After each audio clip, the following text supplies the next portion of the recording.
Chapter 631. Inside the room, upon hearing Bilt's sigh, Sothith pressed down on the edges of his eye sockets and said in a deep voice, "Boss, that important figure will be arriving the day after tomorrow." Bilt looked back with a heavy expression. "I know. We only have two choices. One, regardless of whether German Sparrow is trustworthy, entrust the mission to him and hope for the best outcome. The second is to immediately abandon our business in Orvie and leave with our cash and jewelry. We'll become pirates out at sea. I'm confident that I can get most of the sailors and adventurers on the Pirate Hunter to follow us." Sothith paused before adding, "Boss, back when you were an adventurer and led us on a ship to hunt pirates, you were so resolute and resolute. I believe you've already made up your mind. There's no need for me to do anything else." "Haha, there's no need to flatter me." Bilt laughed bitterly. "I'm no longer the pirate hunter who showed no fear amidst blood and gunfire. The long and comfortable life has unknowingly corroded my will. I don't even wish to continue seeking opportunities to advance. My companions who have turned into monsters still seem to live in my mind. Phew." He exhaled as his expression turned solemn. "However, you're right. We don't have time to hesitate. We have to make a decision immediately." With that said, Bill turned his head and pointed at the window with his chin. Sothith was first taken aback before he understood what his boss meant. After leaving Sweet Lemon Bar, Klein strolled along the streets and prepared to hire a carriage at the crossroad. At this moment, he heard a crash from the window upstairs and saw a figure descend. Perhaps it was because he had experienced the Antigonus family's notebook and the strange telegraph office in Bancy Harbor. But Klein's first reaction was that Bilt Brando was dead. After he visited him, he had suddenly died and fallen from the building. When he landed on the ground, his eyes were wide open. This was just like when he opened the door to see Ray Bieber's mother dead in a reclining chair. Her corpse was already highly decomposed, and her eyeballs had fallen to the ground due to external vibrations. As such thoughts flashed through his mind, Klein clearly saw that the figure that fell from the building was Sothith Young and not Bilt Brando. Furthermore, he was in normal condition and was clearly still alive. "Oh no, trouble is knocking on my door." Klein's heart skipped a beat as he made a more accurate judgment. If he were himself, he would definitely pretend that he hadn't seen Sothith Young jump off the building to intercept him. He would turn around and leave before Sothith could say a word. He would run until he lost Sothith Young, just like how Admiral of Stars was being pursued by knowledge. It's a pity that I'm now German Sparrow. A crazy adventurer wouldn't flee because of such a trivial matter. Sigh, I've gained a better understanding of myself. It's a bonus. Klein stopped and looked at Sothith, who was wearing a linen shirt and a brown jacket. He pressed his hand to his chest and bowed. "Mr. German Sparrow, we have a very important matter to entrust to you." "Here it comes." Klein replied with a calm expression. "I haven't been free lately. This won't take up too much of your time. You can listen to the specifics before considering whether to reject or accept." Sothith, who had a black beard, said sincerely, "I'm just afraid that I'll have no choice but to accept it after hearing it." Actually, it's fine. If Bilt Brando and Sothith Young dare threaten me and force me to accept the mission, I don't mind turning them into gold pounds and beyonder ingredients." Klein seriously thought about it and realized that he didn't need to worry too much at sea. With the strength of a pirate admiral, he could basically do as he pleased in most places. He took out the golden pocket watch inside his clothes, opened it, and glanced at it. "I'll give you 5 minutes." "All right, that's enough." Sothith pointed at the entrance of Sweet Lemon Bar behind Klein. Returning to the previous room, Klein glanced at the wall clock and said with an indifferent expression, 3 minutes and 12 seconds left. His attitude made Bilt feel at ease for some baffling reason. He began to believe that German Sparrow had the absolute ability to complete the mission. "Mr. Gehrman, I heard that you can transform into anyone, just like Rear Admiral Hurricane Zillings in the past." Bilt seized the opportunity to ask, "Who leaked this matter?" Klein's brows pricked up as he looked at Bilt with a deep gaze. If news of German Sparrow being able to transform into anyone were spread, it would be quite troublesome for Klein. This was because it would either make people think of Creeping Hunger or Zillings' death, or he would be suspected as a faceless by beyonders who knew certain secrets.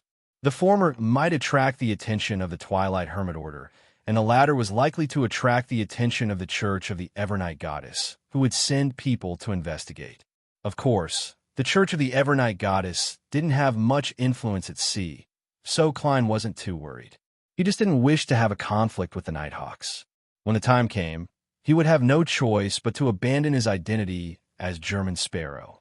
His image as a crazy, powerful, and soft-hearted adventurer would become more and more widely known, gaining recognition and more feedback. Bilt sensed the change in German Sparrow's gaze as his entire body tensed up. He chuckled and said, "This is news from the Black Death. Tracy, she's taking revenge on me. One day, I'll complete my hunt for her." Klein nodded gently. You could treat this news as real. He didn't deliberately explain where his ability to transform into others came from, as it matched German Sparrow's persona. Bilt immediately heaved a sigh of relief and calmed down for 2 seconds. We're helping an important figure find a body double.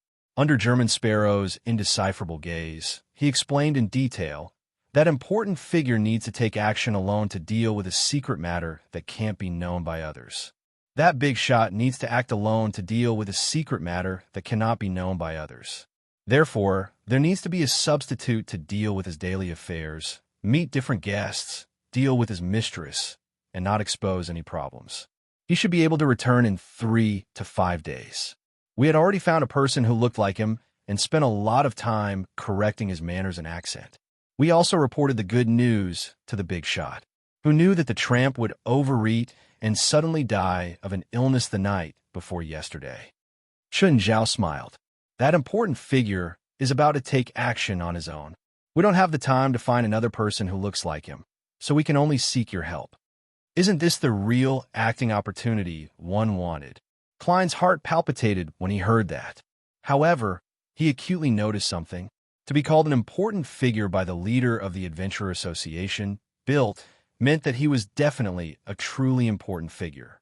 Matters surrounding important figures were often not simple.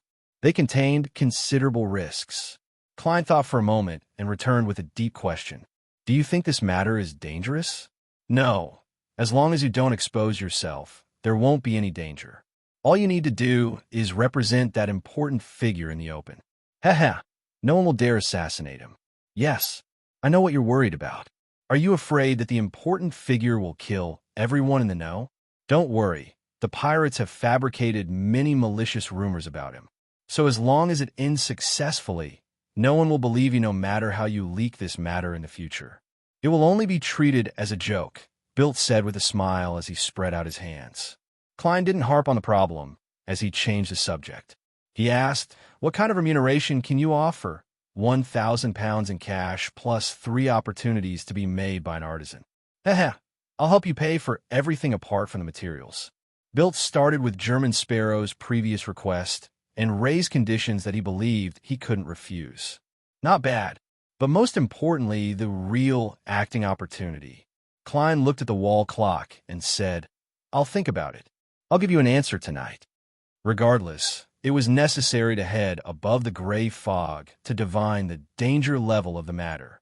Considering that Bilt and Sothith were Sequence 7 or even Sequence 6 Beyonders, Klein didn't request to use the washroom in front of them to prevent them from noticing anything amiss. As he didn't divulge the identity of the important figure, Bilt wasn't worried. He nodded. All right, I hope we can have a pleasant cooperation. On William Street, a stout Faceac man, who was nearly 2 meters tall, was searching for clues. Suddenly, his spiritual perception was triggered as he looked up. His surroundings were suffused with a light that resembled the first rays of dawn, illuminating the surrounding houses and street lamps as though they were illusions. At the same time, flames rose on the street as all sorts of supernatural phenomena appeared. Indeed, the Sauron family has sent someone. The Faceac who had his suspicions cast his gaze forward. He saw Nighthawks wearing either red or black gloves appear. He saw pitch-black gun muzzles covered in complicated patterns extend out from the rooftops and aim at him. Yet, the surrounding pedestrians didn't seem to notice anything. He also saw the Church of Steam and Machinery's Archbishop of Bakelin Diocese, Hormick, and the Church of the Evernight Goddesses Archbishop of Bakelin Diocese, St. Anthony. Right on the heels of that, through the corner of his eye, he saw the Sauron family raise their hands above their heads. The powerful Face Axe spy did the same. They made a prompt decision and chose to surrender. Resistance would only result in death on the spot, but there was still a chance of redemption if they surrendered. At 6:30 in the evening, Klein came to Sweet Lemon Bar once again and met Bilt and Sothith. He said in a deadpan manner, "Pay £500 in advance.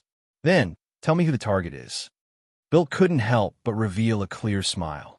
As he gestured for Sothith to head to the safe, he said in a deep voice, "He's the kingdom's highest naval commander in the central Sonia Sea.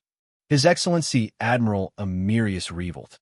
Admiral Emirius Revolt. A true demigod. P.S. From today until 12th of February, there will only be one update at noon." Chapter 632. Admiral Emirius Revolt. A true demigod. Upon hearing Bilt's explanation, two words instantly surfaced in Klein's mind. "Sorry, goodbye." Seeing German Sparrow pricking up his brows inconspicuously, Bilt hurriedly explained, "This won't affect the difficulty of the mission. This doesn't affect the difficulty of the mission. Here, no one needs a demigod to showcase their strength." He cleared his throat and forced a smile. "To make this mission less difficult, His Excellency has specially arranged for the next few days to inspect the Oravi Naval Base. This way, he doesn't need to stay in the central Sonia Seas Naval Base, the city of generosity, Byam. As such, he can avoid Sea King John Cotman, the Rorstad Archipelago's Governor-General, George Negan, and most of his subordinates who are familiar with him. He can avoid his relatives who manage his family business there, as well as his mistress who is most familiar with him. That also means that you don't need to face the gazes of a demigod, nor do you need to face the numerous tests. Here, there are only 3 people who are familiar with His Excellency. The first is his secretary, Lieutenant Colonel Juan. He belongs to MI9 and is responsible for supervising His Excellency. He likely has used many names, but I'm not sure if that's his real name. The second is His Excellency's mistress here, a beautiful lady named Cynthia. It's said that her ancestor was a noble who was stripped of his title and exiled here. The third is Oravi's Governor-General, Aston Revolt. He's His Excellency's youngest brother. Count Revolt of the House of Lords is their elder brother. It doesn't sound too difficult. Furthermore, my divination results indicate that there isn't much danger. Klein fell silent for a few seconds before nodding slightly. I need detailed information regarding Emirius Revolt. We've already prepared it. This is his picture. This is a description of his hidden body. This is his accent. This is his habit of using words.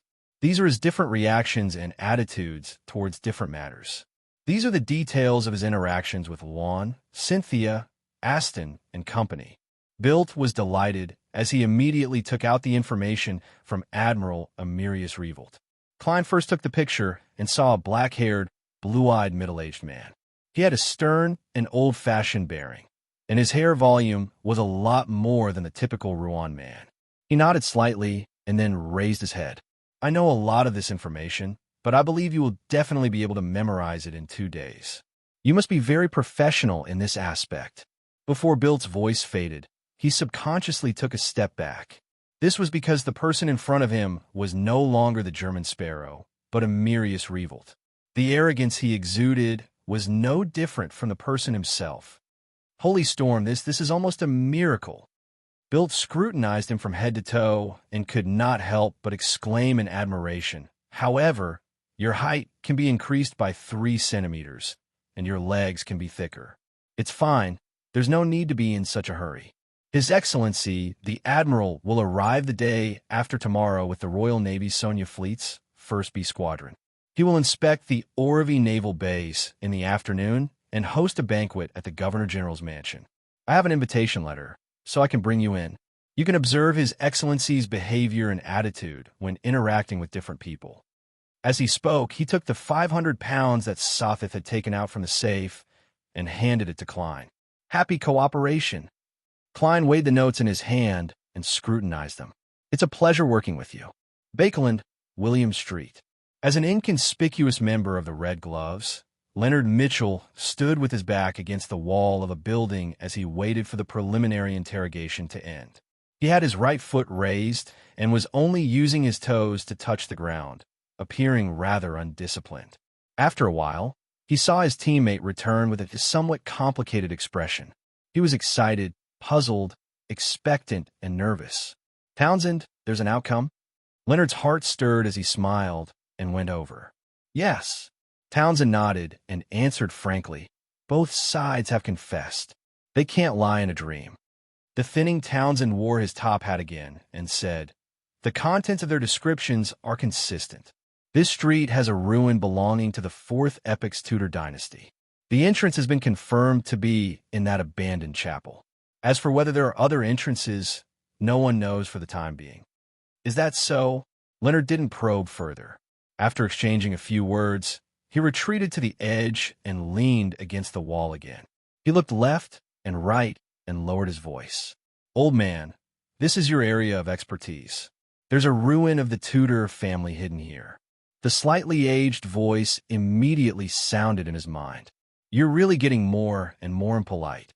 In our era, disrespect to people of high status meant that one would become a living sacrifice.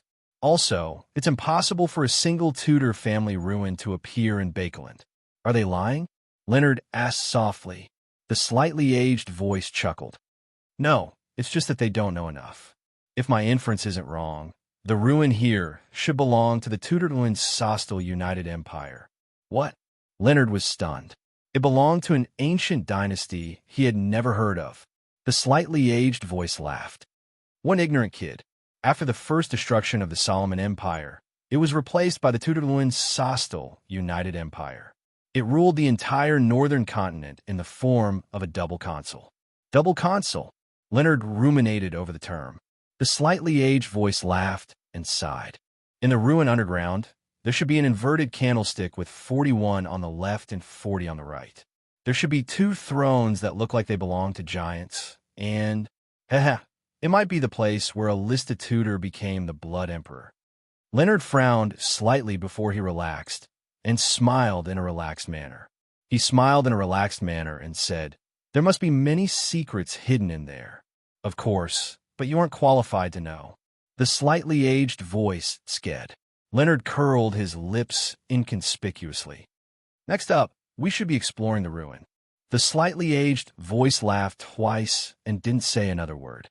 A minute later, Leonard saw Archbishop St. Anthony and the Church of Steam's Archbishop Horimic in their conversation and head back. Right on the heels of that, Horimic ordered all the machinery hive mind members to evacuate, leaving the area to the Church of the Evernight Goddess's Nighthawks. What happened? Upon seeing this scene, Leonard was filled with questions. At that moment, all the Nighthawks heard Archbishop St. Anthony's voice. "Red Gloves, gather. The remaining Nighthawks are to leave the world in the mirror. Find a reason to evacuate all the citizens here and promise them compensation for their houses. After all the citizens are evacuated, Red Gloves and I will destroy the ruin that originated from the Age of Evil. No entry is allowed. Destroy it directly. May the goddess bless us." Leonard didn't expect such a development at all. At 7:30 in the evening, Orvie, Governor General's office. Klein transformed into Sothith, wearing a black tuxedo and a bow tie of the same color, and followed built into the banquet hall. It was as warm as spring inside. A huge crystal chandelier hung down from the dome, flickering with countless candlelight, illuminating the entire venue as though it was daytime. In the right corner, a band in a vest and bow tie played a lively melody. On the left were long tables with roasted chicken, pan-fried foie gras, stewed lamb, Bakeland-style roasted goose, and Orvie lobster baked with cream cheese. Even from afar, Klein seemed to smell the fragrance they emitted. He planned on heading over to get a plate and fill it with food. At this moment, Bill tugged at his sleeves in a restrained manner and turned his head. He suppressed his voice and said, "Remember the etiquette of such banquets. Our current goal is to observe His Excellency's actions. Therefore, just getting a cup of wine will do. There's Miss Champagne, or grape wine, and Southville red wine. They're all famous wines that are rarely seen outside. You could drink a little, but not too much. We need to maintain a sufficient level of sobriety. Yes, try your best to put on an act when drinking. Klein retracted his gaze and nodded. He and Bilt each took a golden and alluring cup of champagne from a red-vested waiter's tray.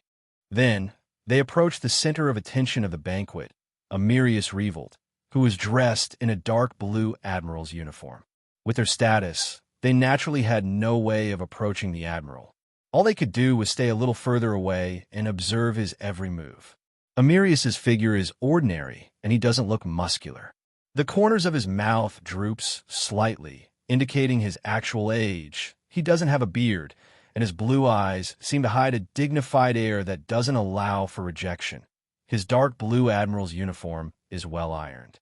There's a red ribbon on his shoulder that goes down to his chest. There are medals hanging down from it. There are golden nails on his sleeves, and they reflect the epaulets of the same color. He thought. The epaulets are split into 3 parts. From the inside out, they are a crown with embedded rubies, a cross scepter and sword, and 4 stars adorned with diamonds.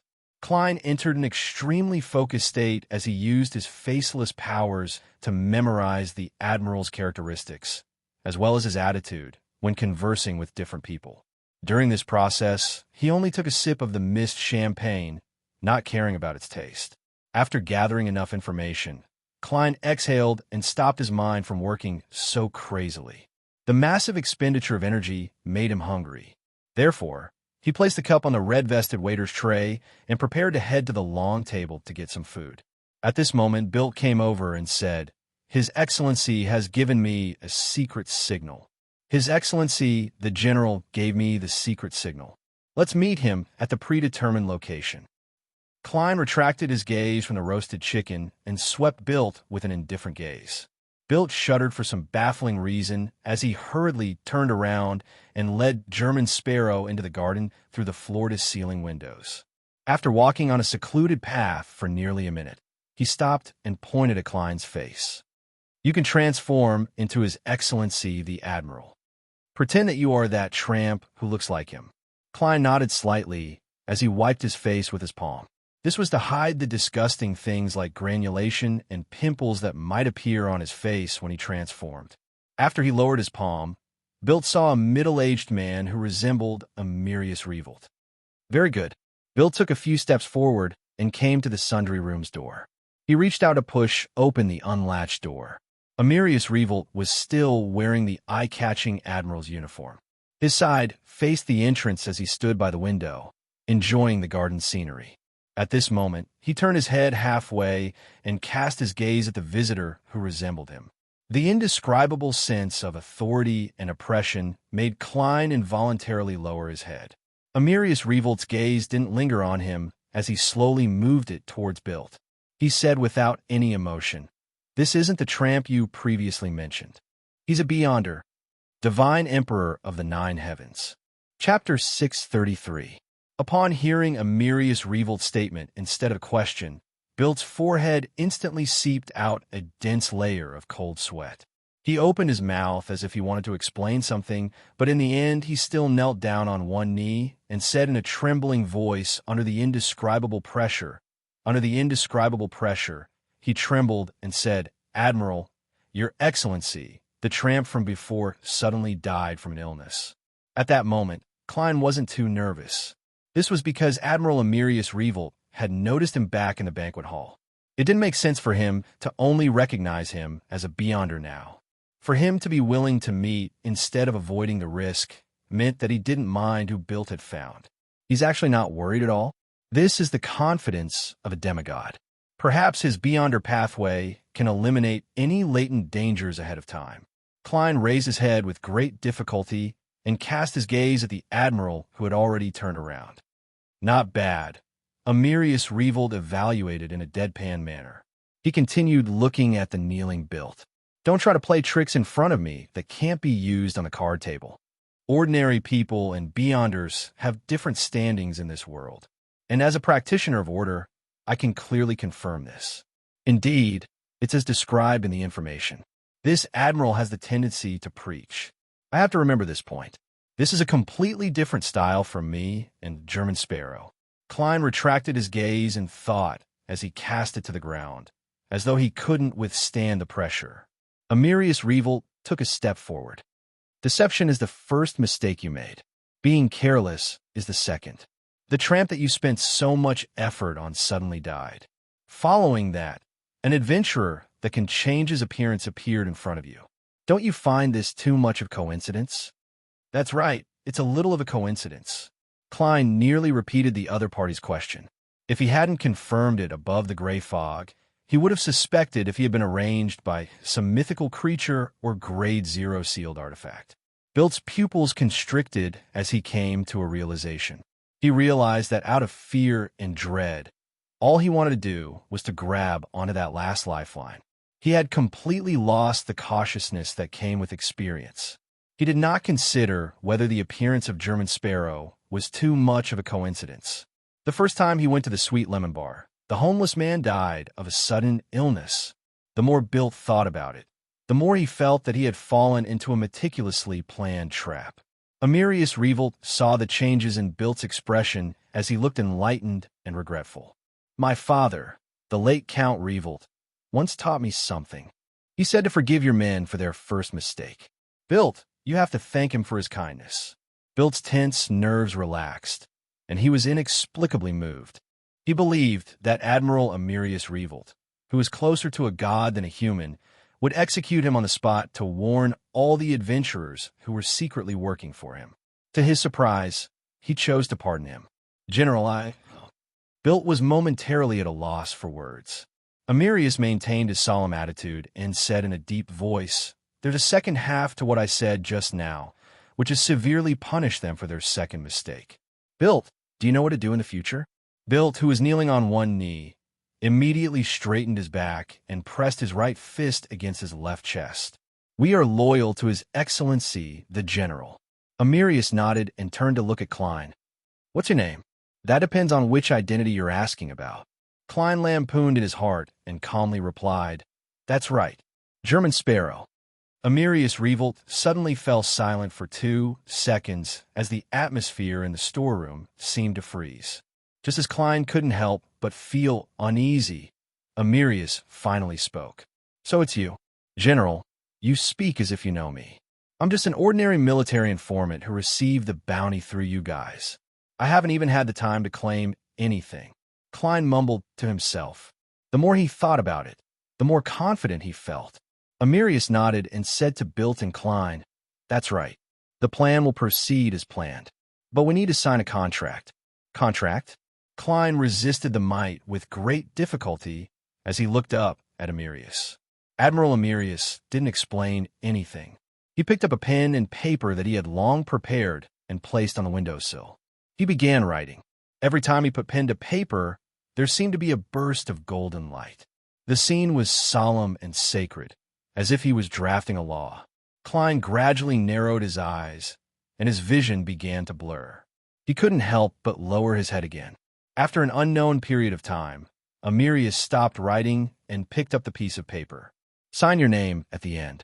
If you're not satisfied with the terms, you don't have to sign. Do you think I dare or not? Klein criticized inwardly as he watched Bilt stand up, take the pen, and pass it to him. The terms on the piece of paper were very simple. There were only a few, but they generally restricted German Sparrow's actions when acting as Amirius Revolt. It included, but wasn't limited to, not exposing any problems, not using his status as an admiral to do anything that was detrimental to Amirius himself, and not having overly intimate contact with Miss Cynthia, etc. I thought such an important figure wouldn't care too much about the chastity of his mistress. This admiral is indeed an old-fashioned man. However, I'm not that kind of person either.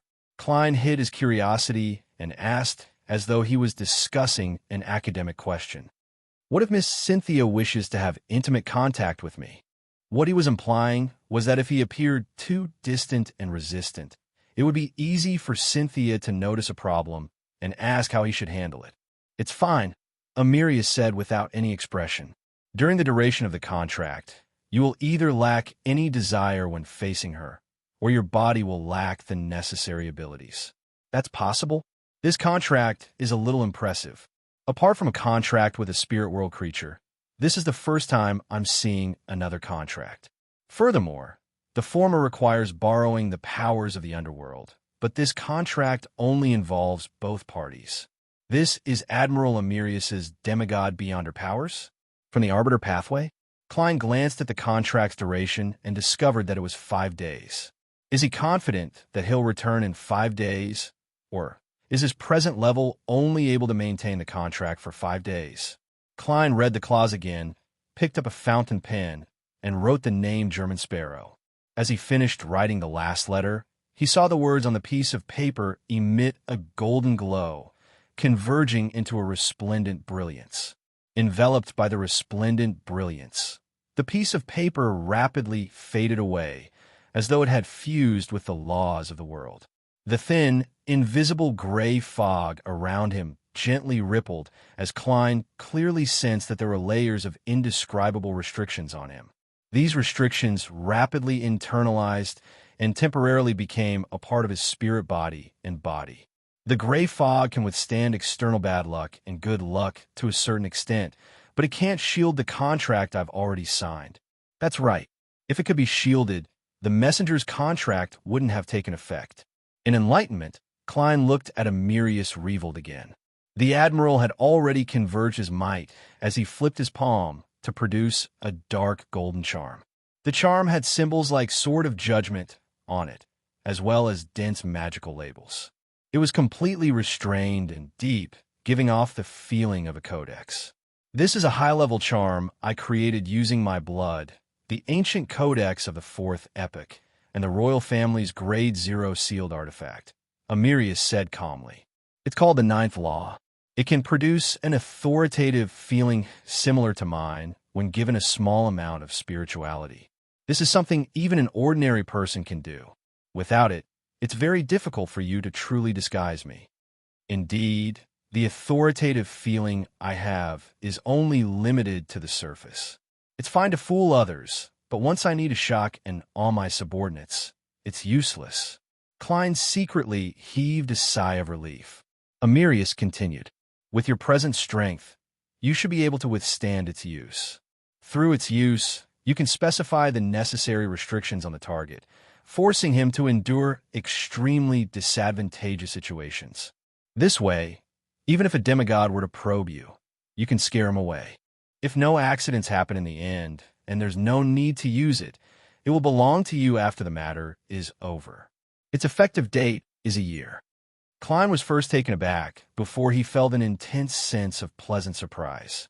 Ever since he used up the high-level charm he created from the mutated sun's sacred emblem, he finally had another one. Although such an item had a time limit and could only be used once, it had no negative effects. Of course, the stringent requirements to create it made it extremely rare. As expected of a demigod, he's much more generous than built. The price of bribing a tramp and an adventurer at the level of a pirate admiral are different. As Klein thought in delight, he silently extended his palm and grabbed the high-level charm named the 9th Law. Then, he saw Amirius unbuckle his belt. After a brief silence, Klein controlled his embarrassment and took off his clothes without any expression. Soon, he switched clothes with Amirius, donning the dark blue starched admiral's uniform. Watching Amirius and Bilt leave through a remote path in the garden, Klein meticulously buttoned his shirt and turned to look at the glass window. Under the contrast of the dark night and the crimson moonlight, the glass window was like a mirror. It vaguely reflected Klein's present appearance. Neatly combed black hair, deep blue eyes, a slightly drooping mouth, a beardless face, an old-fashioned and solemn bearing, and a dark blue attire with ribbons, medals, and epaulets. The corners of Klein's mouth twitched as he silently muttered to himself, "From this moment forth, I'm an admiral. P.S. Happy New Year's Eve to everyone. I'll also recommend a book. Classmate Yang Ping-gon. No, it's Don't Soar with Warm Words to Alcohol. It's an excellent work without any tricks." Chapter 634. Touching the 9th Law charm in his pocket, Klein adjusted his height and appearance, making him no different from Admiral Amirius Revold. He left from another door in the storeroom and walked along the quiet corridor towards the main building of the governor's manor. Along the way, there were occasionally waiters and maids passing by, but no one dared to look directly at Klein. As soon as they saw the Marine Admiral uniform, they retreated to the sides and bowed their heads.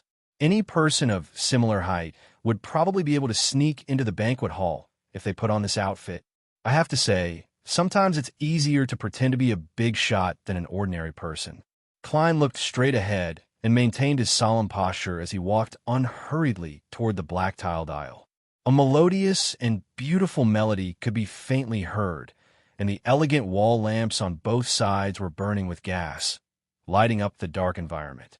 As soon as Klein approached the lounge, he saw the door open, and a middle-aged man walked out as if he had been waiting for him. The man had black hair and blue eyes. His facial features resembled Amirius, but his forehead was slightly higher. His eye bags were slightly swollen, and the corners of his mouth hadn't drooped down. He was Amirius Revolt's younger brother, Aston Revolt. This gentleman had once served in the Navy, and with his contributions in the Southern Continent colony, he rose all the way to the rank of colonel.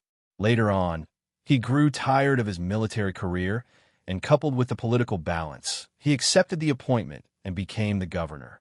In the 5 to 6 years he had been in Orvie, he had pushed the Revolt family to purchase a large amount of land and manors due to the importance of the island's location and resources. He had also taken advantage of the situation to own a large amount of land. This wasn't to say that they had obtained it completely through power. The Aston and Revolt families had paid a sufficient sum of money and even borrowed a sum of money from a bank. They didn't forcefully occupy the land that originally belonged to the Phasacians at a very low price like they did on the east coast of Balam. Of course, if he wasn't Governor-General Orvie and his brother wasn't the supreme commander of the Central Sonia Seas Navy, the Revolt family wouldn't have been able to convince the target to sell the high-quality farmland or manors so easily. The test is here. Klein calmly approached and stopped in front of Orsten Revolt. Austin looked around and said in a deep voice, "That's right. Have you thought about it? What is it?" Klein was at a loss at first before he recalled an introduction and information. If Aston requests a private talk or directly asks for an answer to a certain matter, tell him that you will give him an answer when you leave Orvie. Indeed, it's within Amirius's expectations. All I need to do is pay attention to my attitude and tone. Yes, as well as the unique words and pronunciation of Rouen nobles. Klein nodded gently and said solemnly, "Wait a few more days. I will tell you the answer when I leave Orvie." Austin did not suspect anything and chuckled softly. "You seem to be waiting for something to give you the power to decide. The matter that forced Admiral Amirius to act alone?" Klein's heart stirred as he familiarly used the tone of a high-ranking person. "Put away your speculations." With that, he turned and strode towards the banquet hall. Orsten Revolt stared at his brother's back. His expression gradually turned cold as he shook his head slightly. After entering the banquet hall, Klein surveyed the area and walked to the long table where the food was placed. From time to time, he would stop and exchange pleasantries with the people who approached him. During this process, he realized that he didn't need to understand the topics brought up by the people he was conversing with.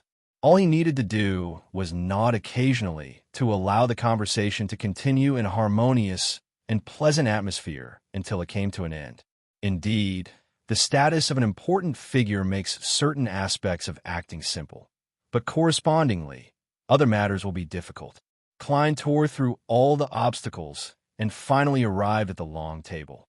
He randomly picked up a plate and told himself that Admiral Amirius liked fish, beef, and lobster and hated chicken and goose. Therefore, he avoided roasted chicken and Bakeland-style roasted goose and chose steak, pan-fried dragon-bone fish, and Orvie lobster baked with cream cheese. As the metal utensils were lined with asbestos, red-hot coals, or containers filled with hot water, the food was still maintained at a sufficient temperature. When Klein took his first bite, he was so touched that he nearly lost his persona. He tried his best to maintain his image as Admiral Amirius. He held his plate and conversed with the port city's counselors, Navy agents, and all sorts of people. He listened to them attentively and would stuff food into his mouth from time to time. He noticed that a young man in a tailcoat was constantly following not far from him. The man's blonde hair was neatly combed back with a slightly high hairline. He had a pair of light blue eyes, and he looked delicate and refined. Identical to the picture, Amirius's secretary, Juan. Klein controlled himself and didn't size him up. He quickly filled his stomach before the banquet ended. After leaving the Governor General's office, Klein boarded a carriage that was protected by the Admiral's guards and sat beside the wine cabinet. The blonde secretary, Juan, followed him in. His leather boots stepped on the thick, soft carpet as he silently moved to the opposite side of Klein. He sat down, but there was only a third of his buttocks touching the seat. The carriage began moving as Juan took out a stack of documents from his black briefcase. Your Excellency, this is the consolidated accounts for 1349 submitted by the Orvie Naval Base. Klein extended his hand to receive it and casually flipped through a few pages. What? A roll of toilet paper costs £1? The naval base's bathhouse was renovated 20 times in a year? Klein did a rough calculation and discovered all sorts of ridiculous points. Isn't this accounting method a little too simple and crude? I can even open a course for them and specially teach them how to claim expenses. Klein seriously considered the attitude he should show. From his point of view, the greatest difficulty in disguising Amirius was to fool Juan. This didn't mean that Governor General Aston and Miss Cynthia weren't as familiar with Admiral Amirius as the secretary, but that as the younger brother, Aston might help his elder brother conceal the truth after receiving a hint. Similarly, as a mistress, Cynthia was attached to the Admiral and had the tendency to help conceal the truth. Of course, he couldn't eliminate the possibility that Cynthia was a spy or was being used by a spy. However, it wasn't as dangerous as Juan, who was an overseer. I can't expose any problems. What sort of attitude would Admiral Amirius have when faced with such a report? Would he fly into a rage or pretend to be furious? No, the people from the Orvie Naval Base wouldn't be that bold to directly submit such an obvious report, treating Admiral Amirius as a blind man. They definitely have a certain level of confidence and tacit understanding. As there wasn't any similar situation in the information, Klein could only make a judgment based on his experience. Furthermore, he could confirm one thing. The Orvie Naval Base's report was either something Admiral Amirius hadn't expected, or he didn't think it was important. It was just a matter of his schedule, something he could easily deal with. Regardless of which possibility it is, I can deal with it in the usual manner of a person in a high position, which is to not express my stance. Klein closed the document and handed it back to Juan. He said without any expression, "That's not the case." He said without any expression, "Place it on my desk." The subtext of this sentence was, "I'll take a careful look." Outwardly, it had different meanings depending on the reader's standpoint. If the Orvie Naval Base had launched a sudden attack, it meant that the Admiral was somewhat displeased and was waiting for an explanation. If this was something that both parties had a tacit understanding about, it meant that Admiral Amirius wished to obtain greater benefits. As for whether he would offend someone as a result, Klein didn't care at all. After all, he wouldn't be Amirius Revolt in a few days. He believed that the true demigod had the means to repress his subordinates' anger. In addition, he was especially thankful that Amirius wasn't a demigod from the Church of the Storm. Otherwise, he would have to consider whether he should nod in approval of the report or throw the document back angrily and throw a few people into the sea to feed the fish. "Yes, Your Excellency." Juan's expression didn't change as he stuffed the document back into his black briefcase, as though he had expected it. For the rest of the journey, Klein leaned against the carriage wall, according to Amirius Revolt's habits. He half closed his eyes, as though he was pondering over a problem. However, he wasn't thinking of anything. Juan maintained his silence and didn't rashly say a word. The iron-black street lamps that were the height of a human quickly flashed past as the carriage arrived near the naval base and turned into a house with a garden and lawn. Just as Klein walked up the stairs, a butler opened the door. Servants stood respectfully by the sides. The living room was decorated very elegantly. There were oil paintings of landscapes, plaster sculptures, simple but elegant vases, and other items. A faint but lingering fragrance emanated as it seeped into his lungs. Klein, who should have relaxed, secretly tensed up when he saw a beautiful lady in a home dress walk over. She was in her early 20s. Her blonde hair cascaded down, and when her blue eyes looked over, there seemed to be a glint hidden within them. While she was filled with feminine beauty, there was also a hint of a young girl. She was none other than Admiral Amirius's mistress, Cynthia. Klein held back his uneasiness as he made Amirius's stern face reveal a smile. Following that, he opened his arms. Cynthia threw herself into his embrace and tiptoed as she chuckled with her cheek against his cheek. "Admiral, I've already boiled hot water for you and placed it in the bathtub. She's been keeping an eye on when the banquet will end. Being a mistress isn't something easy either. Amirius does like to soak in hot baths to relax and contemplate." In order to not notice how their cheeks were pressed against each other, Klein allowed his thoughts to run wild. As a man with a straight sexual orientation, he should have enjoyed being close to a beautiful member of the opposite sex while feeling awkward. However, the temporary contract didn't allow him to have any additional urges. Therefore, all that was left was discomfort. "Very good," Klein praised as his hands gently pushed Cynthia away as though he had nowhere to place them. Knowing that His Excellency didn't like to be intimate in front of the servants, Cynthia retreated and led Klein to the second floor. They entered the bathroom and prepared a bathrobe. After doing all of this, Cynthia instructed the servants not to come to the second floor unless they heard the bell. Then, she returned to the bedroom and took off all her clothes, changing into a pure silk nightgown. The nightgown's collar was wide open, revealing an alluring snow-white area. And in between her cleavage hung a strange necklace. It resembled a black rhinoceros horn that had shrunk to the size of a knuckle. Cynthia took off the necklace and stuffed it under her pillow. Then, she left the bedroom with some embarrassment and hesitation. She walked to the bathroom where the Admiral was bathing and mustered her courage to twist the handle. Click! Her hand paused as she realized that the bathroom door had been locked from the inside at some point in time. With a blank look, Cynthia instinctively twisted it twice. Click! Click! The bathroom door didn't budge at all. P.S. I wish everyone a happy new year. May everything go smoothly. Divine Emperor of the Nine Heavens. Chapter 635. In the bathroom, there was a wet and dry section. Steam filled the entire bathtub. Apart from his head, Klein's entire body was immersed in the hot water. He lay there comfortably, not even wishing to move his toes. What a beautiful night. If only Cynthia wasn't outside. I'll still have to deal with her later. Klein sighed as he considered how to find an excuse to avoid intimate matters. According to Admiral Amirius Revolt's characteristics, he decided to start with his work. Following that, he would list his recent physical discomfort, the loss of his ability in that area due to his injuries, the fact that he had just ingested drugs that needed some time to digest, or the sudden awakening of his true sexual orientation, making him find a curly-haired baboon attractive. As for whether this would damage the Admiral's image, Klein didn't feel any pressure. As long as Cynthia didn't suspect him of being a fake Amirius Revolt, he would have successfully completed his mission. How to explain those excuses and find a reason to return to normal is Admiral Amirius's problem. What has it got to do with me? German Sparrow. What has the German Sparrow's ruined image got to do with me? Sherlock Moriarty. Klein stood up in satisfaction and walked out dripping wet.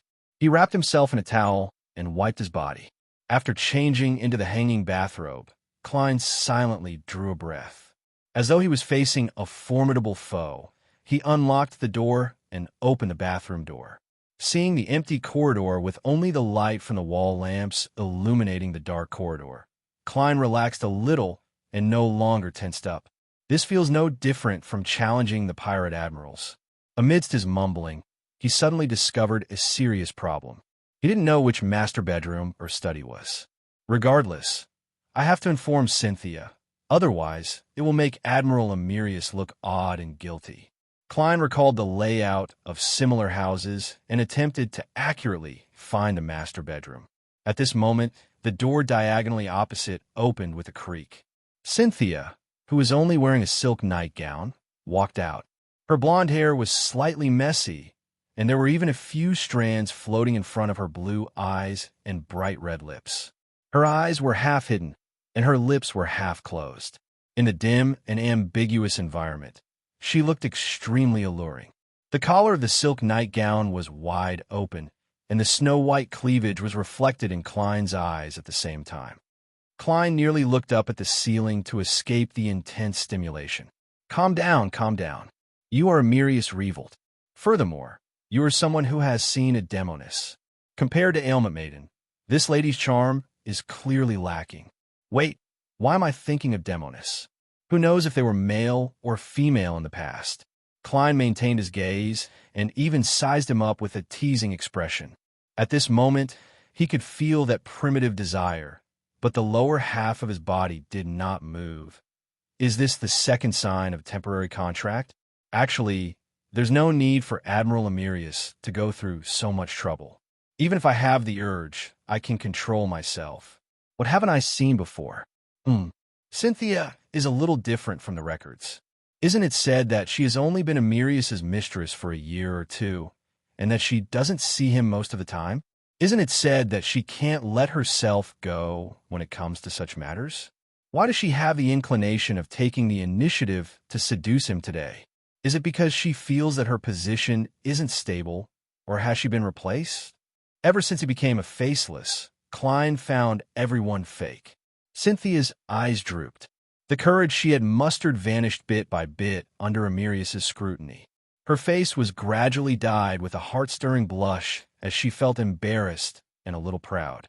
Then, she heard the Admiral calmly instruct, "Prepare some coffee for me. Help me prepare coffee and put in the study. I have many things to settle tonight. You don't have to wait for me." Cynthia looked up blankly, her face still blushing. She was momentarily unable to understand Admiral Emirius's words. Klein secretly drew a breath and went forward to hug her. He gently kissed her forehead. "I'll accompany you properly in a few days." Such a response came from the records. All he did was change his words slightly.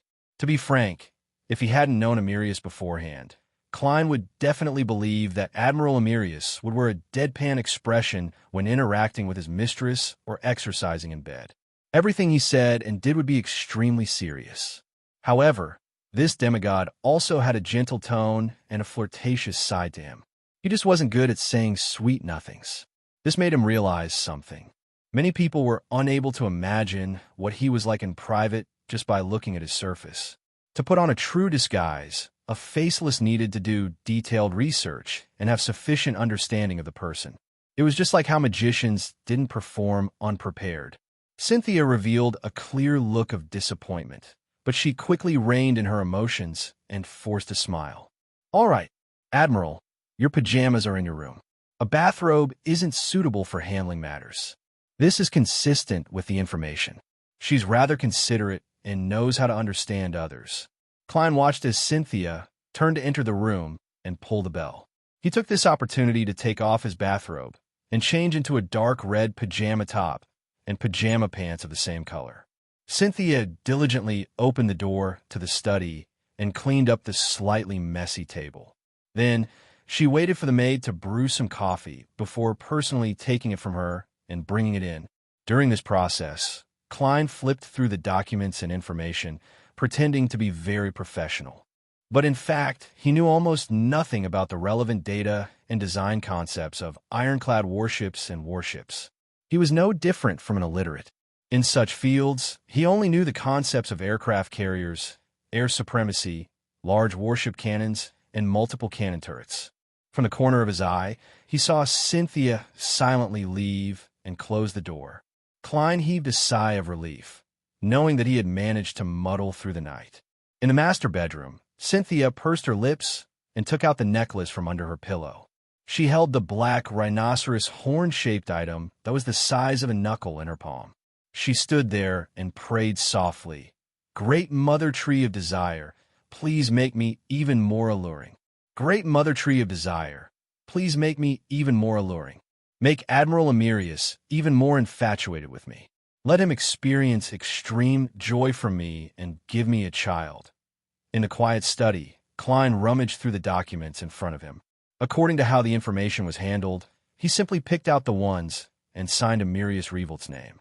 The reason why he could imitate the handwriting was that a faceless could remember a target's traits, while a clown provided him with precise control. As for the complicated ones that he couldn't quite understand, Klein wrote similar comments. Let's do some more research. After busying himself until dawn, Klein covered his mouth with his palm and yawned. No, I need to sleep. There are still many challenges tomorrow. I need to maintain my energy. Klein thought for a moment and gave up on returning to the master bedroom. He raised his right hand and pressed down on his two half-closed eyes. With a sudden pull, he moved them to the sides of his nose bridge. Right on the heels of that, Klein tore open two slits where his eyes originally were. He used his flesh and blood to disguise them as a pair of fake eyes. After becoming a faceless, I'm really becoming more and more like a monster. If only I had such a godly skill back in school. He sighed silently as he half-crouched his body. His real eyes were tightly shut while his fake eyes were opened to look at the documents as he fell asleep.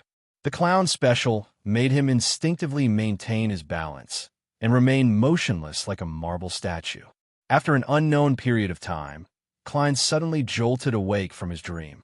He sensed that a force was attempting to pull him into a deep slumber and invade him. Who is it? I haven't done anything recently. Why would someone enter my dream? That's not right. I'm now Admiral Emirius Revolt. Klein's heart stirred as he immediately changed his appearance. Even in his dream, he became that demigod. At the same time, he felt his consciousness contract as though he was hiding from something. This is different from a normal dream. I've clearly regained my rationality and can struggle free and wake up, but I can't leave the dream. Klein discovered even more oddities after some attempts. He knew very well that he was sleeping, and he could sense and control his body outside the dream. But regardless of what he did, he couldn't wake up. Right on the heels of that, a blurry white gas emanated in front of him, condensing into an indistinct figure. Klein narrowed his eyes slightly as his psyche penetrated the dream, allowing his body in the real world to silently move. Then, he placed his palm into his pocket and touched the ninth law charm. At this moment, the blurry figure calmly said, "Do not participate in Austin and Company's matters. This is a warning." That's impressive. To actually warn a demigod. What are Austin and Company up to? Klein thought for a moment and slightly emanated his spirituality, allowing the ninth law charm to emit a deep might. Then, he mimicked it and expressed a similar feeling in his dream. Following that, he said in a deep voice, "Who are you? Who do you represent?" The blurry figure was taken aback before he sighed and said with a smile, "As expected of spell weaver Emirius. As expected of Dharma weaver Emirius. He's actually able to maintain his lucidity under such circumstances. No. Although Emirius is known as a spell weaver, he isn't good at such matters. You should say that as expected of Lord Fool." Klein lampooned before saying solemnly, "Answer my question." The blurry figure chuckled. "You don't need to know who I am. You don't need to know who I am. Do not defy the fate of an era, which is also its trend. This will only make you a sacrifice of history. Do not defy the fate of an era, which is also its trend. This will only make you a sacrifice of history. The fate of an era, the trend of an era, the sacrifice of history." Upon hearing this, Klein suddenly thought of a term, Twilight Hermit Order. However, Klein didn't say a word or say those few words. This was because Admiral Emirius had been himself for the past few days. When the blurry figure saw Emirius fall into silence, he didn't say another word. He transformed back into a white gas and vanished from the dream. Chapter 636. Phew, what are Emirius and Aston Revolt plotting to actually draw a warning from the Twilight Hermit Order? Unless it's something that can truly change the times and influence the direction of history, this ancient and secretive organization won't appear, even if they don't reveal their identities. Klein stood at the periphery of the magnificent castle in his dream as he looked in thought at the spot where the blurry figure had vanished. Amidst his thoughts, he suddenly came to a realization. He wasn't so certain about his previous guess. Admiral Emirius and his brothers' plotting might not really affect the trends of the times. Although the Twilight Hermit Order only interfered with important matters in this aspect, as the leader of a secret organization, Klein knew very well that such organizations not only had their own principles and ideals, but they also had members that helped each other. From Roselle the Great's diary, it could be seen that the Twilight Hermit Order had members of different domains, statuses, and sequences. Apart from a number of them fervently believing in the original creator, waiting for the arrival of dusk and the awakening of the true God, the rest had their own interests to pursue. Under such circumstances, as long as the organizer didn't exercise strict control from the very beginning, an internal commission was bound to happen. Perhaps Aston Revolt's plotting only affected a particular Twilight Hermit Order member, causing him to notice it ahead of time. He then made an internal commission, allowing other members to use the trends of the times as an excuse to warn Emirius Revolt from this logic. The hidden matter is rather interesting. With the Twilight Hermit Order standing, only Sequence 4 Spellweaver Emirius isn't a difficult target to eliminate. I even suspect that they can send 3 or more angels, one that surpasses the 7 churches. Then, why didn't they directly take action and instead came to give an advance warning? Back in Bakeland, if an angel had really appeared, a true god might have descended. Therefore, the Twilight Hermit Order had no choice but to use a more roundabout and inconspicuous method to deal with the Duke of Negan. However, this is Orvie Island. Even high-sequence Beyonders aren't permanently stationed here.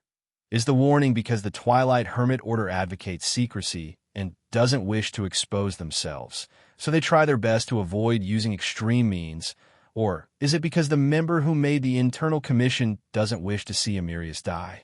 To him, this admiral is rather useful, so he can't bear to abandon him, even if he might participate in operations that aren't beneficial to him. Then, his real identity seems to be able to delineate a few ranges. Klein made a bold assumption, but he had no way to prove it. He could only put this matter aside for the time being and throw it to the back of his mind. After all, the person who triggered the Twilight Hermit Order's warning is Admiral Emirius. It has nothing to do with me. As long as I don't do anything or involve myself in the next few days, I'll be able to successfully last until the mission is over. Whatever happens in the future has nothing to do with me. With my current rank, I'm still far from being able to investigate the Twilight Hermit Order. I don't have the right to pry into anything. Klein obeyed his will and turned to examine his tarot. I've discovered a problem. Other secret organizations focus on implementing their own principles and ideals, with members helping each other out. As for us tarot, it's impressive. We only entrust each other, without any principles or ideals. No, in the eyes of certain members, there are principles and ideals. For example, Student Moon believes that this is an organization born to save the world. The fool Klein gave a self-deprecating laugh and left the dream. He rubbed away the fake I and pushed the real I back to its original spot. His actions were very smooth, but he suddenly paused midway. That wasn't a simple dream infiltration. As he recalled the scene, Klein frowned slightly. This was because the power had first attempted to pull him into a deep slumber. And back then, I was already asleep. Why'd he still do that? Captain said that a nightmare can directly see dreams, so it's impossible for him to make such a mistake. Therefore, that visitor didn't use Beyonder powers similar to a nightmare, but some other method. Locating me in the spirit world? Or could it be that after knowing my location, he directly influenced my body of heart and mind through the sea of collective subconscious described by Ma M. Daly? I'm more inclined to the second possibility. This is the only way to explain why I can't break free from the dream, even though I've regained my sanity. Emperor Roselle also mentioned in his diary that the organization he's part of is suspected to be the Twilight Hermit Order. It gathers through a real dream that covers the entire continent. A real dream. Klein nodded and laughed silently amidst his sigh. Admiral Emirius definitely didn't expect the Twilight Hermit Order's warning. I'm the only one who managed to hire me. If it were anyone else, they would have been exposed.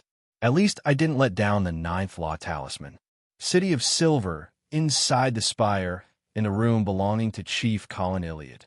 Derek Berg, who had been summoned, once again saw the demon hunter with white hair and old scars on his cheeks. He felt a little uneasy.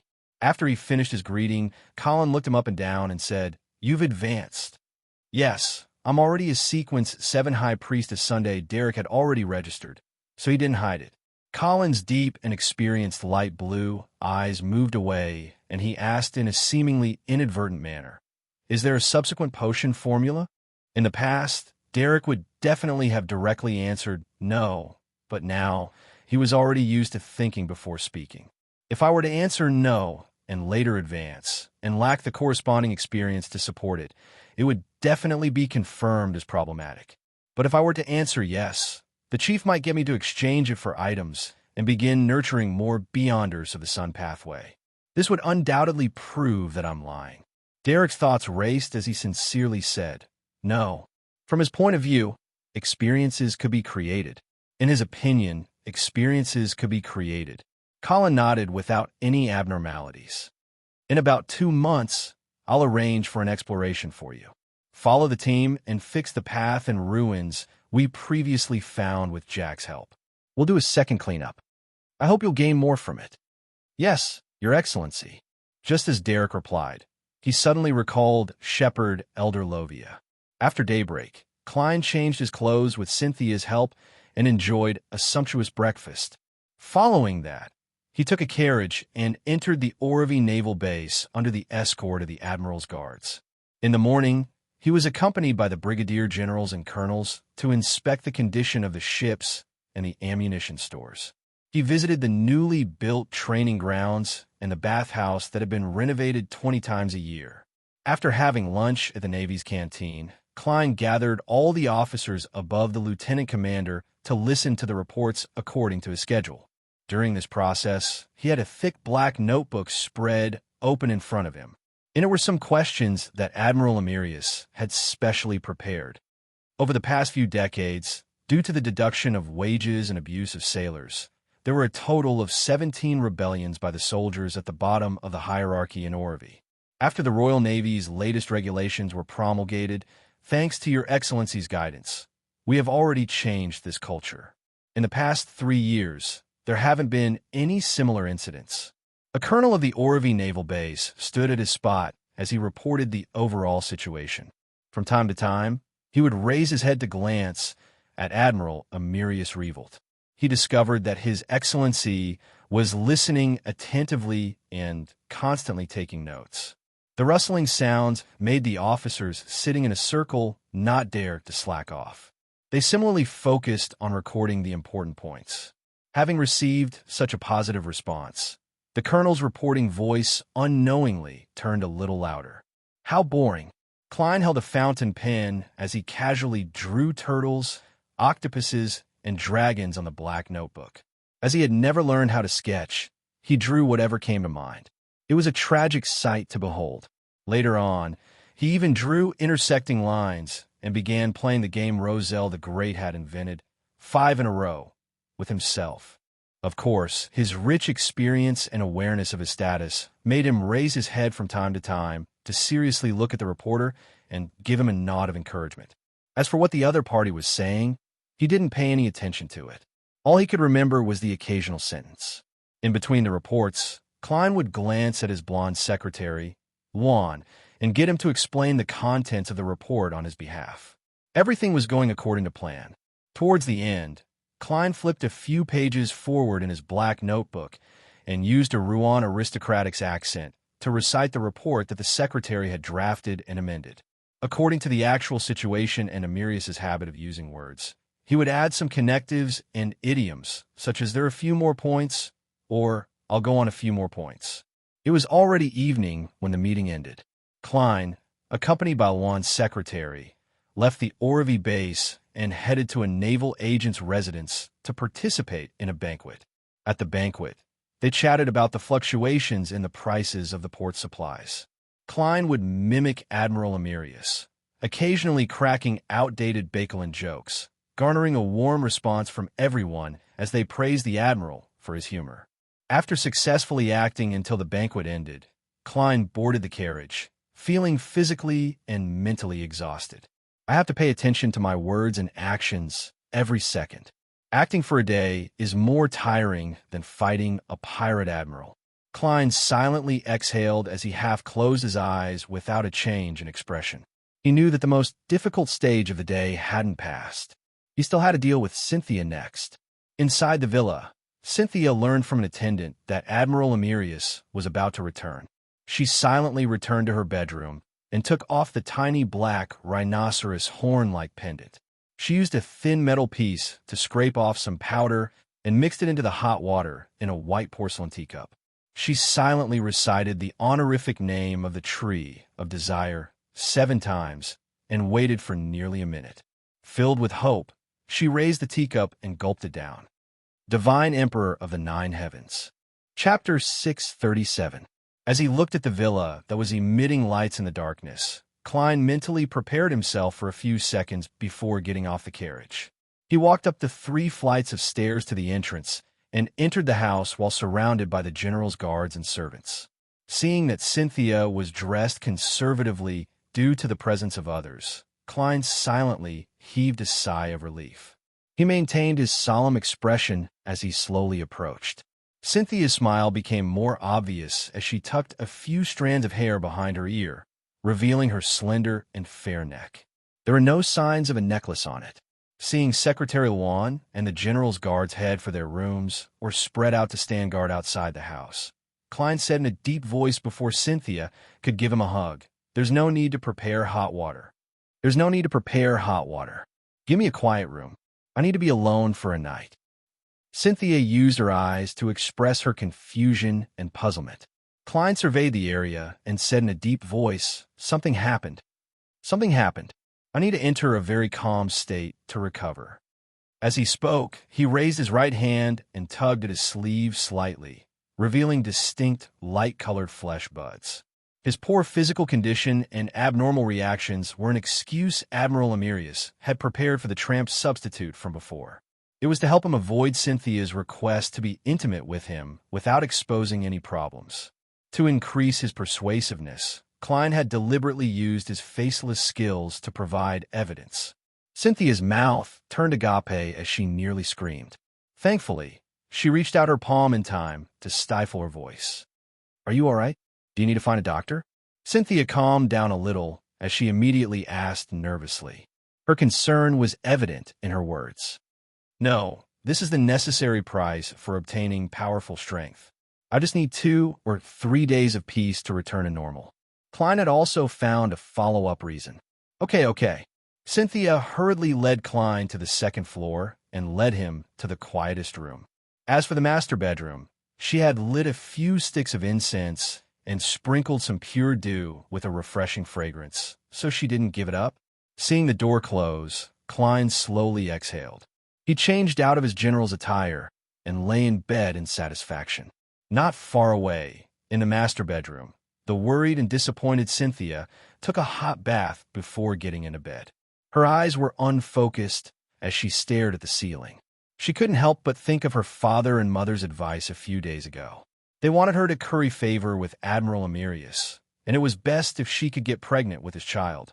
This way, the family would be able to obtain even more representation of the Central Sonia Navy. The general seems to be hiding a lot of things in his heart, to the point that there's a certain abnormality in his body. Cynthia thought aimlessly, and her thoughts gradually drifted away.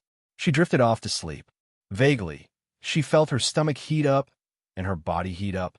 In her dream, she seemed to see a pitch-black night sky dotted with bright stars. One of them seemed to sense her gaze and shone even brighter. The next morning, the refreshed Klein enjoyed a sumptuous breakfast that did not have any special characteristics. He was once again surrounded by the Admiral's guards and arrived at the Orvie Naval Base. He commandeered the most luxurious and spacious office. According to Admiral Emirius's habits, he would spend some time alone every 2 or 3 days to study and grasp his beyonder powers at a deeper level, as well as develop more practical techniques. Therefore, Klein had most of the day without any disturbances. All he needed to do was handle simple official duties. In the quiet and spacious office, Klein was either leisurely pacing back and forth or flipping through the books on the shelves. From time to time, he would reach his palm into his pocket and touch the ninth law charm, making it emit an abnormally heavy might. This was to make the blonde secretary, Juan, believe that there was nothing wrong with Admiral Emerius. After an unknown period of time, Klein felt a little sleepy and planned on taking a nap. At this moment, he heard knocking on the door. There's something very important. Klein frowned. Something that could make Secretary Juan disturb Admiral Emerius's focused training was definitely not simple. Come in. Klein reined in his emotions and replied in a deep voice. The delicate-looking blonde youth, Juan, twisted the doorknob and entered. In his hand was a telegram. He suppressed his voice. Your Excellency, a telegram from Bakeland. Mr. Aston has been relieved of his position as Governor General. He will be temporarily replaced by the City Council's chairman. It's said that the new Governor General will arrive today. Aston Revolt has been relieved of his position as Governor General. Their ploy has been discovered. That's right. Even the Twilight Hermit Order came to warn me. No, Emerius. It means that they have long grasped the exact situation. Through the operations of certain members, there's a high chance that the matter will be resolved through a series of changes in positions. They gave the warning last night, and they're taking action today. They must have been preparing for a long time. Yes, just from the fact that the new Governor General will arrive today, I can tell that. Klein was first alarmed before he felt that it was reasonable. He mimicked Admiral Emerius's attitude when faced with a major problem. He paced around and said with a solemn expression, I understand. Klein didn't express his stance or give any orders. He appeared extremely brooding. However, in fact, he hadn't thought of what to do. There's a saying in our foodie empire, being still is better than being active.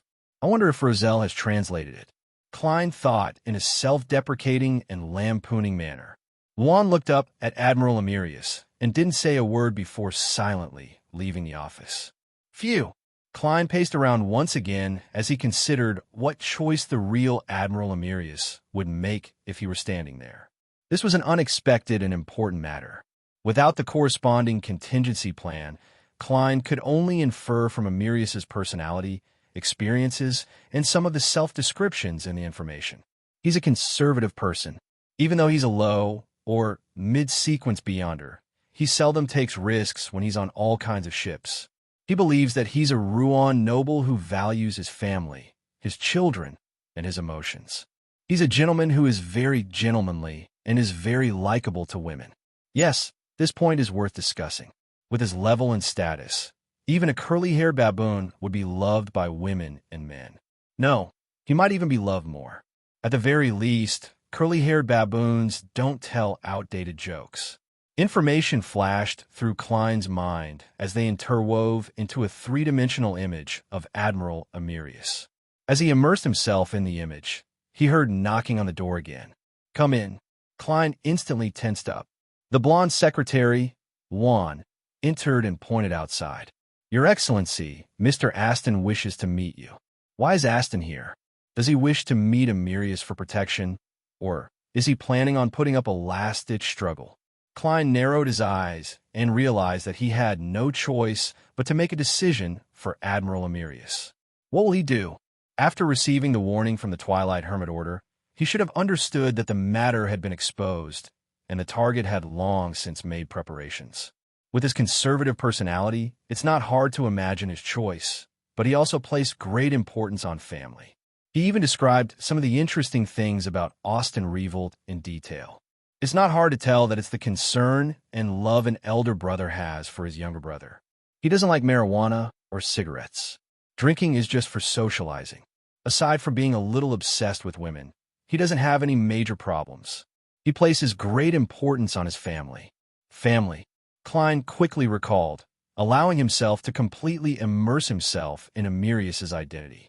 He experienced the emotions and the importance he placed on matters. Family. At that moment, he seemed to transform into Emerius, but he was analyzing all sorts of problems in a detached manner. After more than 10 seconds of silence, Klein heard himself speak in a somewhat unfamiliar and cold tone. Tell him that I have a lot of things to deal with and don't have time to see him. Also, buy him a ticket back to Bakeland. Juan seemed to have expected it. He retracted his gaze and replied as if nothing was out of the ordinary. Yes, Your Excellency. Seeing Juan leave the office and head outside in search of Austin Revolt, Klein sighed like the real Amirius Revolt. He knew that if Amirius were to return early, he would make the same choice. This was because he placed great importance on his family. With his scheme exposed, Amirius wouldn't risk his final bargaining chip and place his family at risk of destruction. As long as he didn't get involved, as long as he was still a demigod, the Revolt family wouldn't suffer too much damage, even if he was no longer the supreme commander of Central Sonia's navy. As for getting his secretary to buy the ticket, it indicated that Amirius still treated Austin as a brother. It was a warning to others not to harm him before the problem was resolved. After nearly a minute, Juan replied, Your Excellency, Mr. Austin has left. Amirius places great importance on family. Klein fell silent for 2 seconds. With his back facing the secretary, he asked in a deep voice, Admiral, Mr. Austin has left. Amirius places great importance on family. Klein fell silent for 2 seconds. He asked, Did he say anything? Juan answered truthfully. He said that you are indeed a naturally cold person. Klein listened quietly. The corners of his mouth curled up slightly, revealing a smile without a hint of a smile. This was his instinctive reaction, but having assimilated into Amirius's identity, he believed that the Admiral would have similar reactions. That kind of feeling, that kind of emotion was the same. In the time that followed, Klein sat in his office. He didn't meet any guests, nor did he handle any official matters. All he did was occasionally listen to Secretary Juan's report on the situation on Orvie Island. Until the new governor arrived, nothing happened. In the evening, he canceled the dinner that he had booked and returned to the garden villa. When he saw Cynthia walking towards him, he gave her a hug. Then, he calmly said, Austin has been relieved of his governorship. All the sighs, and all the pain were condensed into this emotionless sentence. I heard about it. It should be fine, right? Cynthia asked nervously. Klein closed his eyes and didn't bring up the matter again. He only let out a soft That sentence just now was the most obvious expression of emotion that a serious, old-fashioned, conservative, and introverted person could make. 9 Heaven's Divine Emperors. Chapter 638. Cynthia could vaguely sense Admiral Amirius's restrained but deep pain and helplessness. She didn't say anything else as she hugged him tightly. She used her companionship and dependence to give him the strength to calm his emotions. After a simple dinner, Klein took a hot bath and entered the quietest guest room as usual. He lay in bed and stared at the ceiling in a daze. He knew that he was immersed in the role of Admiral Amirius. This was because the helplessness towards fate and the hiding of pain were similar to his own life experiences. It resonated strongly with him. If I hadn't figured out the method of blending in and separating myself, I might have lost myself a little. This is just like certain actors in my previous life. They're too immersed in their roles and are unable to extricate themselves, resulting in mental problems. And to beyonders, mental problems might be magnified. While Klein felt depressed, he knew who he was. I never expected that a high-ranking Navy admiral, a demigod saint, would still experience such helplessness and pain. Strength can bring many things, but it's not a panacea. Everyone has different faces. This is the truest side of a demigod. Klein saw the crimson moonlight gradually turn brighter as it dyed every piece of furniture in the room red. At that moment, through the resonance he had with Admiral Amirius, the contrast between the two of them and his previous acting experience, Klein built a more three-dimensional and realistic image of Amirius in his heart. At the same time, he also made his relatively blurry self turn clearer. A person who valued relationships. A person who came from Earth, but had been remolded by Klein Moretti's fragmented memories to a certain extent. A person who hadn't been a Nighthawk for long, but his actions and choices had been deeply influenced by that experience. A person who played it safe and was afraid of danger, but was also able to defeat himself at critical moments.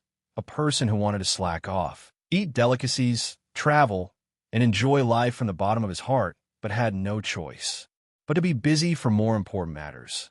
A person who liked beautiful women, but was able to adhere to his principles and not indulge himself.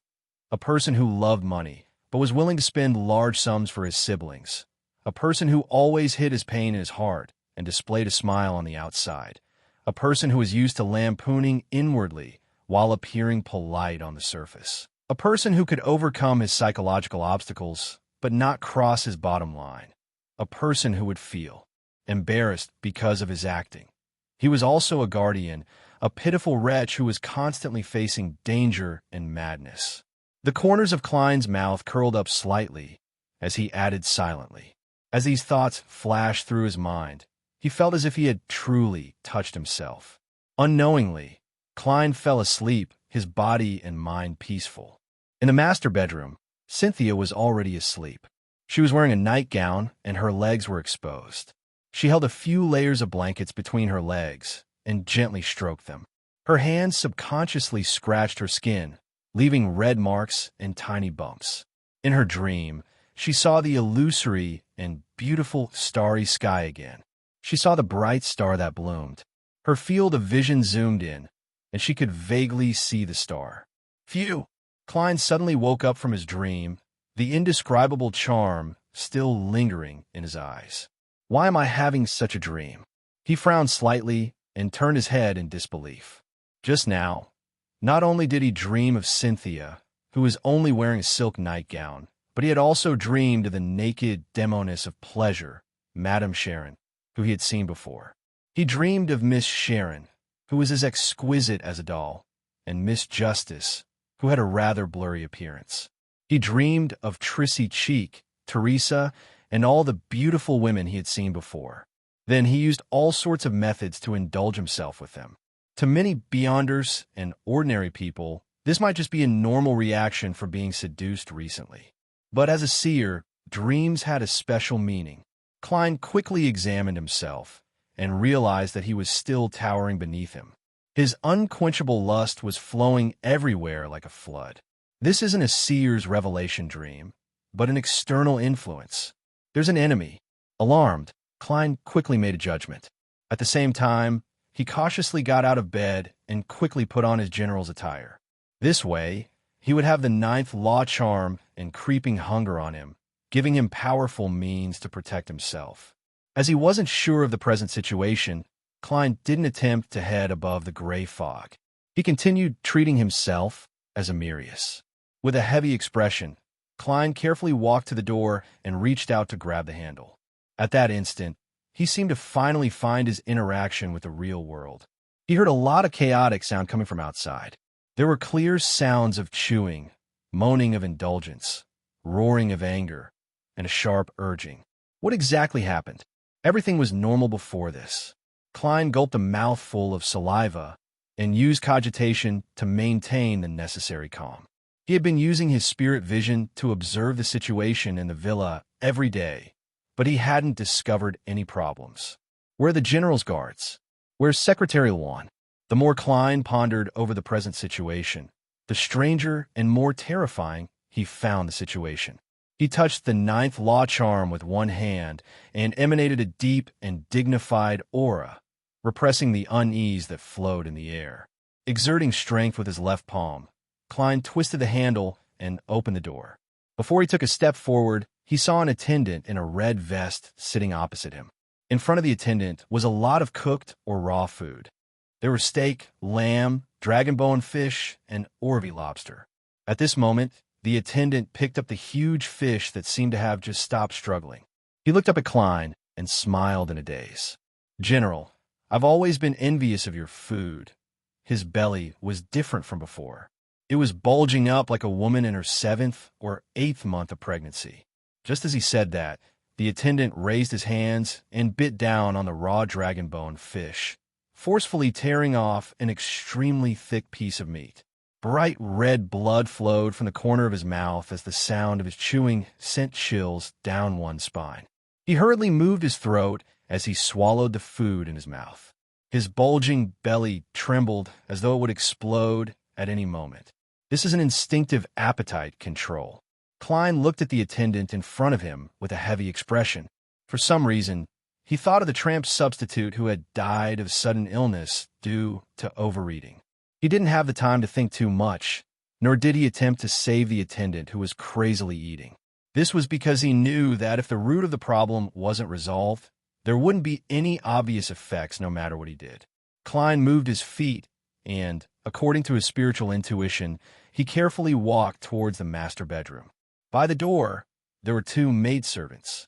One was sitting on the other, bending over to strangle the other's throat. With a beaming smile, she shook the maidservant beneath her and hurriedly urged, "Quick, praise me. Quick, praise me. Quick, quick, praise me." A desire for recognition. Klein frowned as he took a few steps forward and grabbed the maidservant's collar. With a smack, he threw the maidservant to the other wall, knocking her unconscious. However, this didn't stop the maidservant from crawling over. The maidservant beneath her kept yawning, unable to open her eyes. Even when she was being strangled, it was as though she couldn't get enough sleep. Such a scene, Klein momentarily had the urge to flee and seek help from the church and the military. However, the most powerful person on Orvie Island was Admiral Emirius. And I'm now Emirius. However, if the situation doesn't look right, I'll still have to retreat. I can't use my life to act. Klein's scalp tingled as he pushed open the master bedroom's door. The first thing that sounded from behind the door was the sound of indulging and happy moans. Following that, a smell that made one's heart race and blood flow drilled into Klein's nose. In addition, there were all kinds of bodily fluids that emanated in the air. It made one's mind involuntarily conjure up scenes of indulgence. Right on the heels of that, Klein saw the blonde secretary, Juan. He stood by the door and coldly looked inside with a condescending attitude. His arrogance seemed corporeal. Upon sensing someone enter, he turned his head and discovered that it was Admiral Emirius. His expression didn't change, nor did his gaze change. It was as though he was looking at an ordinary person, a trivial figure. This secretary is usually very respectful, but in fact he's such an arrogant person. Klein originally wanted to ask the seemingly rational one a question, but he saw the latter shift his gaze and look down at the center of the master bedroom. He only looks normal. Klein traced Juan's gaze and discovered a fair 3-meter-tall body on the bed in the middle of the master bedroom. Its surface was covered with brownish-green lumps that resembled tree pimples. Some of them had already split open, turning into flower-like organs. A number of the general's guards and the male attendants in the room were gathered around it. They were either standing or kneeling, floating or crawling as they copulated with the organs while emitting heavy panting. The other members of the general's guards and female servants were scattered across the carpet in the bedroom, enjoying each other's bodies to their heart's content. In addition, the tall, fair body with lumps and flowers had brown branches extending out, participating in every group's revelry. What kind of monster is this? Klein refreshed his knowledge of mysticism once again. He naturally lowered his left palm in preparation for battle. At this moment, at the top of the 3-meter-tall, terrifying body, a head turned over. It was a woman. She had long blonde hair and azure blue eyes. She had a high-nosed bridge and plump lips. She was none other than the gentle and beautiful Cynthia, who still had traces of a young girl's charm. As the branches waved and the flowers opened and closed, Cynthia looked down at Klein with a blushing face and said shyly, "I'm sorry." She said shyly, "General, I want to have a child with you." Divine Emperor of the Nine Heavens. Chapter 639. Upon seeing Cynthia's fair body gigantified with many tumors and flowers growing on it, making her look like a strange tree, Klein couldn't help but shiver when he heard her shy and low request. All his hair stood on end. Such a scene was terrifying beyond human imagination. Even in his dreams, he had never seen such a scene before. If he were facing Magos and Tingen, Klein would have definitely been affected by such a scene. He would have temporarily lost the ability to react due to his horror and panic, but after experiencing so much, He was a seasoned beyonder in the truest sense of the word. At the same time Cynthia's words entered his ears, the glove on his left hand silently changed color. It turned deep black, exuding a noble and sinister feeling. This meant that Klein had activated creeping hunger and switched to worm-tongue missile soul, transforming into a baron of corruption. In that instant, he distorted Cynthia's words, turning general, "I want to have a child with you," into general, "I only want to have a child with you." This way, Klein believed that the general's guards and male attendants surrounding the tree-like monster would definitely be pushed away by Cynthia, who had her wills distorted. They would be thrown far away to gain a chance to catch a breather. As for whether this would expose him as the real Admiral Emerius, he wasn't concerned. At such a moment, a person who cared if true acting could be completed was definitely someone with severe obsessive-compulsive disorder, and he clearly wasn't one. In addition, in an environment where all kinds of desires were magnified to the extreme, Klein suspected that the others who had been affected wouldn't be able to pay attention to the exact situation of the battle. The Baron of Corruption's distortion powers were silently activated, but Klein was surprised to see that the men surrounding Cynthia didn't have any changes in their actions. They weren't repelled at all. It's clearly already distorted. The mutated Cynthia is actually able to directly resist such effects. Klein's pupils constricted as he suddenly jumped 2 steps to the side. Where he was originally standing, a brown tree branch drilled out. At its tip was a flower that was dripping with sticky liquid.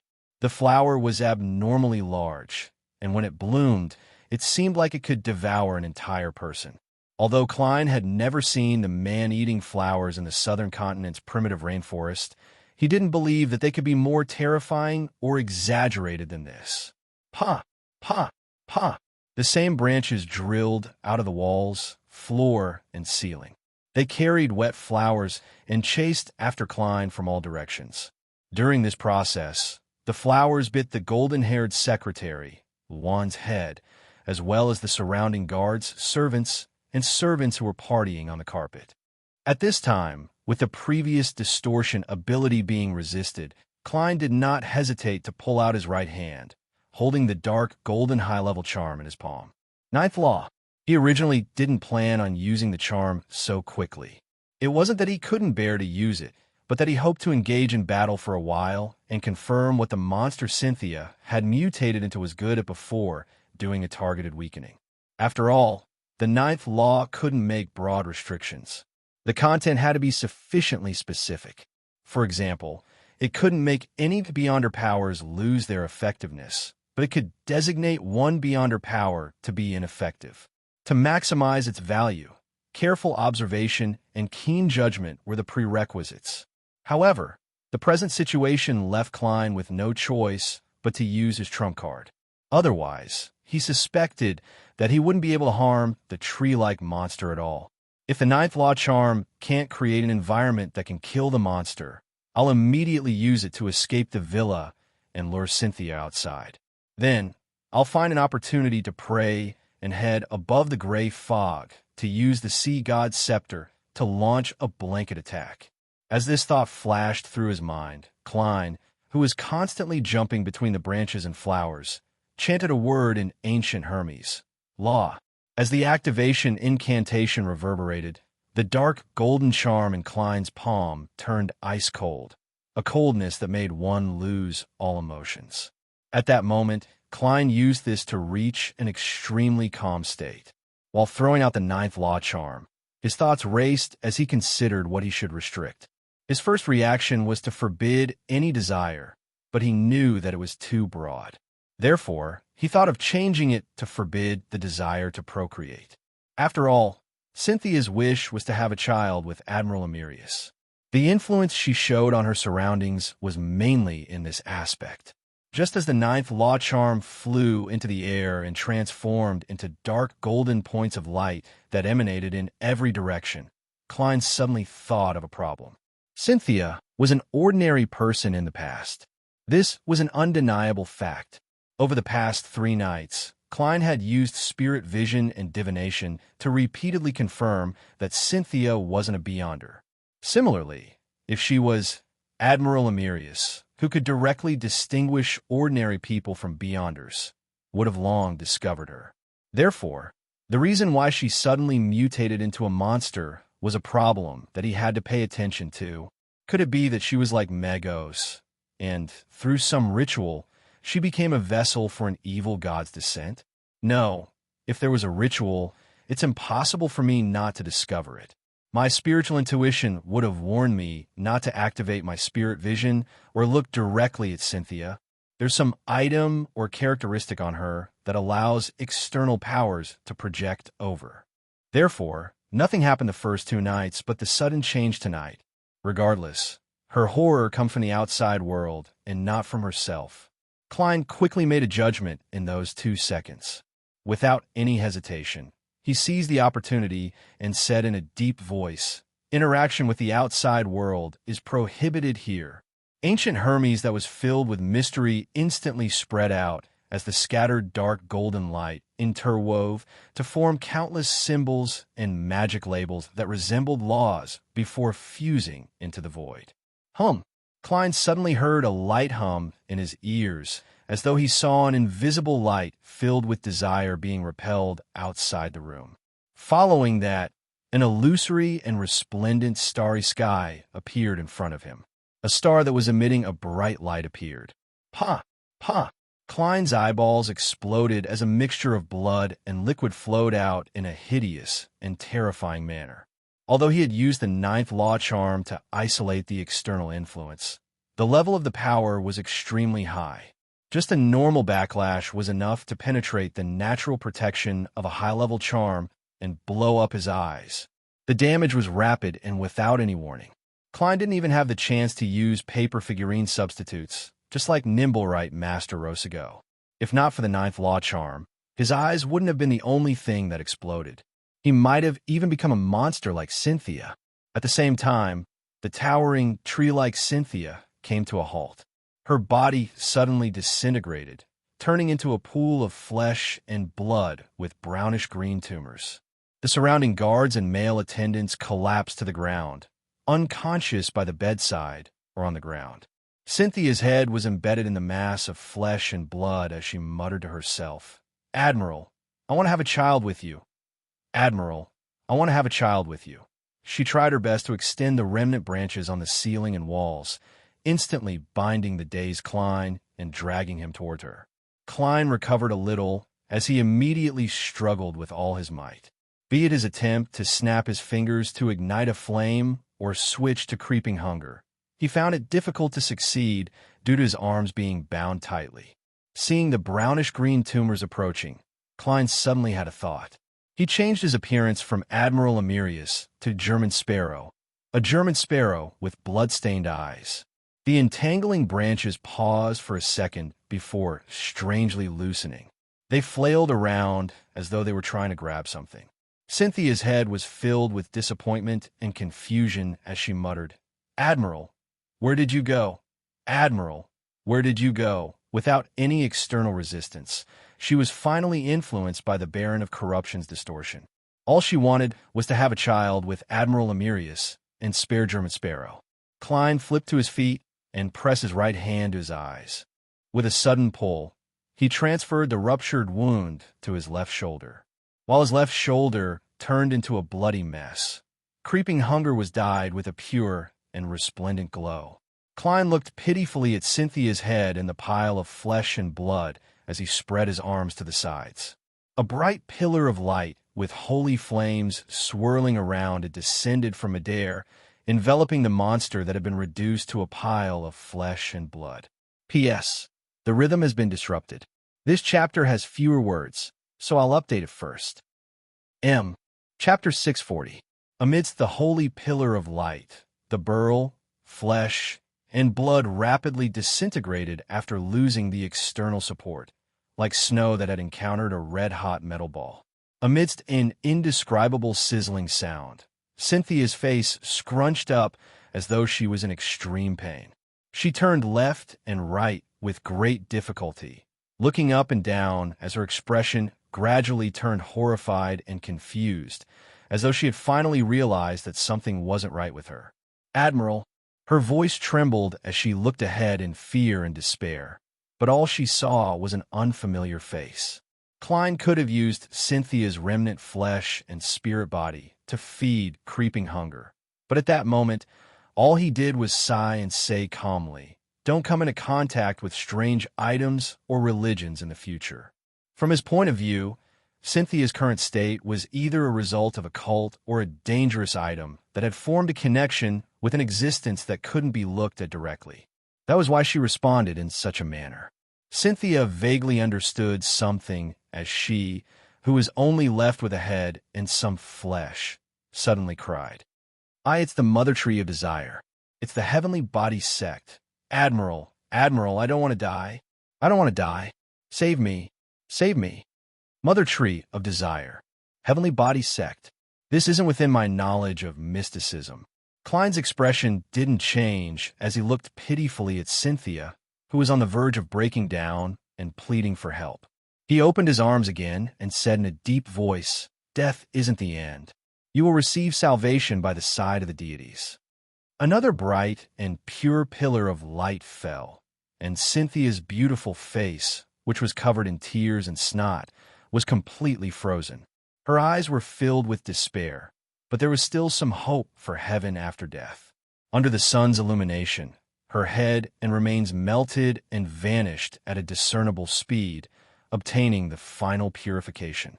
Klein watched this scene seemingly calmly as his expression and actions didn't change for a long time. After everything calmed down, the corners of his mouth curled up as he let out a bitter chuckle. What a crazy and chaotic world. The experience from before prevented him from directly channeling her spirit. The many oddities of the matter made him give up on the idea of bringing Cynthia's spirit body above the gray fog to interrogate. And with the evilness unable to be dispelled and the corrosion worsening, all he could do was choose to purify Cynthia in time. After all, this was a world with a true God. Perhaps there was a heaven after death. As for the backlash from creeping hunger, Klein wasn't worried for the time being. After spending so much time with it, this mystical item that had been sealed to a certain extent had become more and more compatible with him. He didn't need to feed it immediately after using it once. It had returned to its original state. Once activated, it would only eat once every 24 hours, regardless of how many times it was used. Of course, there was no need for it to eat on the day it wasn't used. Therefore, Klein still had plenty of time to search for food for creeping hunger without harming the innocent. If it really doesn't work, I can throw it above the gray fog. Klein surveyed the area and discovered that the members of the general's guards, as well as the male and female attendants in the room, had escaped the influence of the magnified desires. They had fainted, and this included the maidservant who had grabbed her companion's throat at the door in a bid to obtain praise and recognition, as well as the blonde secretary, Juan. Indeed, only by resolving the root of the problem can the matter come to a complete end. According to Admiral Amirius's description, Juan is at least a sequence 6 beyonder, suspected to be a baron of corruption. He might even have secretly reached sequence 5. For him to be so easily controlled by the magnified desires, it means that the power that descended through Cynthia is of an extremely high quality. But why did I only have a wet dream? Excluding mystical items, Luan and I should be on the same level. Is it because the gray fog's powers intertwining with reality provided help? Is it because of the restrictions of Admiral Amirius's temporary contract? Or could it be a combination of both factors? Yes, if not for them, as Cynthia's main target, my desires in that aspect would definitely be magnified to the extreme. This wouldn't just be a beautiful dream. Klein habitually reached out his right hand to touch his face, changing back into Amirius Revelt's appearance. As the others weren't in danger for the time being, he carefully observed the room as his spiritual perception was triggered. Taking a few steps forward, Klein came to the spot where Cynthia had vanished. He bent down to pick up a necklace from the pile of torn clothes on the bed. The necklace had a pendant the size of a knuckle. It was completely black and shaped like a miniature rhinoceros horn. Its surface was extremely dim and covered in cracks. Apart from giving off a sinister vibe, it didn't have any spiritual luster. This is the dangerous item that caused Cynthia's mutation, as it is already connected to that existence that can't be looked at directly. It has completed its mission and injected all its powers into Cynthia's body. Klein made a preliminary guess based on the pendant situation and his previous experiences. After checking for a while, he didn't find anything else. Hence, he pulled out a paper figurine and cleaned up the traces at the scene. He also removed the restrictions of the charm before walking to Secretary Luan, who had traces of corrosion left after being temporarily devoured by the flower. He raised his knee and kicked him a few times. With Amirius's character, it's unlikely he would squat down and shake his secretary awake. Heh, that fellow's arrogant attitude from before is really annoying. I really want to beat him up. Klein stopped as he watched Luan slowly wake up with a solemn expression. Your Excellency. Luan was momentarily confused, as though he couldn't tell if it was a dream or reality. As a superior, there's no obligation to explain. Klein looked down at him and said in a deep voice, Wake up all the lightly injured here. Wake up all the lightly injured here. A portion of you will treat the remaining people. A portion of you will immediately investigate the Naturism sect on Orvie Island. They worship an evil god known as the Mother Tree of Desire. Yes, start investigating the people around Cynthia. I'll be waiting for the report in the study. With that said, he held the cracked miniature rhinoceros horn pendant and turned to walk out of the master bedroom's door, entering the silent study that wasn't affected. As an important figure in the military, although he was helpless when facing the kingdom's upper echelons, he had to selectively ignore certain matters. For example, the telegram to dismiss Aston as Governor-General only for the new Governor-General to arrive. This meant that the new Governor-General had set off a long time in advance. And as the highest commander of the Central Sonia Navy, Amirius Revolt hadn't received any news at all.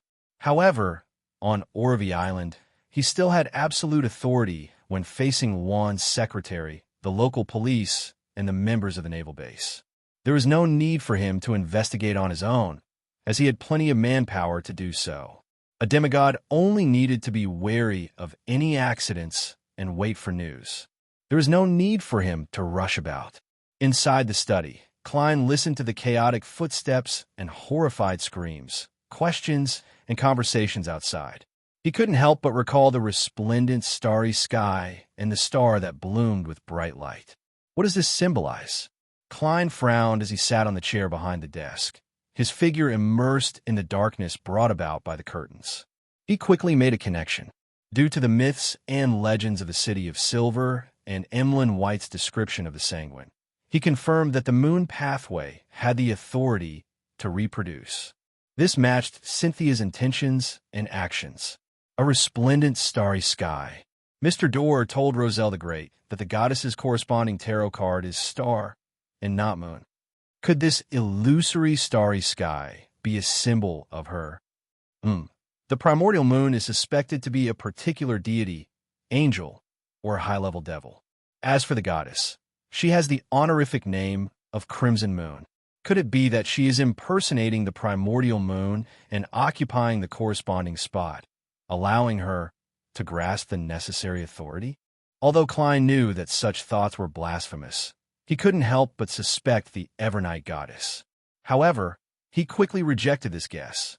This was because be it the vampire ancestor, Lilith, or the primordial moon, what they showed was purely reproduce.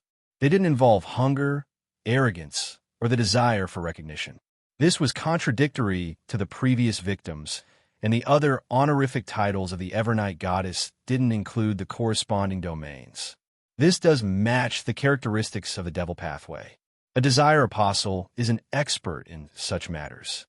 Could it be that the one replacing the primordial moon is really a high-level devil, or even the devil king who calls himself the dark side of the universe? Sequence 0 Abyss?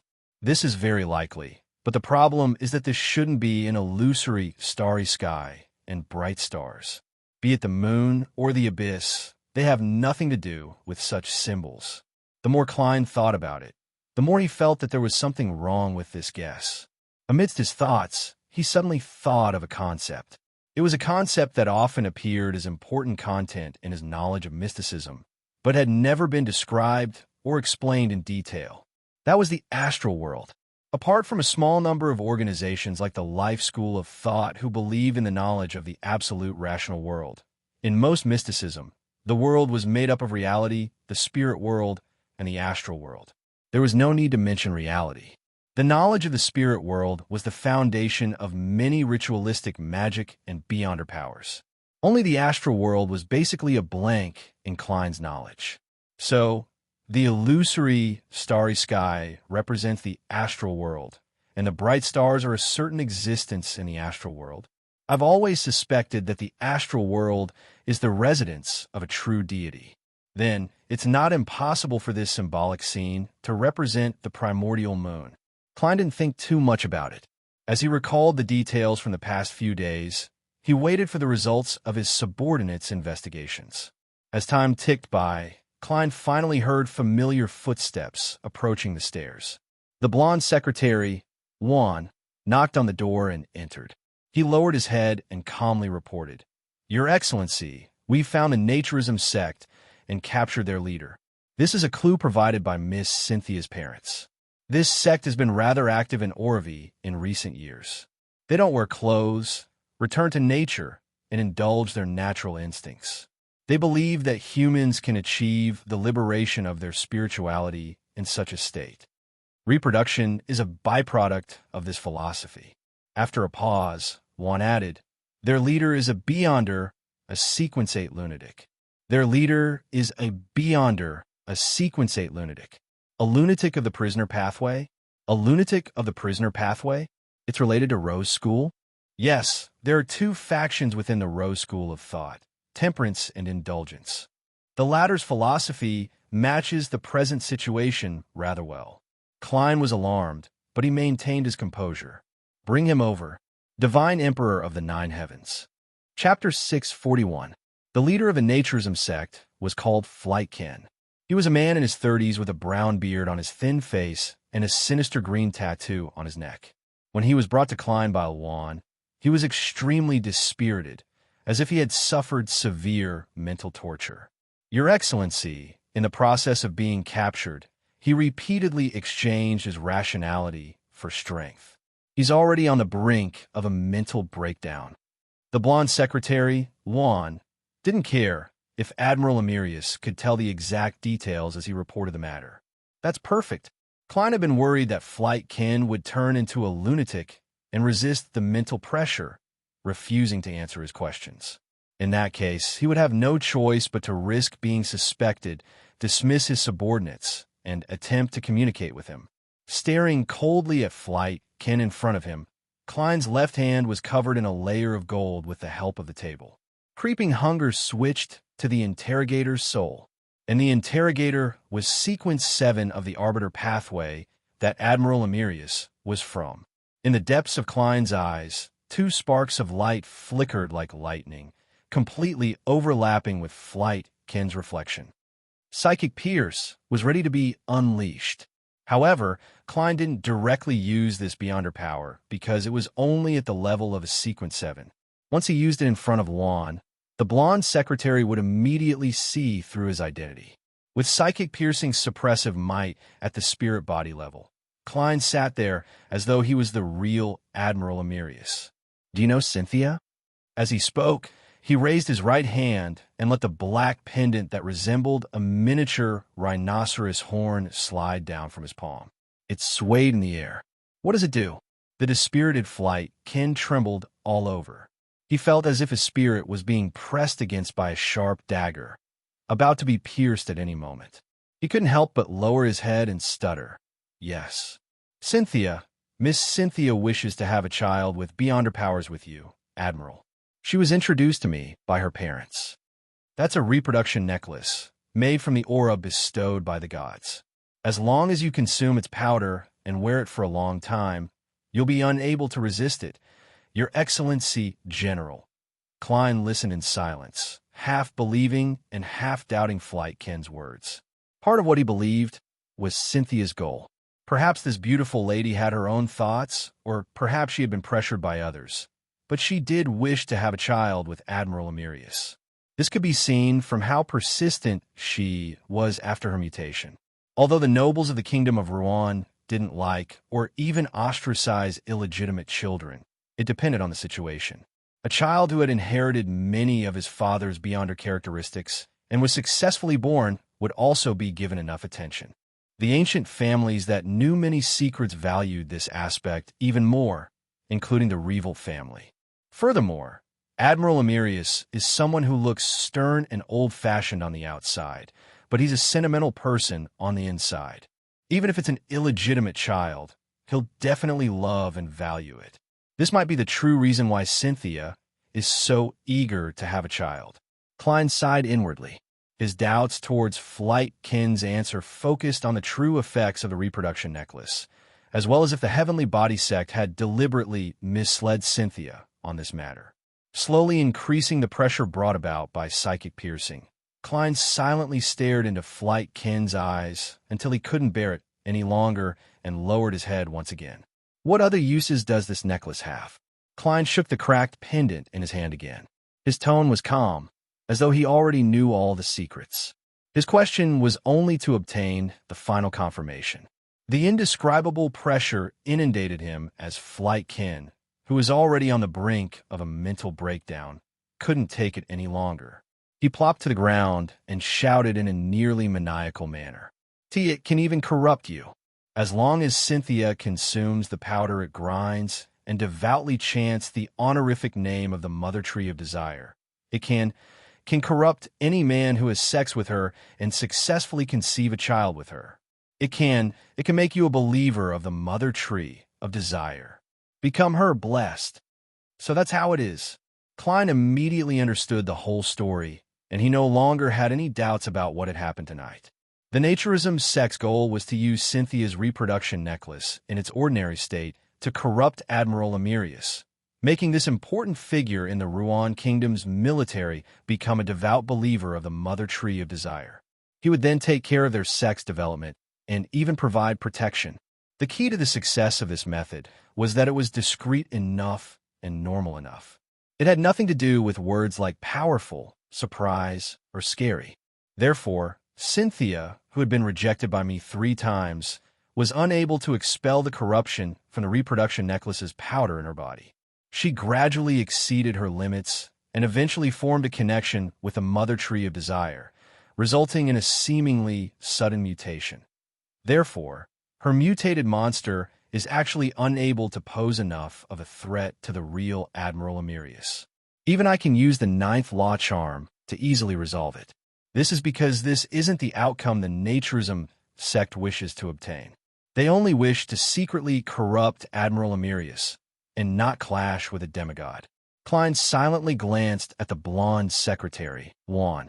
Juan also roughly understood the entire situation. He immediately lowered his head and said in a deep voice, "Don't worry." He immediately lowered his head and said in a deep voice, "Your Excellency, this was our mistake. We only monitored Miss Cynthia and the servants here. We didn't extend it to their family, relatives, or friends. I'm willing to accept any punishment for this, even if you send me to a military court." How would the real Admiral respond? Klein once again immersed himself in the role of Emirius, experiencing the pain, helplessness, sorrow, and anger he had recently suffered. He maintained his upright posture and said with a solemn expression, "We'll talk about this later." The hidden meaning behind this sentence was, it depends on your subsequent performance. Juan was taken aback for a second, as though he couldn't believe that the punishment given by the Admiral would be so light. Klein half closed his eyes and said with a deep voice, "It depends on your subsequent performance." Juan was taken aback for a second, as though he couldn't believe that the punishment given by the Admiral would be so light. Klein half closed his eyes and said with a deep voice, "My father, the late Earl Revolt, once taught me something. He said to forgive your subordinates' first mistake. Luan, you, as well as the other guards, have to thank him for his benevolence." As Luan's eyes shimmered, he silently drew a breath. He was no longer as calm as before. He said rather sincerely, "I'm impressed by your magnanimity. You will be the only one I will be loyal to apart from principles, gods, and the king. The arrogance in your heart is very exaggerated. Klein didn't believe it as he said in a seemingly calm manner. There's still a second half to the previous sentence. Severely punish them for their second mistake. Luan nodded, not surprised by this. Klein cast his gaze back at Flight Kin, who had collapsed to the ground, and pressed without a change in expression. Who ordered you to do this? From his point of view, Flight Kin's answer was likely a ploy. After coming into contact with Cynthia and understanding her needs, as well as knowing who her lover was, the Naturism sect boldly had the thought of corrupting Admiral Emirius. Flight looked left and right somewhat nervously as he spoke in a timid manner. Why, it's the mother tree of desire. She instigated us to do so in the dream. I only wanted to lend a reproduction necklace to Miss Cynthia in the beginning to wear it. I didn't plan on letting her consume the powder. The mother tree of desire ordered it. This is equivalent to an oracle to a certain extent.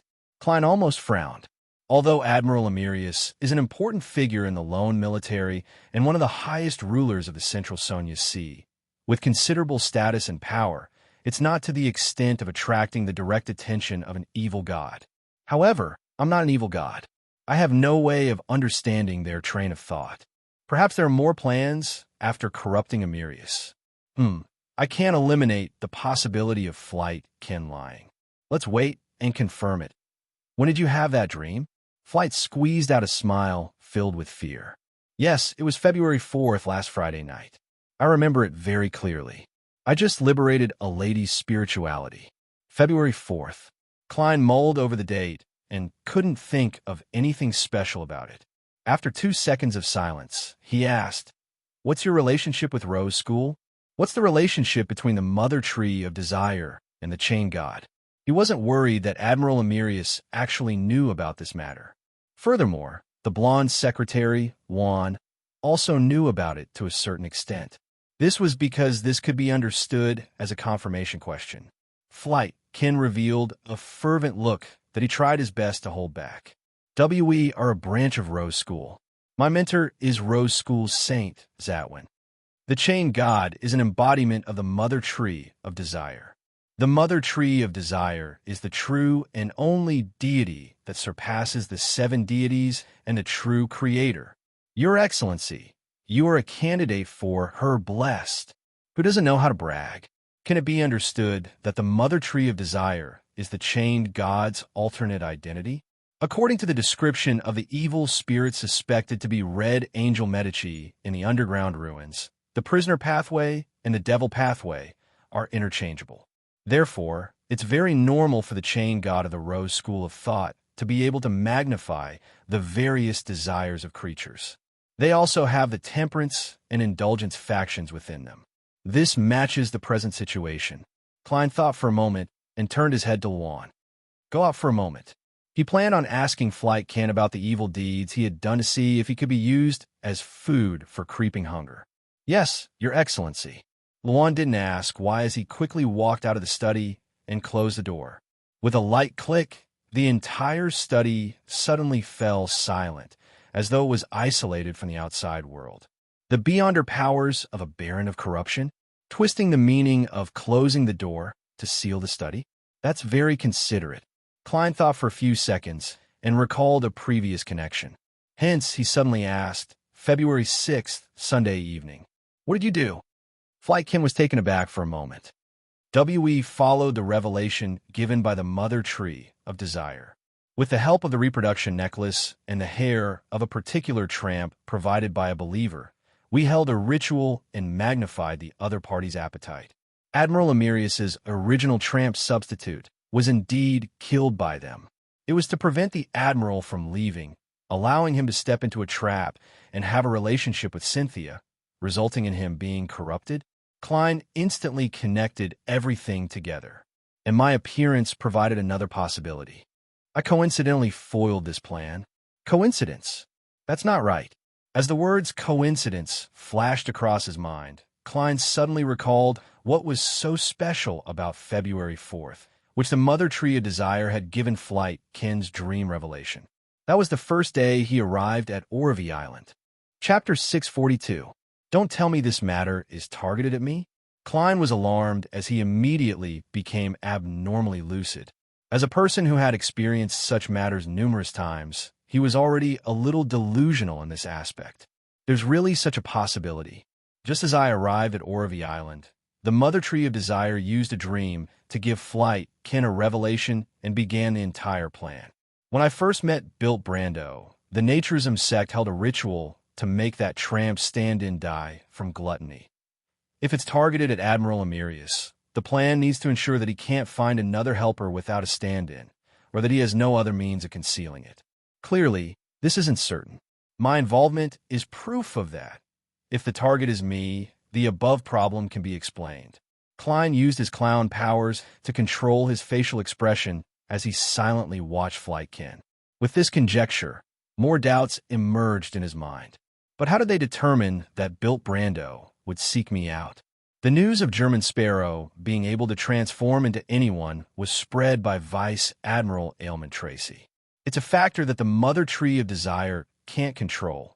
Of course, this can be viewed from another angle. It's precisely because of the spread of this information and my arrival at Oravi Island that the Mother Tree of Desire sent down a revelation to push for this matter. But the problem is, why would she corrupt me? My grudge with Rose School isn't enough to attract the attention of an evil god.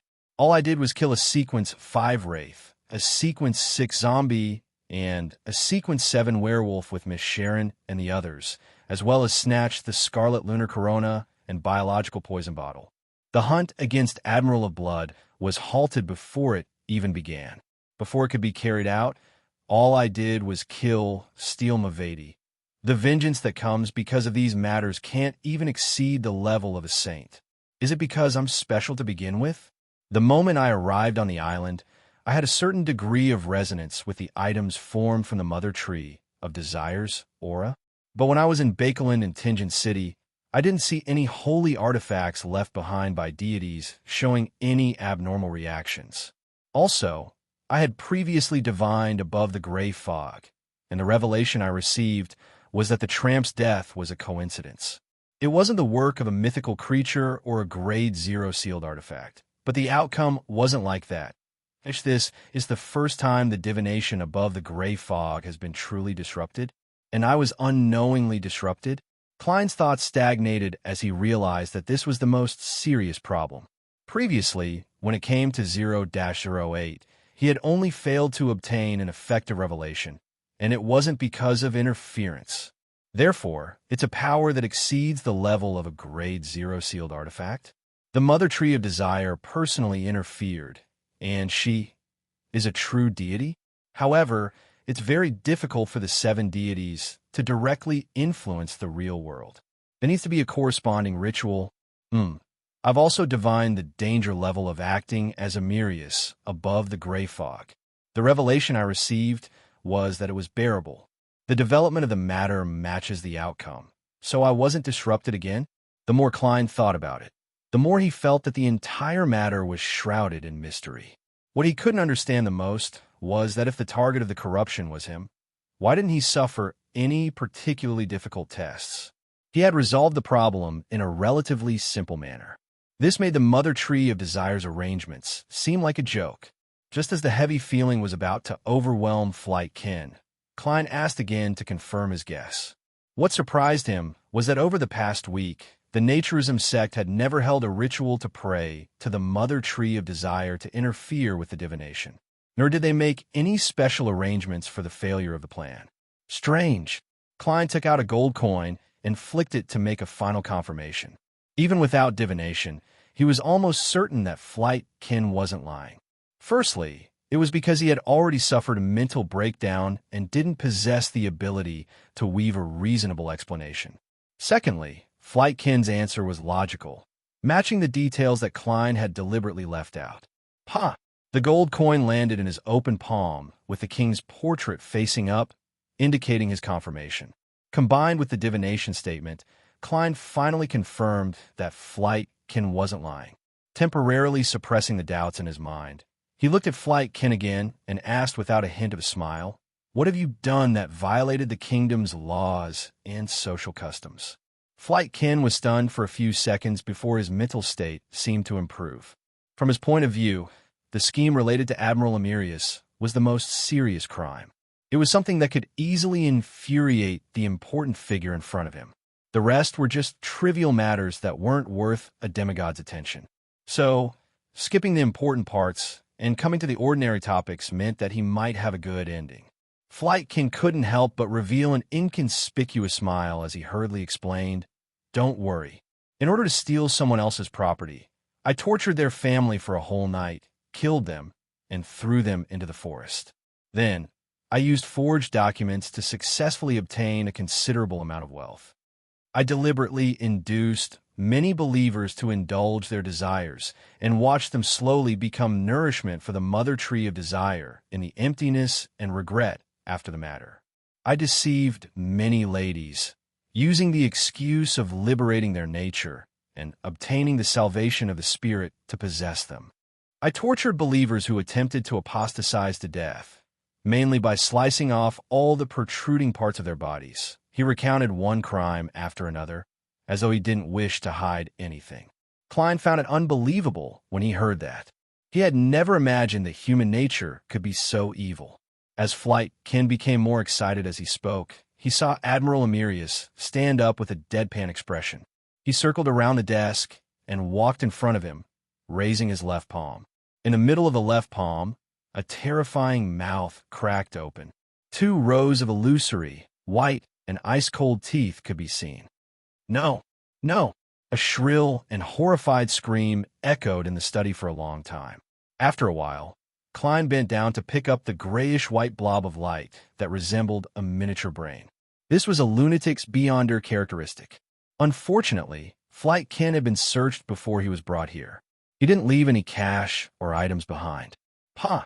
Klein snapped his fingers and ignited all the remaining pieces of clothing. Looking at the wound on his left shoulder that was beginning to heal, he sat behind the desk and remained silent for a long while amidst the dancing scarlet flames. When all traces were no longer obvious, he pulled the corresponding rope, causing the bell outside the door to ring. The blonde secretary, Juan, dispelled the seal and entered. He instinctively scanned every corner.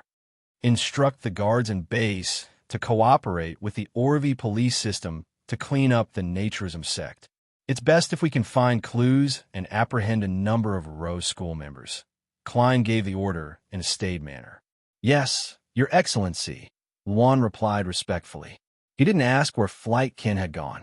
It was as though the leader of the Naturism sect had never existed.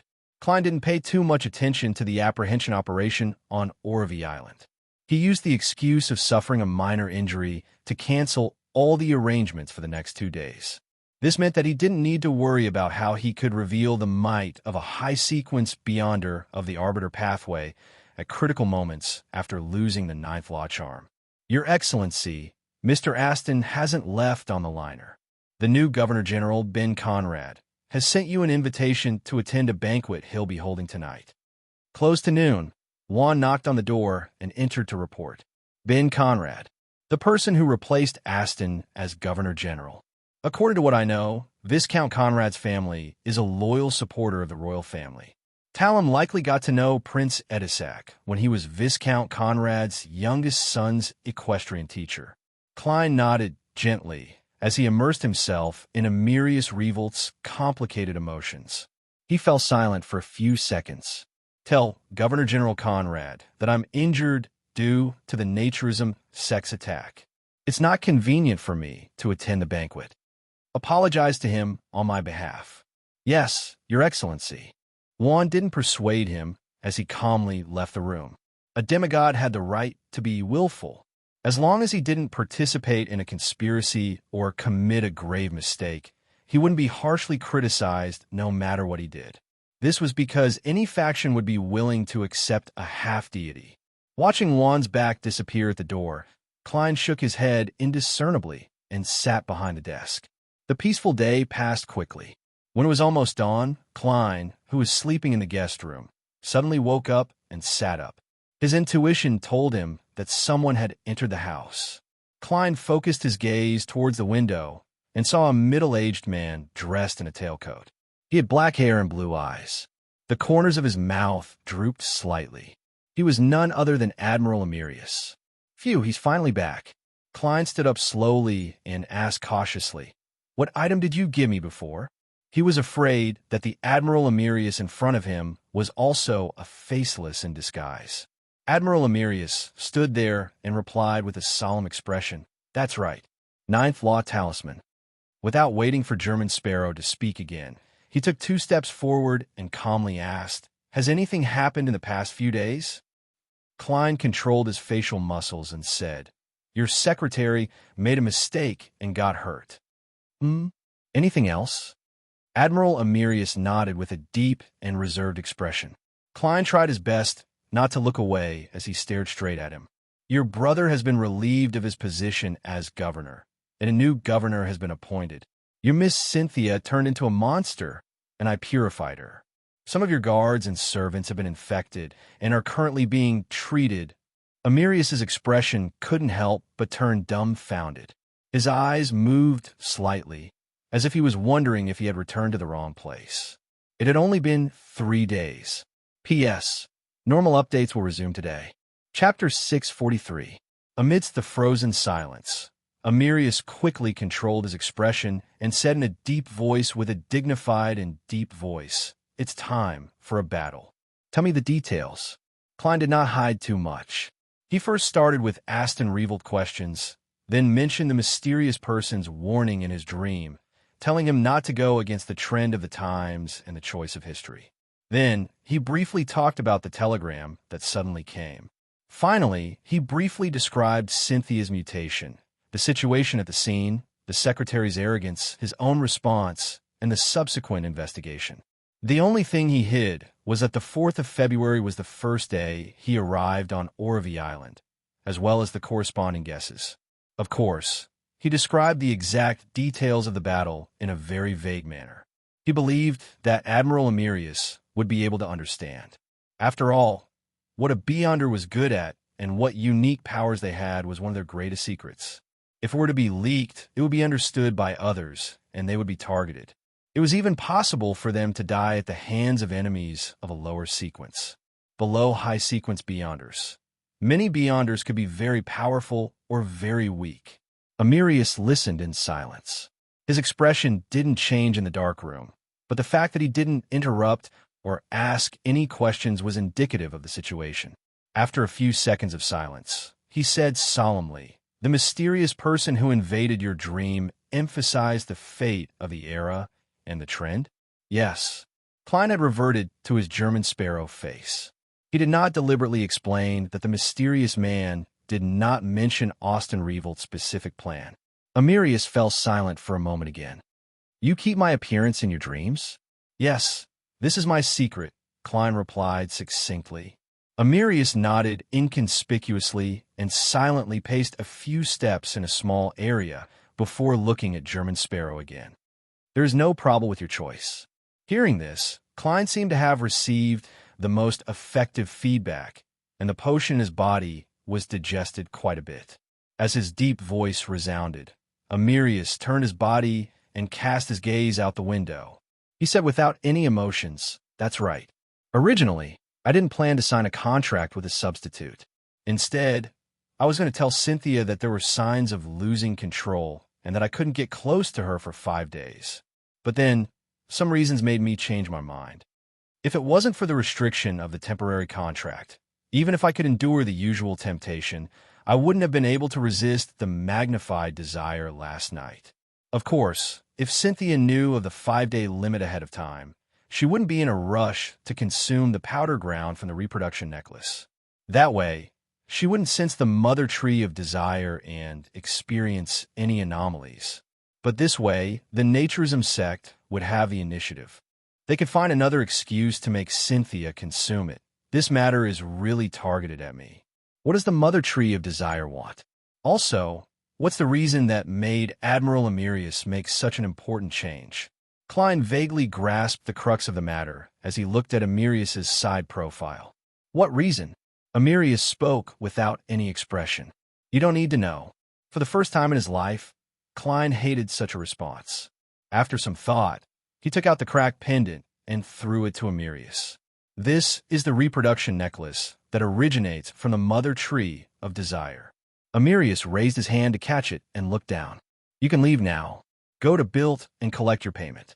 Aren't you worried that I'll know something I shouldn't know? That's right. Austin and Company's plot has already been exposed and learned of by their political enemies. As for Amirius, he clearly wasn't involved in it. Therefore, it's fine even if I don't know anything. Klein imagined that there would be a long-term confidentiality agreement, but he never expected that he could leave just like that. Noticing that Amirius didn't take the initiative to mention another matter, he pointed at him. Clothes. Only then did Admiral Amirius look up. He silently took off his tailcoat that included a shirt and vest. Klein originally wanted to use the reason that the difficulty of the mission exceeded the previously agreed-upon limit as an excuse to obtain additional payment, but after he vaguely confirmed that Cynthia's matter was because of him, he gave up on the idea out of guilt. He quickly took off his comfortable sleeping robe and changed into his tailcoat.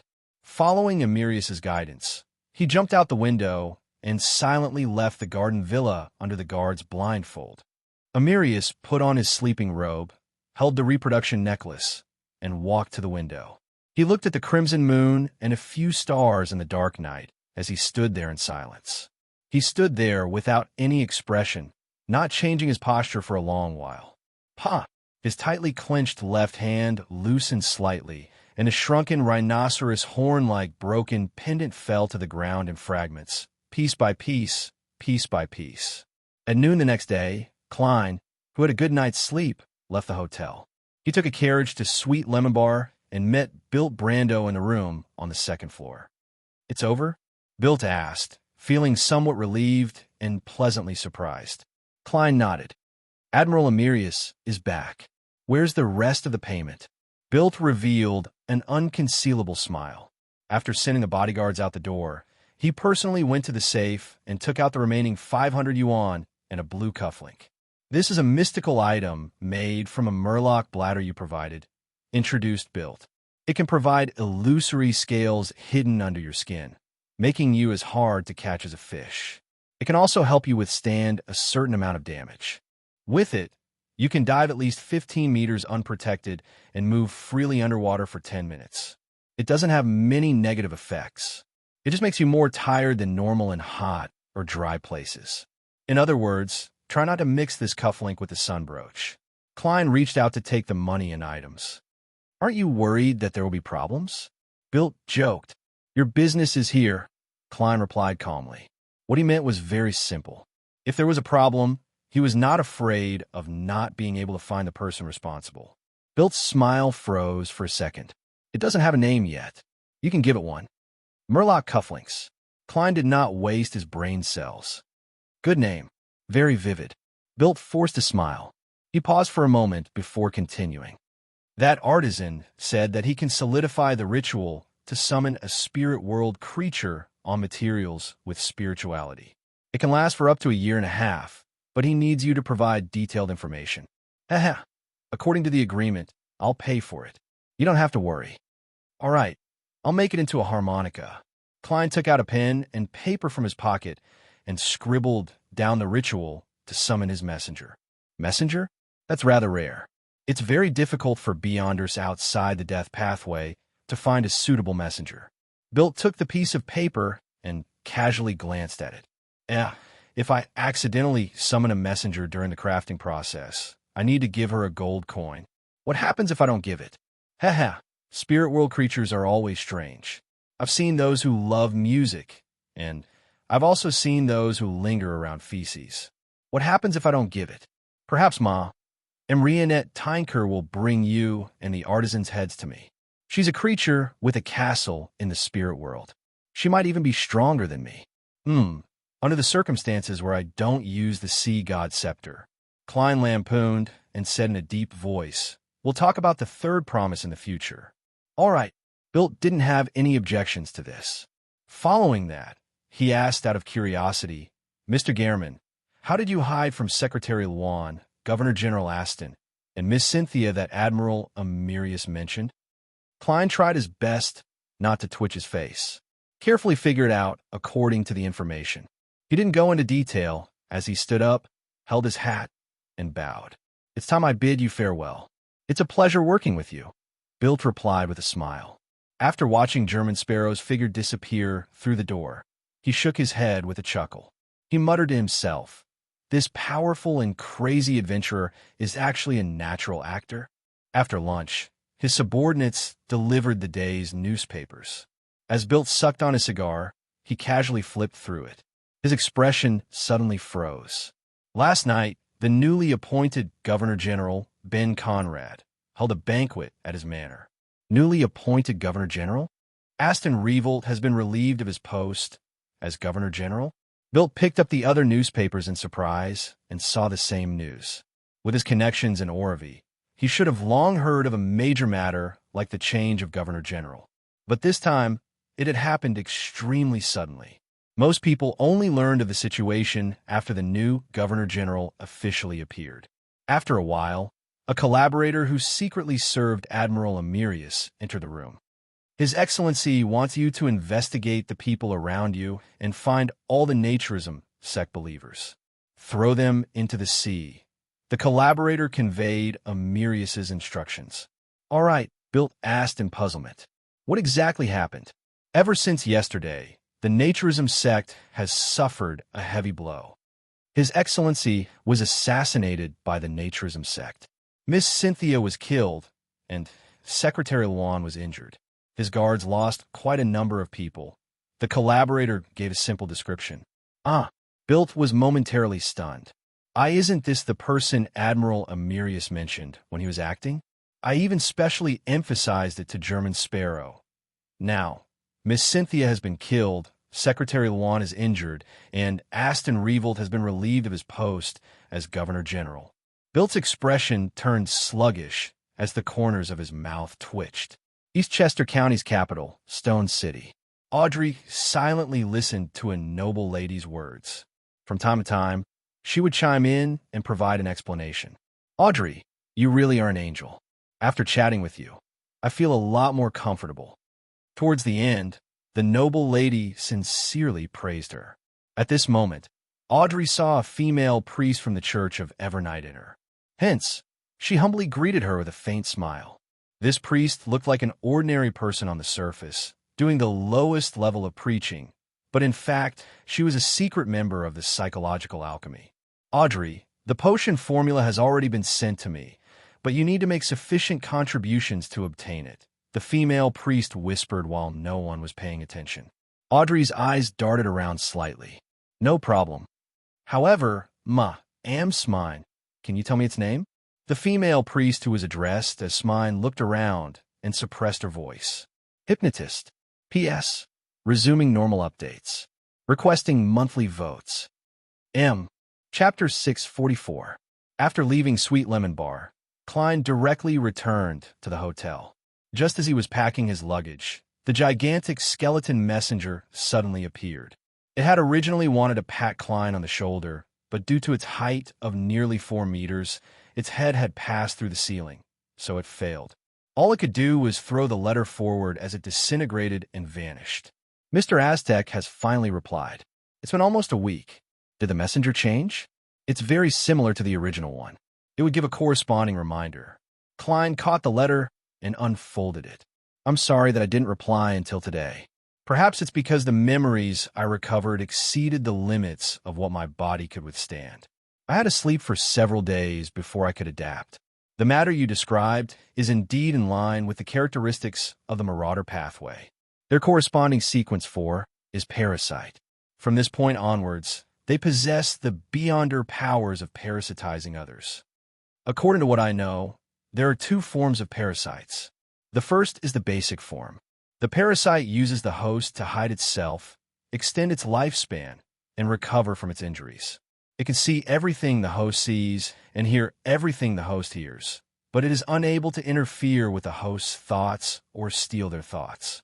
Therefore, if the host wishes to communicate with the parasite, it has to take the initiative to speak. The other form is full control. The parasite and the host's spirit body are nearly fused. It knows the host's thoughts and intentions, and it can take the initiative to take over the host body. Against the first form of parasite, It can warn the host through dreams or subconscious conversations. There's no need to worry about being discovered, because the parasite needs to use the host's senses to sense what's happening around it. In the second form, there's no way to bypass the parasite to communicate with the host, but there's also a chance to eliminate it. That is to rely on the host's faith. It's very difficult for me to accurately describe such matters to you.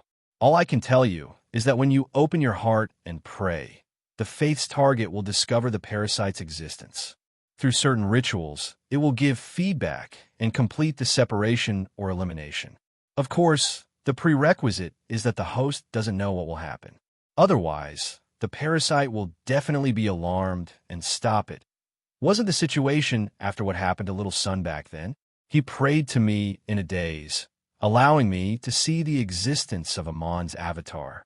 Then, I hid my intentions and taught him the secret deed ritual, using it to purify the parasite. Klein had a deeper understanding of the matter from before, but I have no way of ascertaining what state the poet is in. When he was in Tingen, he would occasionally mutter to himself. This might be a manifestation of the first type of parasite, but the problem was that it had already been months. The parasite might have already taken complete control of him. I need to confirm this matter before I know what to do. Otherwise, entering the dream blindly will only lead to the parasite discovering my goal ahead of time, making the problem more serious and harder to solve. If it's the second parasite, Bar believes in the goddess, but the goddess has tens of millions of believers. It's unlikely that she would pay attention to a red glove who isn't a blessed or a saint. For example, I, the fool, am different. I always check on any prayers and often provide one-on-one services. This is the state of entrepreneurship. As Klein thought about it, he suddenly felt a little wistful and wistful. He had originally planned on entrusting Emlyn to secretly monitor Leonard Mitchell to figure out if he would often mutter to himself. But considering that the matter of Tinder had already made Emlyn appear in front of Leonard and the parasite, there was a high chance that he would become a target of vigilance and investigation. So he could only rationally give up on this idea. Miss Magicians is only a sequence aid, a trick master. She doesn't have the ability to monitor a parasite at the angel level and a red glove. Miss Justice's identity is a very good disguise. Furthermore, she's also a believer of the goddess, but the problem is that she's now back at her family's fief. She'll only return to Bakeland in June. Mr. the Hanging Man and Ma and Hermit are at sea, and Little Son isn't even able to communicate with the outside world. There aren't enough members in Tarot, and there aren't enough factions to develop themselves. I can't even find a suitable candidate to help me complete this matter. Among the people I know, Miss Sharon should be the best at concealing herself when it comes to such matters, but I can't contact her, even if I use Miss Magicians and Emlyn. Sigh. I was in too much of a rush when I fled Bakeland, so I didn't consider the consequences. Klein rubbed his temples, thinking that Leonard was an elite red glove of the Nighthawks, with high-ranking deacons and the church watching over him. The parasite wouldn't dare to do anything for the time being. Therefore, he decided to temporarily suppress the problem and wait until he found a suitable helper. Perhaps after I finish digesting the potion, I'll head east of Isonia Sea to find mermaids and complete my advancement. Then, I'll return to Bakeland and do it myself. The experienced Klein no longer hesitated as he quickly made up his mind. Inside Sweet Lemon Bar, after the uneasy Bilt dealt with two of his trusted subordinates from the Naturism sect, he finally received good news. "You said that Admiral Emirius has set off for Byam today?" he asked as he stood up with a cigar in hand. His deputy, Sothith, nodded gently. "Half an hour ago, his fleet left the harbor and headed for the Rorstad archipelago." Phew! Bilt heaved a sigh of relief without hiding it, confirming that the admiral wasn't blaming him. Thinking back to how German Sparrow, a stand-in, had caused the admiral's guards to suffer heavy losses in less than 4 days, causing the admiral's younger brother to be relieved of his governor-general position, his secretary to be injured, and his mistress to die tragically in the villa, he couldn't help but doubt his abilities. Although the responsibility for these matters wasn't necessarily on German Sparrow, with all of them erupting at the same time, it still made people feel that this was the problem of a crazy adventurer. At the very least, he was sufficiently unlucky. And as the person who recommended and hired him, Bilt believed that there was no way he could shirk the responsibility. He would definitely suffer Admiral Amirius's punishment, as expected of a demigod. You didn't let your anger blind you. Praise the Lord. May the storm be with us. Bilt clenched his right fist and punched his left chest. At this moment, one of the subordinates he sent rushed back. Boss, German Sparrow has disappeared, the subordinate reported anxiously. Bilt frowned slightly. Disappeared? Yes. After he checked out, he carried his suitcase and circled the streets a few times before disappearing. The subordinate said truthfully, "It's indeed very difficult to monitor an adventurer who can transform into anyone." Bilt sighed. That's all. There's no need to search for him anymore. Having been targeted by the mother tree of desire once, Klein carefully changed his looks, identity, and residence to prevent himself from being targeted again. And with the gains he gained from acting as Admiral Amirius, he decided to quickly digest the potion through practice. Riding a carriage to the Orvie Hospital Foundation, Klein entered it once again. The person in charge of registration was still Ma, Mwana. She looked up and said, "You want to volunteer?" "Yes." Klein nodded seriously. Wana took out a form and skillfully asked, "You want to volunteer?" "Yes." Klein nodded seriously. Wana took out a form and skillfully asked, "Name?" Klein replied with a smile. Sinbad Warrant. The weather in East Chester County in April was comfortable with lush vegetation and beautiful scenery. It was the perfect season for hunting. Audrey was wearing a black riding suit that hugged her waist and a helmet that protected her head. Together with her maroon mare, she chased after a brightly colored pheasant. With a whoosh, she shot an arrow and accurately hit her prey. As a psychiatrist, her physique had clearly been enhanced. Together with the shooting education she had received from a young age, be it guns or bow and arrow, she was considered pretty good. A golden figure pounced forward and quickly bit down on the prey that had lost its life. It was none other than Susie. "It was a pleasure working with you." The corners of Audrey's mouth curled up as she gave Susie a high five with a bright smile. At this moment, the aristocratic scions that surrounded her, either praising her hunting skills or her training of the hunting hounds. Audrey felt a little ashamed when she heard the latter half of what she said. She had never trained Susie before. The aristocratic scions quickly dispersed and continued their pursuit of their prey. As for the low-ranking priest of the Evernight goddess, Maam Smine, she came over and suppressed her voice to Audrey. "This is the last mission. Once you complete it, you will receive the hypnotist formula." Finally, Audrey's eyes lit up as she silently nodded. Frankly speaking, if she was still the delicate and inexperienced aristocratic lady from before, she would have long given up on accumulating contributions over the past 2 months and requested to purchase the hypnotist potion formula from the tarot.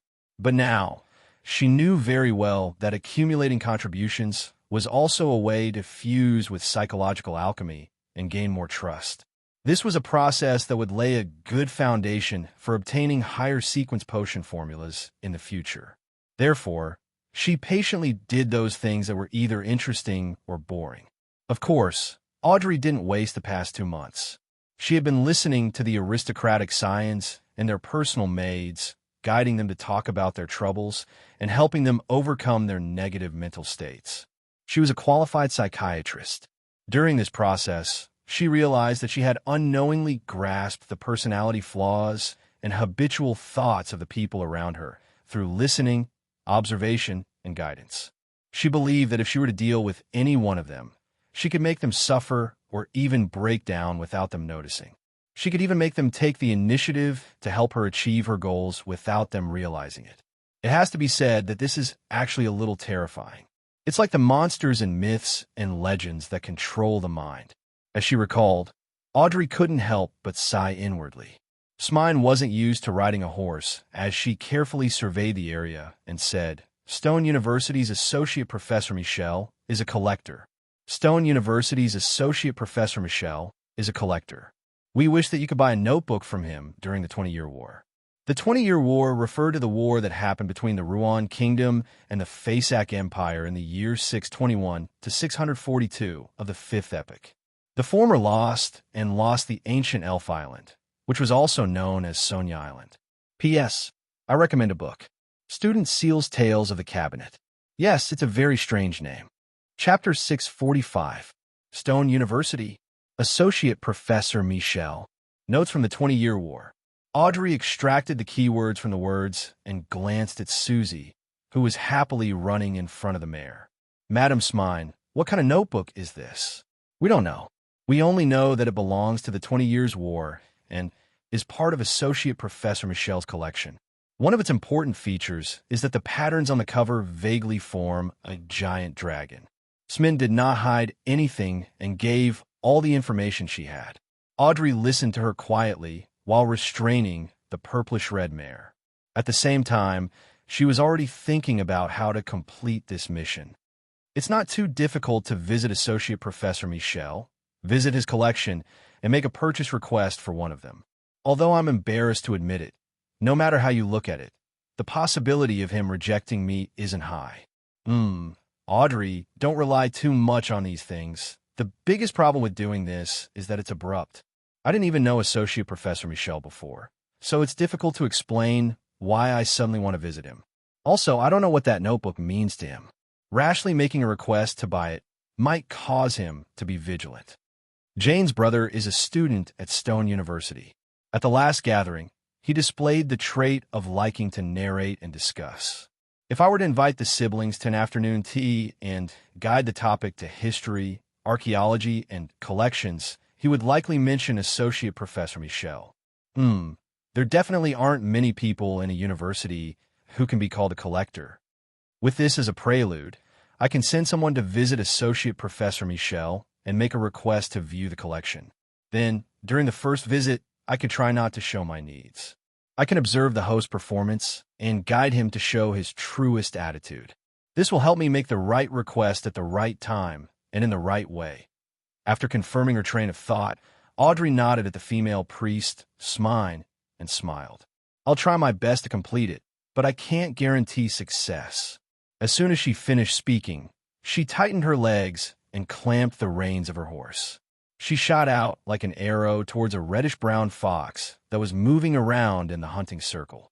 On the turbulent sea, the Blue Avenger was like a leaf that had been blown into the air by a gale. Sometimes it flew, sometimes it fell. However, it maintained an astonishing balance and showed no signs of capsizing. In the captain's cabin, Alger Wilson floated by the window and stared at the mountain-like waves outside. Strong winds swirled around him silently. After an unknown amount of time, he landed on the carpet with his feet. Wind-blessed is indeed a sequence that can be easily played according to its name. The only problem is that I have to occasionally make myself irascible to match the characteristics of the wind. Alger sighed inwardly without any expression of joy. Over the past 2 months, he hadn't obtained the Ocean Songster formula through his own channels or through transactions in the tarot. After all, it was a sequence 5, the level closest to a demigod. The corresponding formula was already in a situation where there was a demand but no supply. Even if one had a pile of money and was willing to pay a significant premium, it was still very difficult to buy. Normally speaking, joining a corresponding church or organization was the most effective way to obtain a similar formula. But as a bishop of the Church of the Storm, Alger couldn't rely on this method. Due to certain secrets, he had to conceal his strength in exchange for freedom of movement and weak surveillance. This was so that when he had sufficient confidence, he could head to a certain place and complete his long-awaited goal. To his delight, he didn't waste the past 2 months. At the very least, the digestion of the Wind-Blessed potion was progressing well. Wind-Blessed is simple, but Ocean Songster is said to be quite difficult. Does it have to be sung often? Alger couldn't help but turn his head and look at the deck. Although they were separated by rooms, he could still hear drunken sailors singing excitedly, creating a noise that could compete with the sound of the storm. Alger couldn't help but frown. Bakeland, Sherwood Borough, Cindy's Circus. Aren't you performing magic tricks? Why are you dressed like this? A youth asked the woman in front of him, who was wearing a pitch-black pointed hat and a long dress of the same color. I don't know why I dress like this either. Perhaps it's because my brain was frozen by the cold weather the very first time, and it became a fixed style after that. Furs touched her face, which was painted with red butter, and replied with a smile. In ancient times, magic tricks were often mistaken for witchcraft. But this has nothing to do with why I dress like this. She picked up one of the 3 large ceramic cups in front of her and inverted the white ball at the bottom. Then, she quickly switched the positions of the cups and smiled at the youth who had just asked the question. Guess which cup the ball is in? Isn't this one of the gambling methods invented by Roselle the Great? The youth said with interest. But you aren't the croupier, but the trick master of this circus. So, I'm guessing that the ball has already been switched by you. All the cups are empty. Furs smiled and said, Congratulations. Congratulations, you got it wrong. She suddenly picked up the cup in the middle, and a white figure suddenly flew out from it. It was a pigeon, and the original ball was where the pigeon had left it. Oh, God! Beautiful magic trick. Very exciting. Amidst the exclamations, Furs looked at the cathedral bell, not far away, in a pleased manner. She put away her props and returned to the tent where the circus leader was. Are you really resigning? I can double your salary.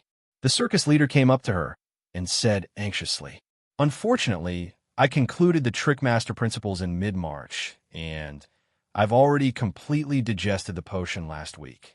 If it wasn't for the fact that the contract ends today, I wouldn't have come. Although it feels good to be treated as a Trickmaster, it can't stop me from advancing to astrologer. Teacher said that he'll be coming this week to give me the formula, ingredients, and a gift. What will the gift be? Sigh. The ravings of the full moon are getting more and more terrifying. If not for Mr. Fool, I'd definitely have lost control and become a monster. Furs reached out her right palm and covered her mouth. She yawned lazily and said with a smile, It's like this. I'm actually a best-selling author. My next book's theme is related to the circus, so I came to apply for a job here. A best-selling author? The circus leader's eyes lit up as he asked worriedly and expectantly, Will you write bad things about us? Is there anything bad here? I've been having a good time these past 2 months. Furs took off her black pointed hat. The circus leader revealed a sincere smile. Wall, Wall, can you mention the name of our circus in your book? I will. I will pay you for the advertising fee. Of course, it won't be too much. As you know, I have a lot of people to feed. You can do that? Captain Sure is smart. This was the first time Furs knew that advertisements could be published like newspapers and magazines. Furthermore, it was done in a more concealed and natural manner. Amidst the undulating waves, the liners with rows of cannons on both sides steered on a safe course, not daring to deviate at all. To the east of Orvie Island, once one deviated from the correct course, it often meant that one would disappear. Even the pirates didn't dare stray too far from the safe zone. This sea was filled with unexplored regions, filled with all sorts of sensational legends. After more than 2 months of volunteer work and finding 4 opportunities for true acting, Klein bade farewell to his work of carrying patients, scrubbing toilets, and cleaning vomit before boarding the ship that headed for the Gargas archipelago. On the Taro in early March, he had successfully hired the hermit Catlia through a private conversation. He was to rendezvous with her at the Gargas archipelago's capital, city of White Nas. He would then take Admiral of Stars' ship to the easternmost side of the Sonia Sea, which was a dangerous and illusory sea, in search of the mermaids that lived there. Catlia seemed very interested in meeting the Taro members in real life. Back then, she only thought for a few seconds before agreeing to the world's request. However, due to the level of danger, she offered a relatively high price. 3,000 pounds. Klein's first reaction was to give up and take Mr. the Hanging Man's ghost ship. However, considering the fact that the latter had quite a number of sailors from the Church of the Storm with him, he didn't have much freedom. Furthermore, heading to the easternmost side of the Sonia Sea was indeed very dangerous, so he finally agreed to Ma and Hermit's request.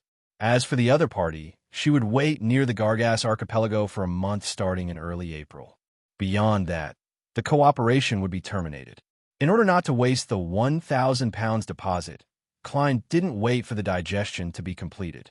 He set off from Orvie Island and headed straight for the Gargas archipelago.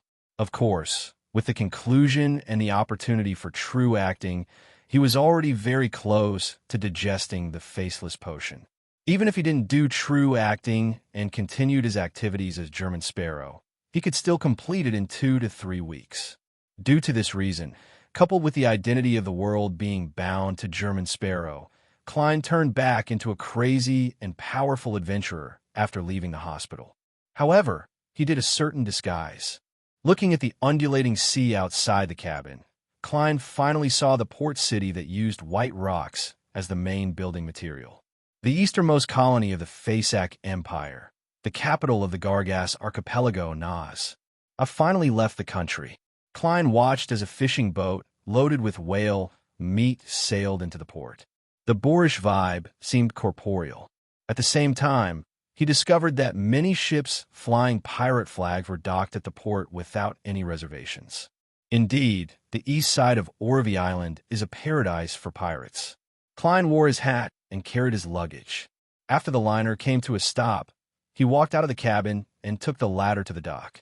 After taking a few steps, he saw a group of pirates who seemed to be in conflict with a local gang.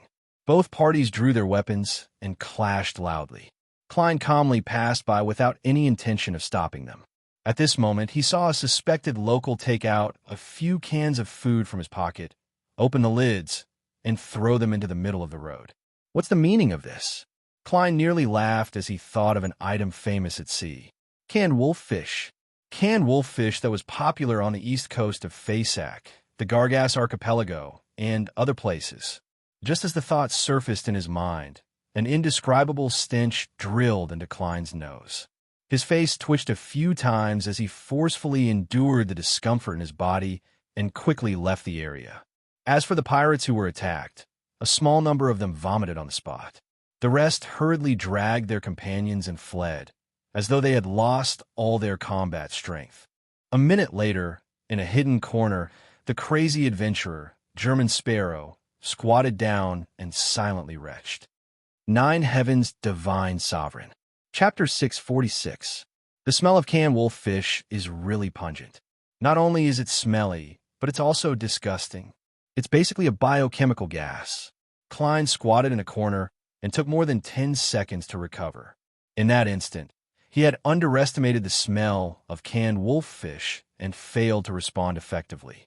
He didn't use paper figurine substitutes or create invisible air tubes to pretend that he was breathing underwater. Now, he finally realized how wise his decision to not open canned wolffish in public was. Phew! Klein exhaled and slowly stood up. He picked up his luggage and walked out of the dock.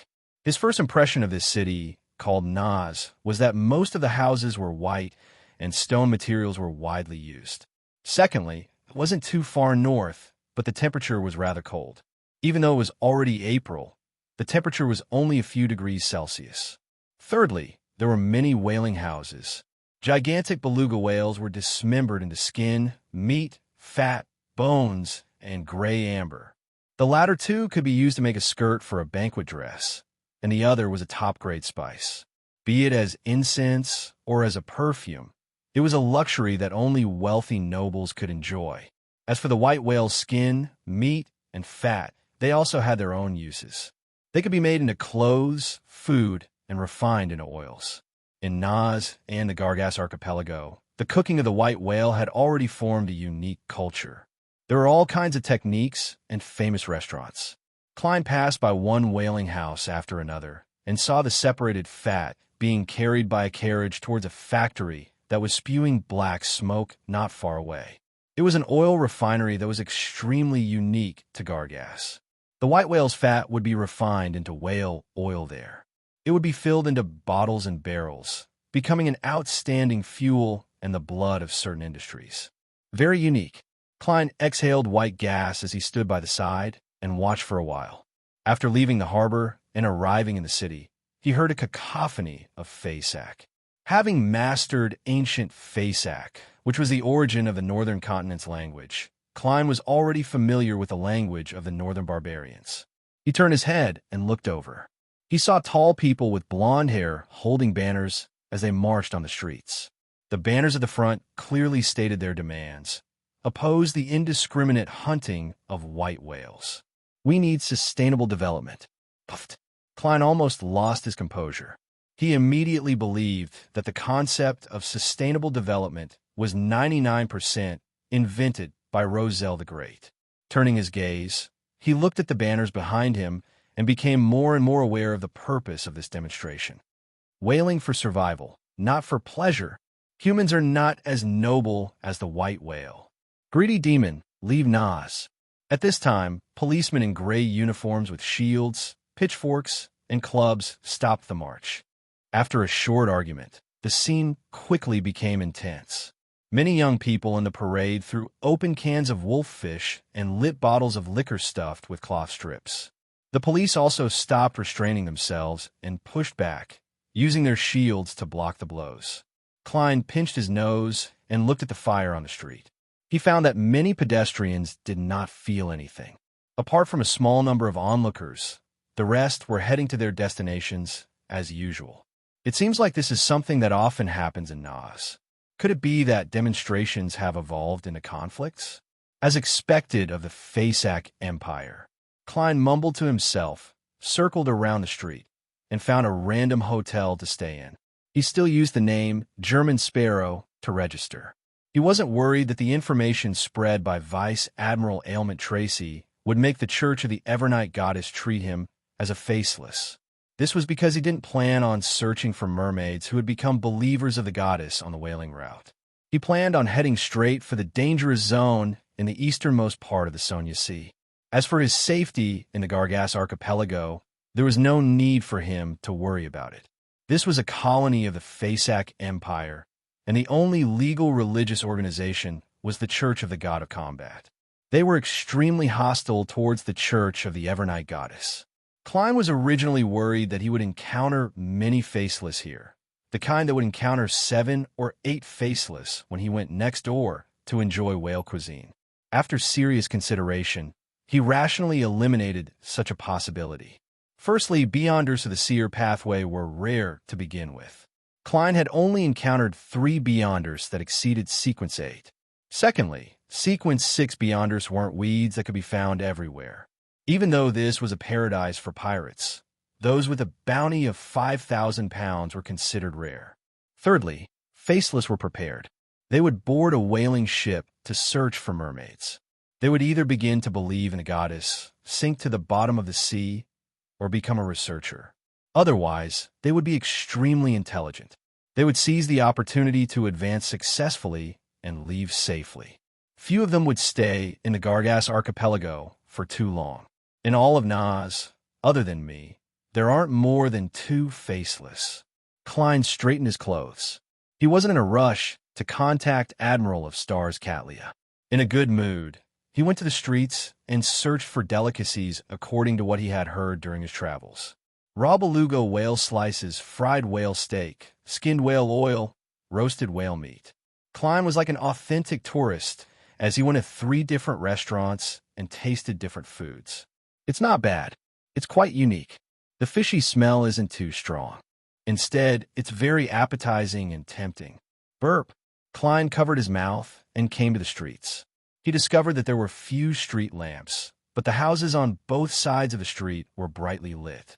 To a certain extent, it alleviated the darkness of the night. The cold wind tore through the sea, causing Klein to raise his hand to pull up his collar. The blue cufflink converged its luster as it was deeply embedded into his wrist. Compared to a ring, an item like a cufflink was more in line with German Sparrow's persona. Therefore, Klein didn't blame the artisan for changing the requirements without permission. As for the harmonica that was enchanted with the ritual of summoning a spirit world creature, it was completely in line with Klein's intentions. It could be used for a year and a half, and it was silvery white in color, exquisite and beautiful. When he received the harmonica, Klein imagined this scene, a crazy and powerful adventurer leaning against the side of a ship in the quiet night under the deep moonlight, playing a sad melody with the harmonica.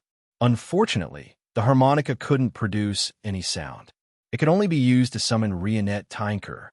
Shaking his head indiscernibly, Klein walked steadily on the cold and empty streets of Nas and returned to the inn. After using sleep to adjust his condition, he went to Gray Amber Street the next morning and entered a grocery store called Crazy Whale Dance. Looking at the white-haired boss who was a head taller than him, Klein rapped the counter with his finger and said in Faceac, "You're right. Buy whale oil."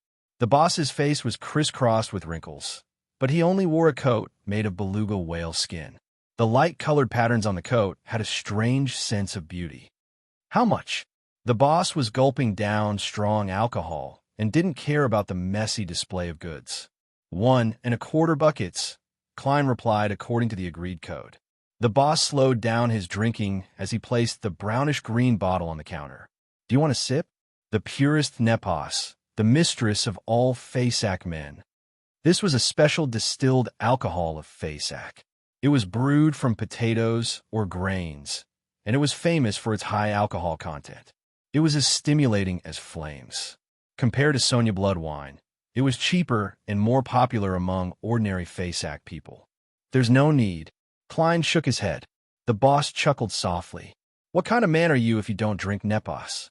Is there only a lady left in Rouen?" He gulped down another mouthful. "Who introduced you?"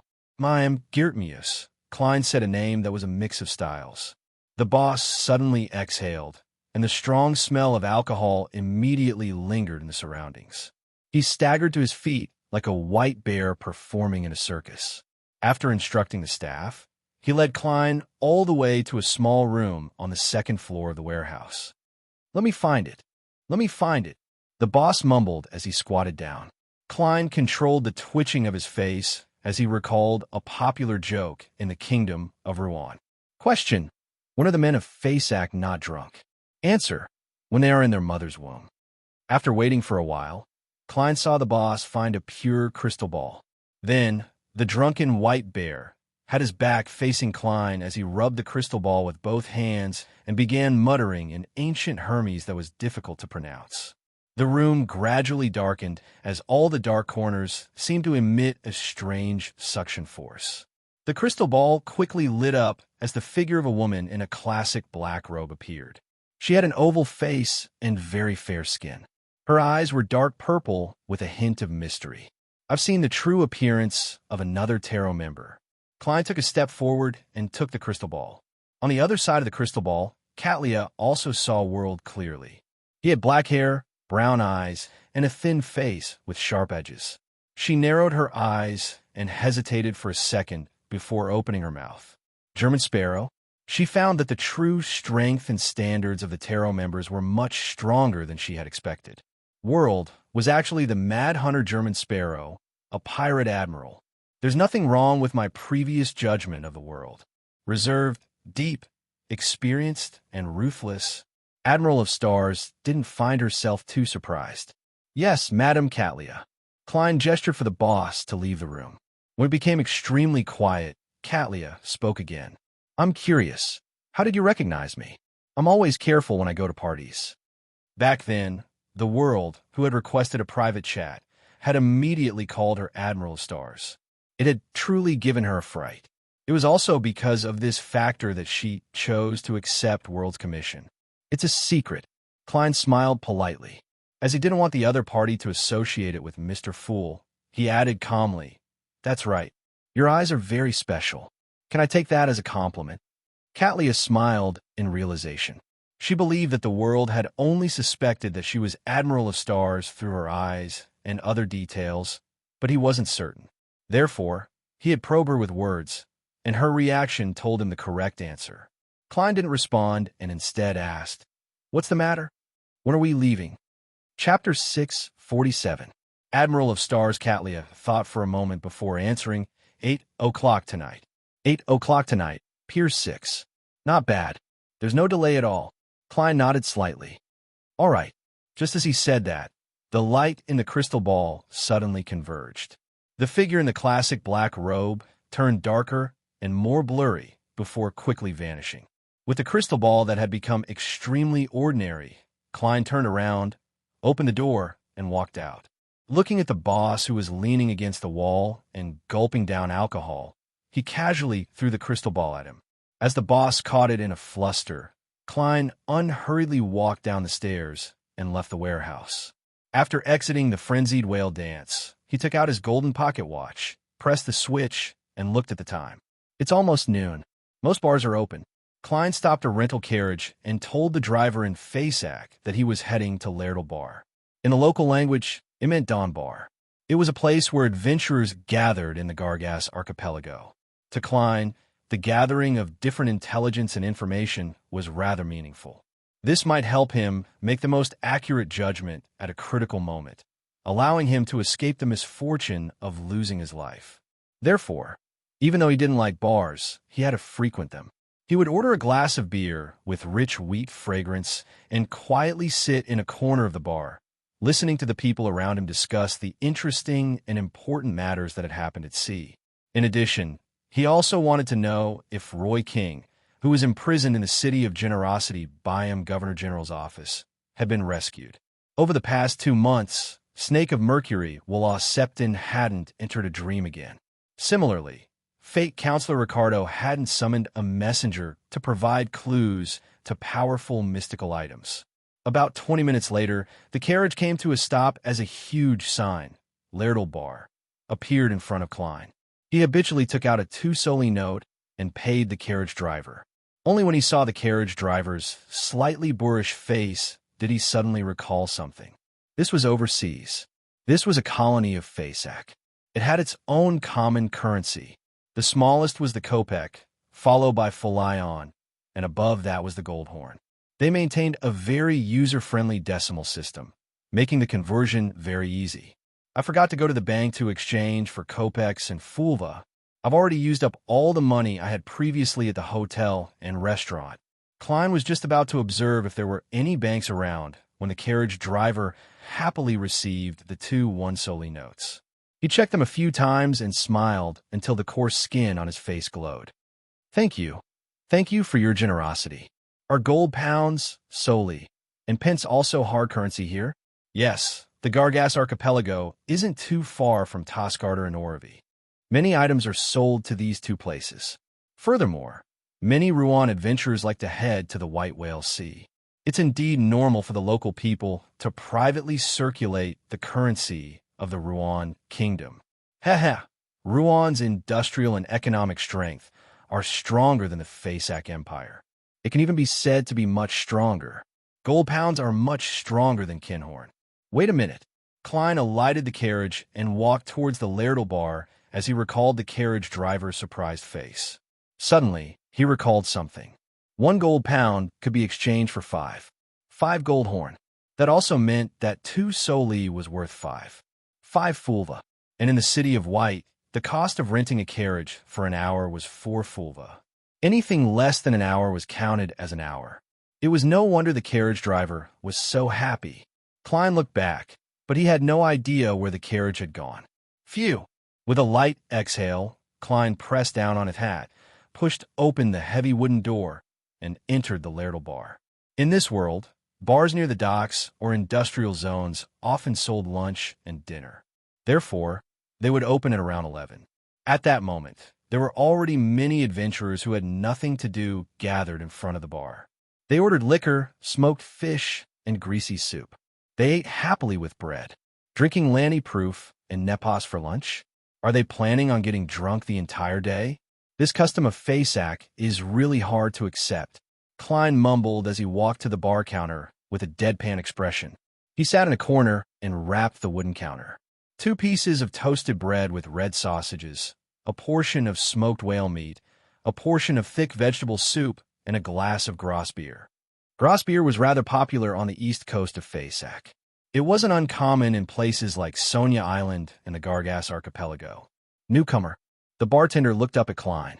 That's a total of 4 fulva and 6 kopecks. He's a newcomer if he doesn't drink liquor. Klein ignored the bartender's question and threw a 2 soldi note over. It was worth 5 fulva and 5 kopecks. Realizing that he was German Sparrow, Klein resisted the urge to get the bartender to give him change. He treated it as a tip.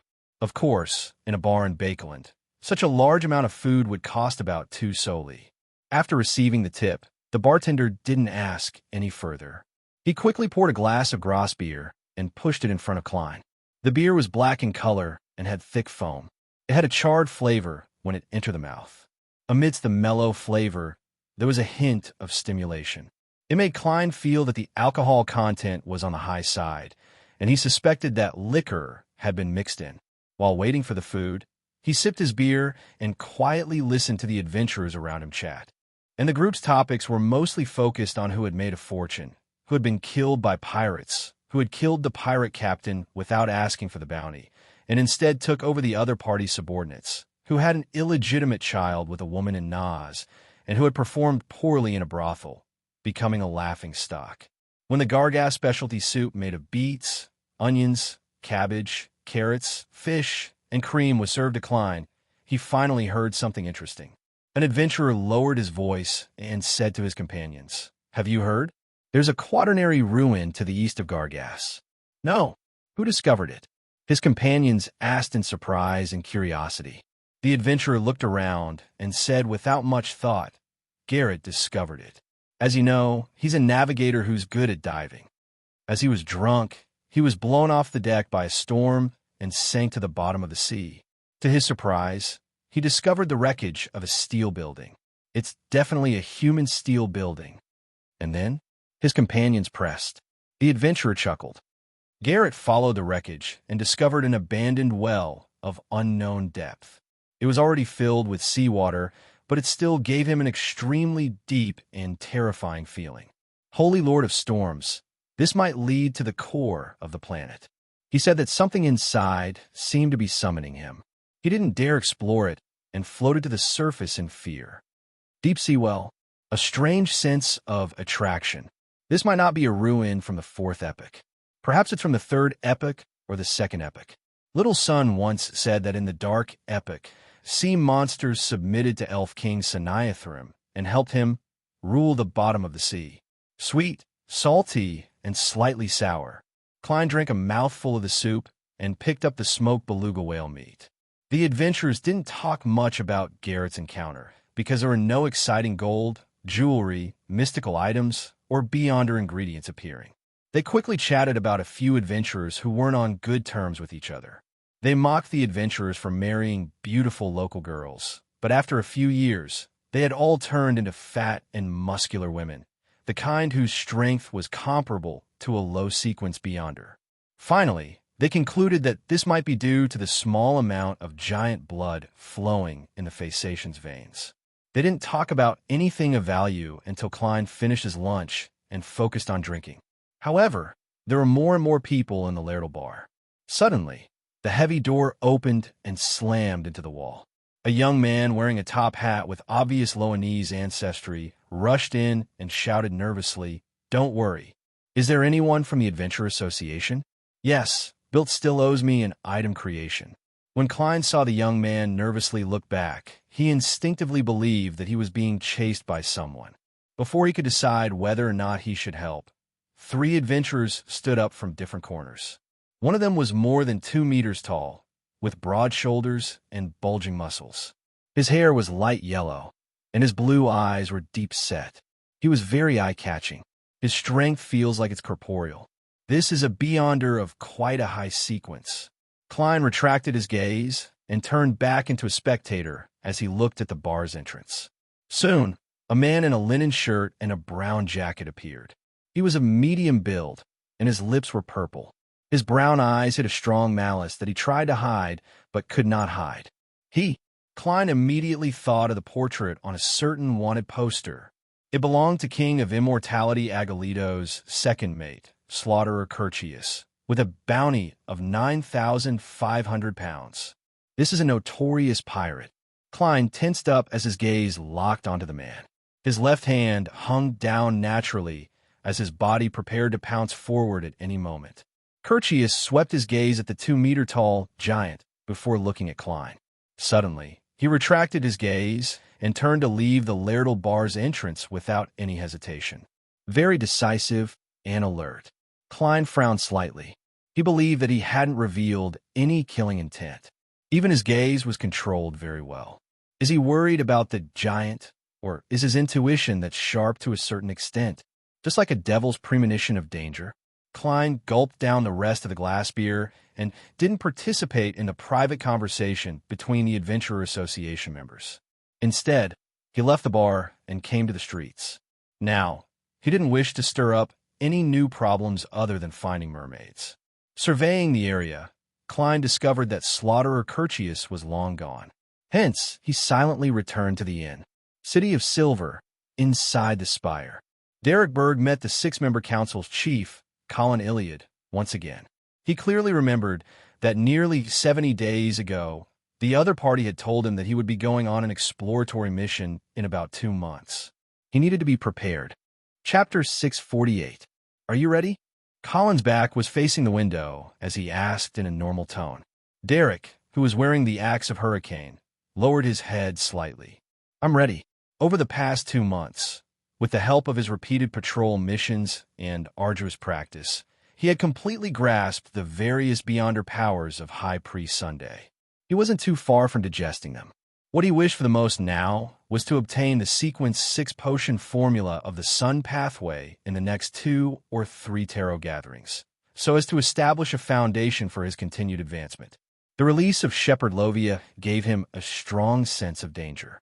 He believed that only by reaching the same Sequence 5 could he effectively restrain her and eliminate the latent danger of the City of Silver. However, with his proficiency in the acting method and no lack of Beyonder ingredients, as long as he could survive the repeated patrols and exploration missions and accumulate enough contributions, Sequence 6 was definitely a target he could aim for. However, Sequence 5, which required a specific ritual, was rather difficult. The grizzled, disheveled Colin nodded. In another 2 days, I'll lead an exploration team to the vicinity of the Giant King's Court. I'll do a second cleanup of Afternoon Town that we previously found, and your powers are very suitable for such matters. Afternoon Town. Derek, who had been crazily revising on his mythological knowledge in the past few months, wasn't unfamiliar with this term. This was the path that the Kingdom of Silver had to take to head to the Giant King's Court. There, humans and giants lived together in the town, surrounding the residence of an ancient god that was forever frozen in dusk. It was like the final door from the real world to the mythological legends. Yes, Your Excellency. Derek couldn't find a reason to reject. City of White, Nas, in a particular hotel. Klein sat behind a table, looking out the window at the constantly changing clouds as he quietly waited for the evening to arrive. At 8, he would board the flagship of the Star Pirates at Pier 6, the Future, and head for the easternmost side of the Sonia Sea. Regardless of what happened in the Gargas archipelago and this sea region that was known as a pirate's paradise, it would no longer have anything to do with him. That was why he was tolerant of the pirates who walked the streets and alleys, mingled in bars and casinos, and did not attempt to hunt them, lest they disrupt his plan to find mermaids. My spiritual intuition tells me that Slaughterer Curtius from Noon seems to be targeting me. If he really wishes to deliver himself to my doorstep, I wouldn't mind it too much. Yes, I'll look down on him strategically, but I'll pay attention to him tactically. Without using the Sea God Scepter and Tinder, I'm, at best, slightly stronger than him. I'm better at being well-rounded and uncanny. Klein half closed his eyes as he imagined the countless spheres of light gathered together. Using this, he quickly entered a cogitation state to maintain his spiritual acuity.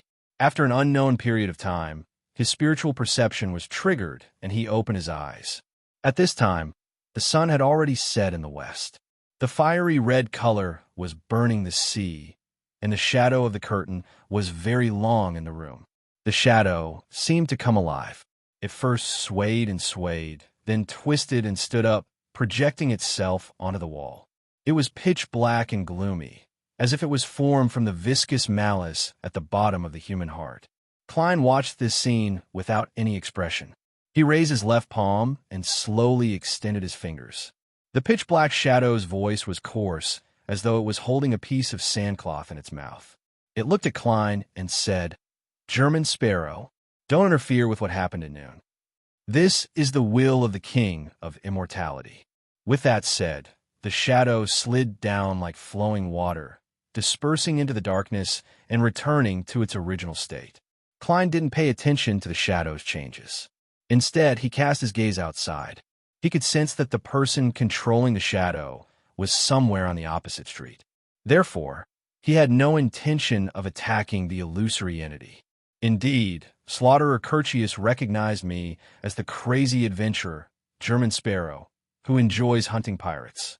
Therefore, he didn't hesitate to turn around and leave at noon. He wasn't necessarily afraid of me, but there were other relatively powerful adventurers back then. The powers he displayed just now resembled that Desire Apostle from Bakeland. He's becoming more and more like a beyonder of the devil pathway, using the King of Immortality to scare me. Do you think it will make me submit? I had no intention of interfering at all. In that case, I'm a little curious. Forget it.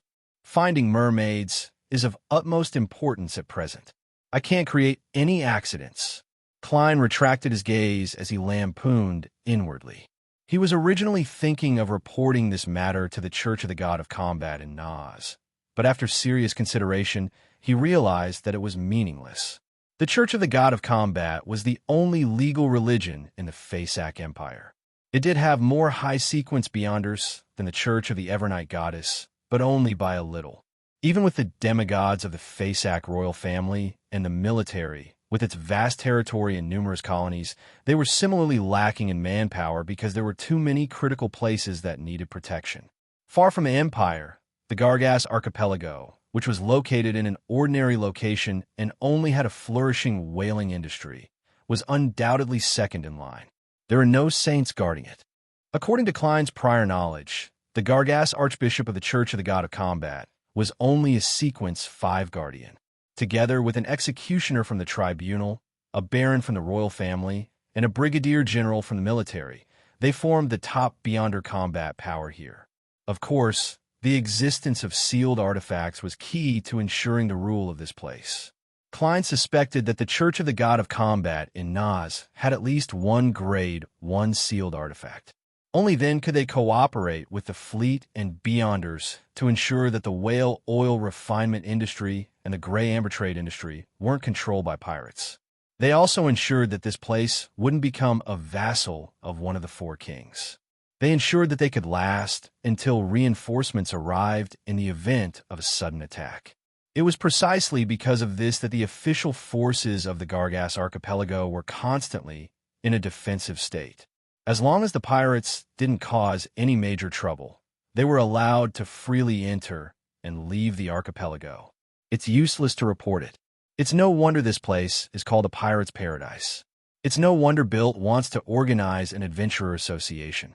Klein sighed and gave up on his previous plans. After dinner and some rest, Klein took out his golden pocket watch and opened it to check the time. Seeing that it was already 7, he began the ritual. He summoned himself and responded to himself, bringing different items in and out of the gray fog to adjust his equipment. As he was going on an adventure at sea on the future, the Murloc cufflink and various charms from the sea god's domain were necessary. Therefore, Klein left Tinder and the Brooch of the Sun above the gray fog. With creeping hunger as his main force, he matched it with the biological poison bottle and a revolver loaded with different Beyonder bullets. He still had 7 purification bullets, 13 demon hunting bullets, and 2 exorcism bullets. After putting on his coat, Klein stuffed the brass Aztec whistle and the wallet containing 50 pounds into his inner pocket. Then, he put the silver adventurer's harmonica and the charms together. After doing all of this, he touched the pistol under his armpit and wiped the blue cufflink on his left wrist. He buttoned up his double-breasted frock coat, wore his half-top hat, and picked up the black suitcase that only contained a change of clothes and a few daily necessities. He opened the door and walked out of the inn, taking a carriage to the harbor. After waiting at Pier 6 for a while, he saw a gigantic sailboat slowly appear in the distance. Based on his limited knowledge of ships, Klein knew that a sailboat of such a length wasn't scientific. However, this didn't stop it from slowly advancing over the dark sea as it steered towards the lighthouse that emitted light. As the sailboat approached, the flag gradually became clearer. The crimson but weak moonlight allowed the people at the harbor to see 10 white stars of the same size. and those stars circled a cold, eyelashless eye. Admiral of Stars. The future. The pirates and sailors guarding the ship let out exclamations of astonishment. All the docks in the harbor were instantly filled with a restless mood. After more than 10 seconds, the cannons on the two sides of the mountain nervously adjusted themselves and aimed at the gigantic sailboat that didn't attempt to conceal itself. Gong, gong, gong. The distant cathedral emitted a melodious and ethereal chime. It happened to be 8 o'clock. As the tension in the harbor became more and more obvious, the future came to a stop. At some point in time, a lady dressed in a black classic robe had appeared at the bow of the ship. Her clothes were covered in different symbols and magic labels, making her look like a powerful warlock from ancient legends. Under the crimson moonlight, the area in front of her suddenly lit up. Resplendent starlight scattered down, forming a long, transparent bridge. The long bridge kept extending forward and landed on Pier 6. She's quite impressive, as expected of one of the 7 pirate admirals. Furthermore, she's an admiral that's on a higher level than Iceberg and Ailment. As Klein sighed, he wished to cover his face with his hand. He didn't wish for others to know that the crazy adventurer, German Sparrow, had cooperated with Admiral of Stars Catlia. At this point, all I can do is maintain my persona. Once I'm done digesting it and return to the northern continent, there won't be a German Sparrow anymore. Klein walked out of the shadows, pressed down on his half-top hat, and steadily walked up the long bridge that was condensed from starlight. His feet were firm and as firm as metal. Klein straightened his back as he unhurriedly walked to the future that was docked outside the harbor under the sights of the cannons and indecipherable gazes. The long bridge beneath his feet was transparent as the dark blue seawater that was nearly black gently swayed. It made people with acrophobia turn limp. Thankfully, I'm already a clown. I've even jumped over bell towers. Klein walked the last 10 meters with a cold expression before stepping onto the future's deck. Facing Admiral of Stars Catlia, whose eyes were black and hair purple, he wasn't nervous at all. He took off his hat and bowed. Good evening, Mayam. Chapter 649. As Klein bowed, Catlia, whose black hair was simply draped over her shoulders, converged her purple eyes, as though they had turned into an abyss that could suck in souls. The mysterious aura that she had to begin with became even more obvious. She saw that deep in German Sparrow's ether body, the astral projection's surface was a lightless, pure darkness. In the fine spots, there were dark currents surging with infinite changes. She saw that German Sparrow's left hand was bright, but it was dyed with a rich blood color. She saw that German Sparrow's cuff had an azure blue luster, and in his left pocket there was silvery white flowing. The colors were bright, as though they were connected to the illusory spirit world. Around them, there were many objects that resembled tides and illusory winds. She saw that green and black light intersected in German Sparrow's right pocket. Under his armpit, there were 2 points of gold, silver, and bronze. His chest was grayish-white, as though it was rotting death. 4 mystical items, beyonder artifacts or spirituality charms in units of 10. Catlia's eyes were a little dazzled as she couldn't help but close them for a moment. She nodded. Good evening, Mr. Sparrow. Even though he was a powerhouse who had been famous at sea for many years, a veteran and outstanding figure among the 7 pirate admirals, she rarely met a person who could arm himself to the teeth with beyonder items. Of course, it wasn't as though she had never seen or possessed more mystical items, beyonder artifacts, and spirituality charms. However, they had secret organizations backing them, with several ships and more than 1,000 pirates under them. Many of the items had to be handed over, distributed, or sold to maintain and strengthen their factions. There weren't many items that could be left in their hands. This "not many" was relative. It was almost comparable to what German Sparrow had now, but through various exchanges, Catlia had reduced them to two items that were sufficiently powerful and mystical, matching the identity of a pirate admiral. Apart from the luster that represented different items, Catlia's black eyes that were tinged with dark purple could vaguely tell that German Sparrow wasn't real enough, as though he was hidden in a thick curtain of shadows. This is the reason why he gave me the feeling that he wasn't a living person on the tarot. His secret isn't small. At the very least, it involves a sequence 3 saint or even a higher-level angel. Katlia didn't dare to take another look. Her eyes weren't as deep as before. At the same time, she gave a self-deprecating laugh. She found some of her guesses regarding the world and German Sparrow comical. Involving a sequence 3 saint or even an angel of a higher level. Haha, there's no problem with that, because he's like me, a member of the Tarot Club. It definitely involves Mr. Fool, who's suspected to have awakened an ancient god. After exchanging greetings, Katlia didn't make any small talk. She led him to the cabin's entrance. At this moment, the stopped future set sail once again, drawing a long arc on the surface of the sea as it followed the wailing route east. The tense atmosphere in the Nas port dissipated as a result. Gazes from the sailors were cast over, but Klein didn't feel uneasy at all.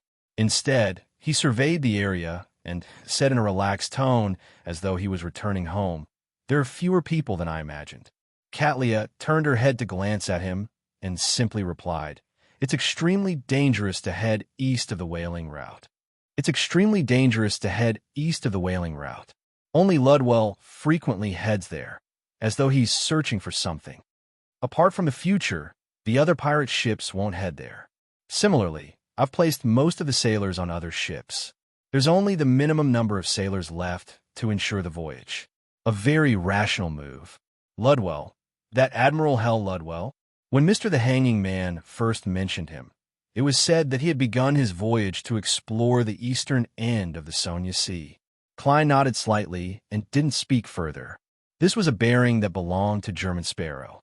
He observed his surroundings in silence and discovered that the deck, walls, and masts of the future were covered in mysterious and abstract symbols. The entire structure seemed to overlap into a gigantic ritualistic magic. Just like the Golden Dream, it's a sailboat of the mystical type, but it's not at the level of a ghost ship. Compared to Admiral of Stars and Vice Admiral Iceberg, Tracy, who has only been a pirate admiral for a few months, is clearly weaker.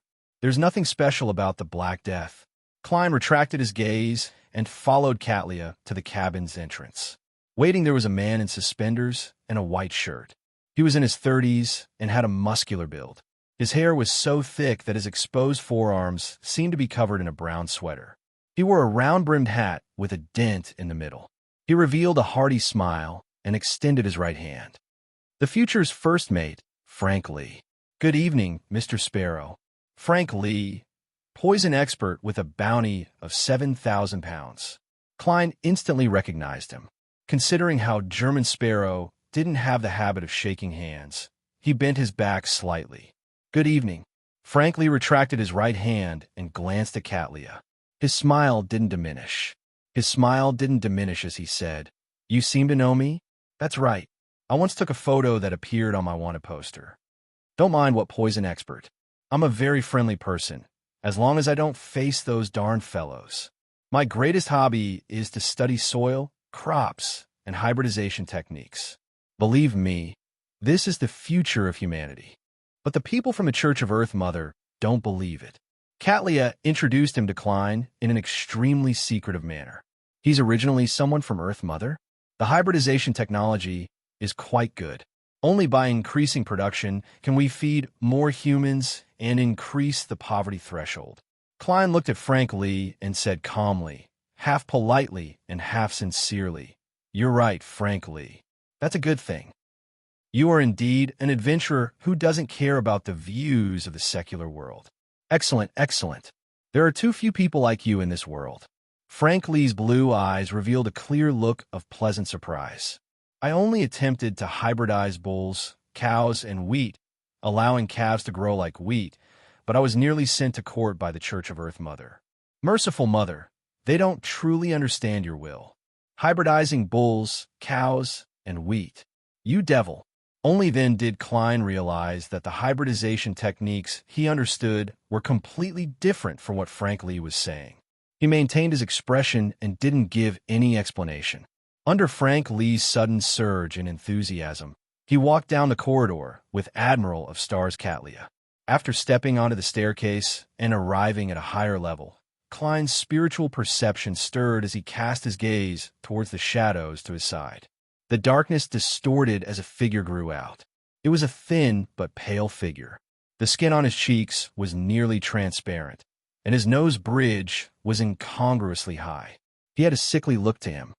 "This is the second mate of our future, Heath Doyle," frankly introduced with a smile. "Bloodless Heath, whose bounty is higher than yours, reaching 7,600 pounds? Klein quickly matched it with the correct bounty.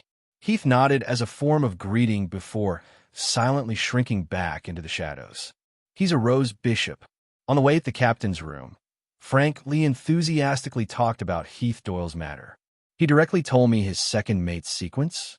Klein nearly pricked up his brows. He secretly glanced at Admiral of Stars Catlia and discovered that she looked a little helpless. "Are you very curious and worried? Are you afraid that he's a devout believer of the true creator, a corrupted lunatic?" "No, haha, he's a lucky fellow. Due to an accident, he was sprayed with a potion concocted from a Rose Bishop's Beyonder ingredients despite being an ordinary person. It slowly seeped into him, and he managed to survive, eventually becoming a rather special Beyonder.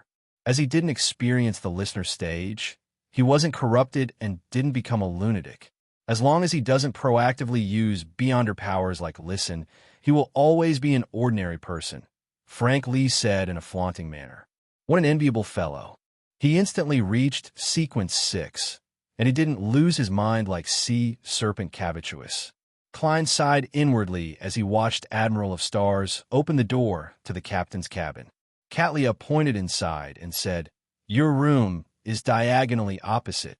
Your room is diagonally opposite. Frank will bring you there. If there's anything you need, you can come here to find me. You can have your meals at the dining hall.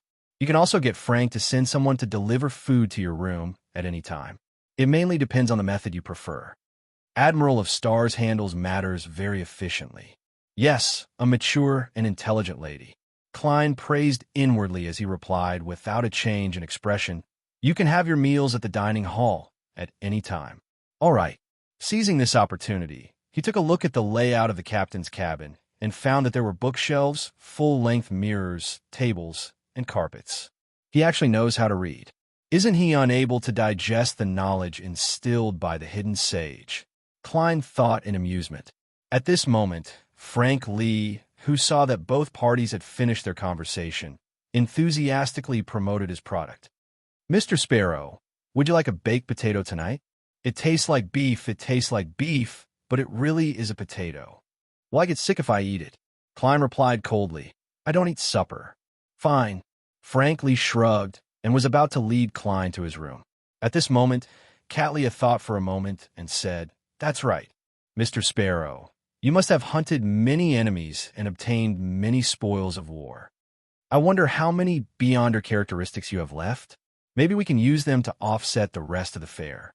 Klein pondered for a moment before answering frankly, "That's right. Most of them have been sold. There's still Interrogator, Pugilist, and Madman left." He didn't mention the all-black eye, nor did he mention the Nightmare Beyonder characteristic. As expected of the most famous adventurer in recent months, even after selling most of them, there are still 3 Beyonder characteristics left. Catlia sighed inwardly as she pondered. "I want Pugilist." She had a warrior subordinate from the Gargas archipelago who had long accumulated enough contributions to apply for an advancement. P.S. Thank you for your well wishes, everyone. Chapter 650. With regards to Admiral of Stars' request, Klein had no reason to reject it. 700 pounds. Very fair. Catlia did not bargain. Under normal circumstances, a Sequence 8 Beyonder characteristic was worth 600 to 700 pounds, but if one encountered someone in urgent need of it, a premium was common.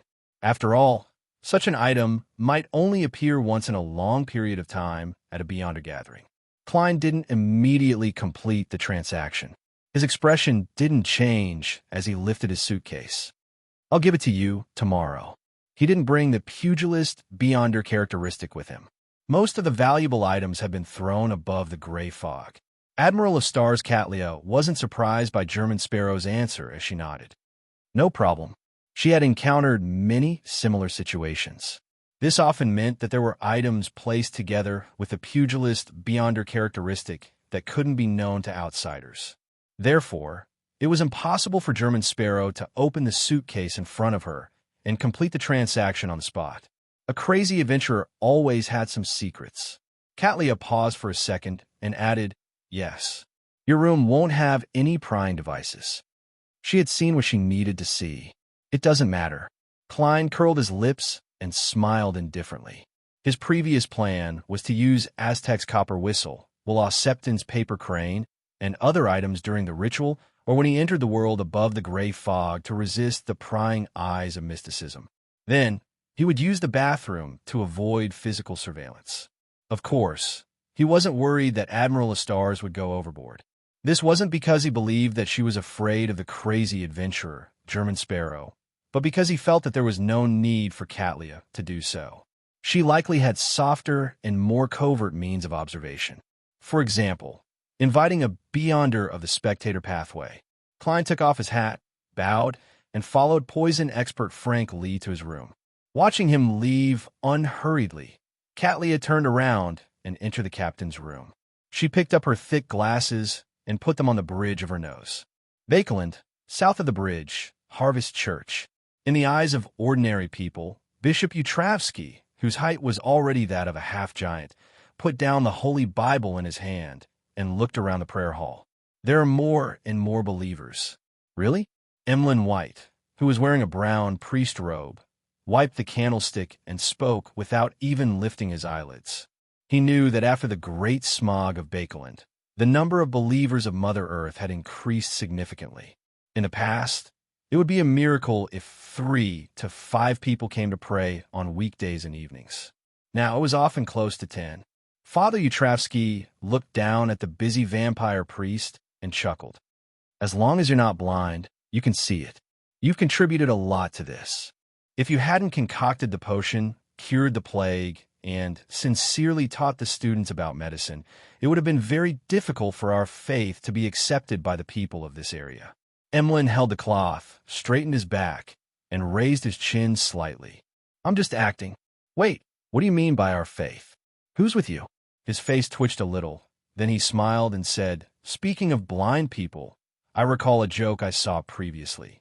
It said that there's a shortage of blind people in Bakeland because they're widely believed to be the most suitable candidates to be referees. Father Utravsky skipped the joke and said benevolently, Regardless of the goal, you've made an outstanding contribution to the spread of the faith of Mother Earth. And this also proves that you have a kind heart. Pooey, that's what I said back then. Why didn't you believe me? Emlyn looked up at the father's massive figure and silently retracted his gaze.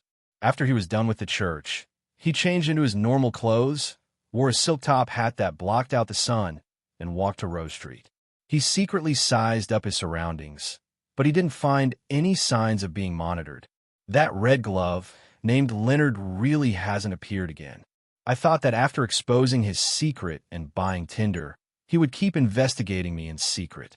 Emlyn White shook his head indiscernibly, his heart filled with puzzlement. In the beginning, he had wanted to use the theory of the hanging man to bring in the Red Glove's investigations to interfere with the surveillance of the upper echelons of the Sanguine. He would then use the Church of Earth Mother and the blessed Father Utravsky to achieve a perfect balance. However, things didn't develop as he had expected. Leonard Mitchell seemed to have quickly left Bakeland. At the end of February, Emlyn took a detour to 7 Pinster Street during one of his trips, only to discover that no one lived there. Without thinking about it, he walked to the end of the street, got into a rental carriage, and headed straight for the Odora family's villa. After being led to the study on the first floor by an attendant, Emlyn saw several Sanguine who had just come of age, including a fellow Sanguine who had already become a Baron. He's not looking for me alone. He thought for a moment, stood at the closed door, and said to the owner of the place, Cosme Odora, Baron, wasn't it Lord Nibs who summoned me? His Lord Baron was spoken calmly, as if he was calling the other party's name directly.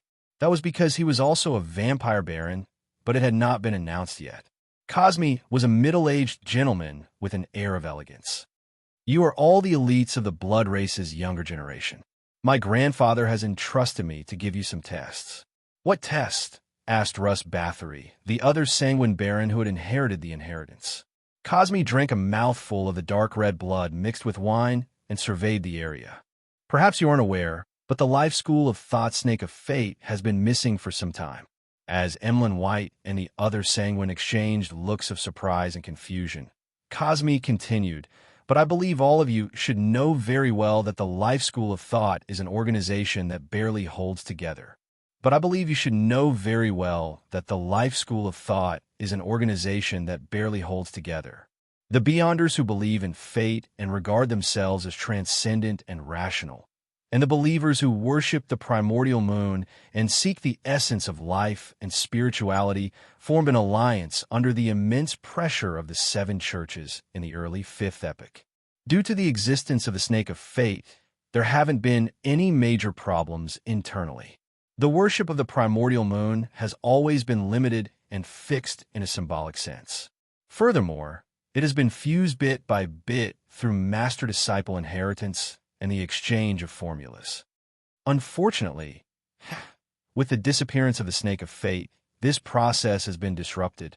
The believers of the primordial moon quickly became fanatical, and a schism appeared between them and the faction that represented fate, resulting in an intense conflict. This matter was used by Rose School, causing them quite a bit of damage.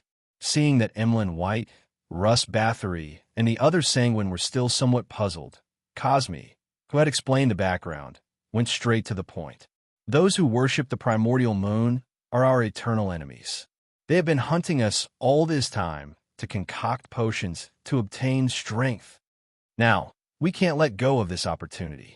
There's a name list here that records the situation of a few primordial moon believers. Whoever can find their whereabouts and kill them will be the victor of this test. My grandfather, as well as the various lords, will not be stingy with their rewards. If a portion of it is completed, it will be calculated in terms of quantity. Of course, these have all been selected. They are within your strength. The rest will be tracked by the various lords." When Emlyn White heard the first half, although he was filled with contempt and hatred for the artificial vampires, he had no intention of joining in. He felt that it was too troublesome, tiring, and noisy. He might as well stay at home and converse with his puppets. When he realized that this was a competition between themselves, he vaguely sensed the gazes of Russ Bathory and the other sanguine on him. Emlyn suddenly straightened his back and raised his chin. "No problem." His scarlet eyes slowly swept the other creatures in the room.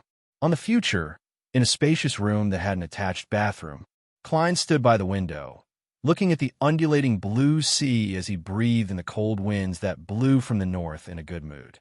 This flagship of Admiral of Stars had already separated from the other ships and was beginning its own voyage. After an unknown period of time, 2 whaling ships appeared in front of him. The moment they noticed the future's fluttering flag of stars and eyes, they immediately reacted in a nervous manner. They quickly adjusted their positions so that their sides were facing this direction, and their cannons were ready to fire. At the same time, the cannons that used explosives to fire javelins and harpoons also turned in the same direction. The tall, blonde fishermen of the Gargas archipelago held their spears as they stood or crouched. They were abnormally vigilant. Klein noticed that there were women who were about the size of Hulk. It was obvious that they were especially heavy and capable of fighting. The future didn't mind their welcome as it continued driving deep into the whaling sea route. After sailing for a while, Klein saw a few pirate ships in front of him. They were surrounding the periphery of the sea route, seemingly up to something. The future didn't stand on ceremony as it approached. The pirate ships immediately retreated into the distance like birds that had been shot. Sensing the future slowing down, Klein turned around and left the room in puzzlement. Just as he approached the captain's cabin, he saw Admiral of Stars Catleo walk out. This lady wore a pair of thick glasses on her nose bridge, concealing her mysterious purple eyes. She glanced at Klein and succinctly said, "Someone discovered a ruin from the fourth epoch at the bottom of the sea. Someone found a relic from the quaternary at the bottom of the sea here. Someone discovered a ruin from the fourth epoch at the bottom of the sea." Bottom of the sea? A ruin from the fourth epoch? Klein instantly recalled the rumor he had heard in Bar. So this news has already spread? I was wondering why it was so easy to hear, he muttered inwardly in enlightenment. Divine Sovereign of the Nine Heavens. Chapter 651. Klein was somewhat curious about the results of the exploration, so he didn't ask further. He walked past the captain's cabin and headed down the stairs. After taking a few steps, his throat felt itchy. He couldn't help but press his fist to his mouth and cough. Klein wasn't surprised by this situation because it was something that was bound to happen. He had definitely carried the biological poison bottle for more than 2 hours last night. Only when it was late at night, and he confirmed that Admiral of Stars had no intention of attacking, did he move the mystical item into the black suitcase. As a result, he tragically fell ill. Of course, he hadn't carried the biological poison bottle for too long. His body wasn't in a weakened state, so his illness was relatively mild. It was just a simple sore throat. Katlia, who was slowly following behind, saw this scene, but she didn't find anything wrong with it. Instead, she felt that it was normal. Mystical items definitely had negative effects. This was a rule that knowledgeable Beyonders knew. Furthermore, they had learned from the 7 churches and labeled items with severe negative effects that were difficult to carry around for long periods of time as sealed artifacts. The reason why Katlia had sold or exchanged many of her low and mid-level mystical items was firstly because she wanted items that were stronger and could raise her survivability. Secondly, the variety of negative effects was also a problem. Often one could avoid one, but not the other. Some of the negative effects would even stack up, resulting in an effect that was greater than 2. To Beyonders, the disadvantages outweighed the benefits. She discovered that German Sparrow had used mystical items, Beyonder weapons, and spirituality charms to arm himself to the teeth. Amidst her surprise, she was already guessing what kind of negative effects he would suffer. From the looks of it, it was only a simple illness for the time being. With steady footsteps, Klein came to the deck and immediately saw Frank Lee. He was still in his white shirt and overalls. His sleeves were rolled up high, and his arms were stained with mud. He didn't seem afraid of the cold winds that blew down from the clear sky. "Good morning, Gehrman." Frank waved his hand warmly. "Come, take a look at my latest product. This is definitely the most popular item on the sea." As he spoke, he raised his other hand. In his palm was a thick and fat fish of unknown species. "No, I don't want to know what kind of monster you've created." Klein stopped and looked at him coldly. Frank Lee didn't notice anything wrong with his attitude. He took out a dagger from his waist and stabbed it into the fish. Then he made an opening. The gurgling blood flowed out and accurately fell into the large beer mug on the deck, but there was not the slightest smell of blood. "Can you smell it? What an intoxicating aroma." Frank Lee half closed his eyes and said fervently, "This is a fish with red wine as its blood. The wine also contains a lot of nutrients." Klein found himself at a loss for words.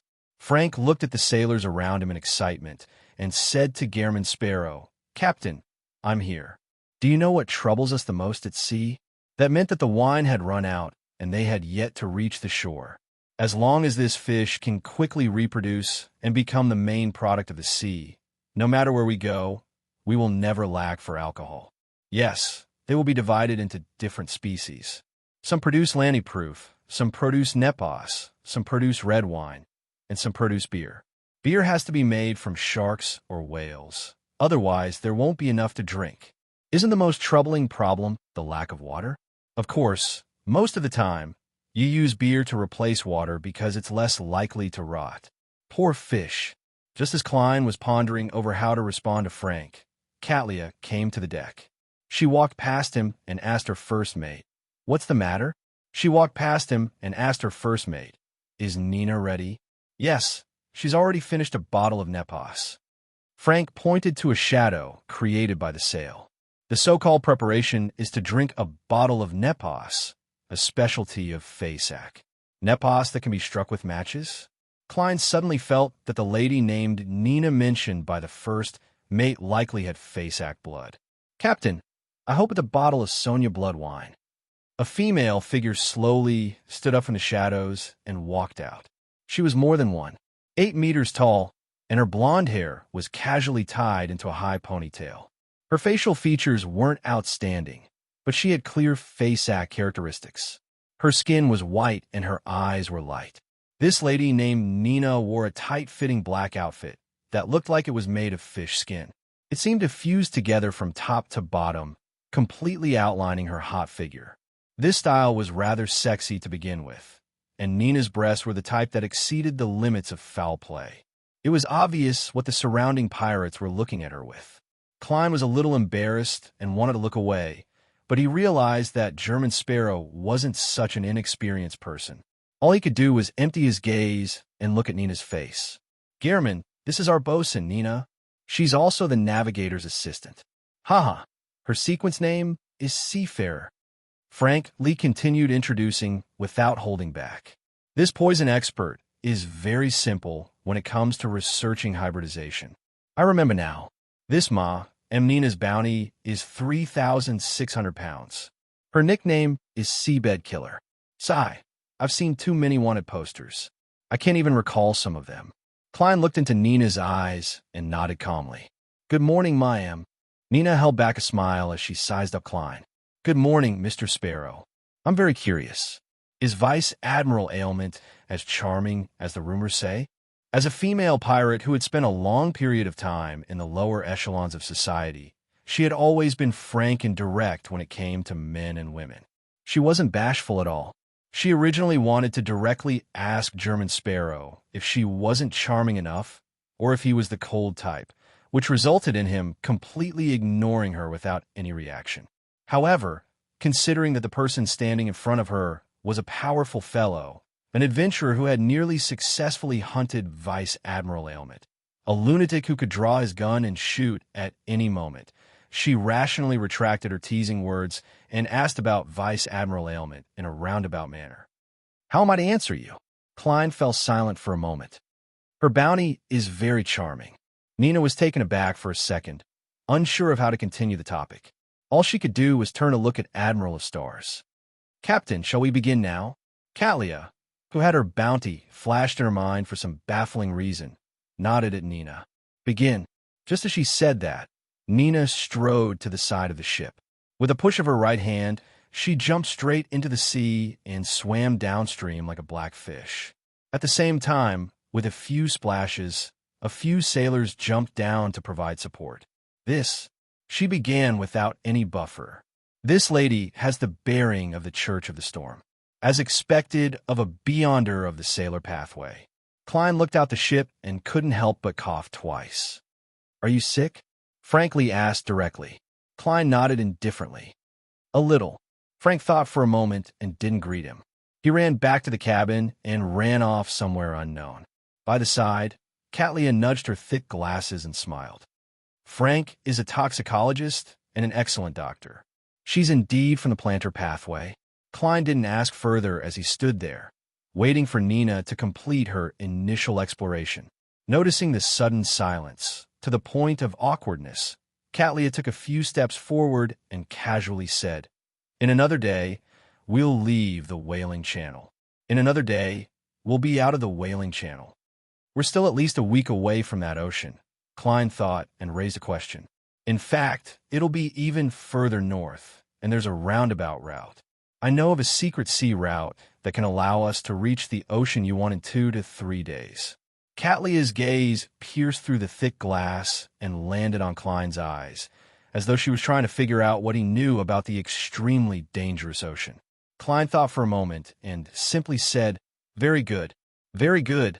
That's exactly what I wanted. In addition, that ocean is closer to an illusion than reality. Cattleya retracted her gaze in thought and looked at the cabin's entrance. Frank Lee ran out, holding a green apple in his hand. This is another result of mine. I've crossbred medicine and fruit, turning medicine into enjoyment. He handed the apple to Klein with a beaming smile. I'm afraid that my condition will worsen if I eat it. Klein glanced at Admiral of Stars and saw her nod gently. Although he appeared calm, he reluctantly accepted the apple and bit down on it. It had the taste of a normal apple, but there was more liquid and the flesh was softer.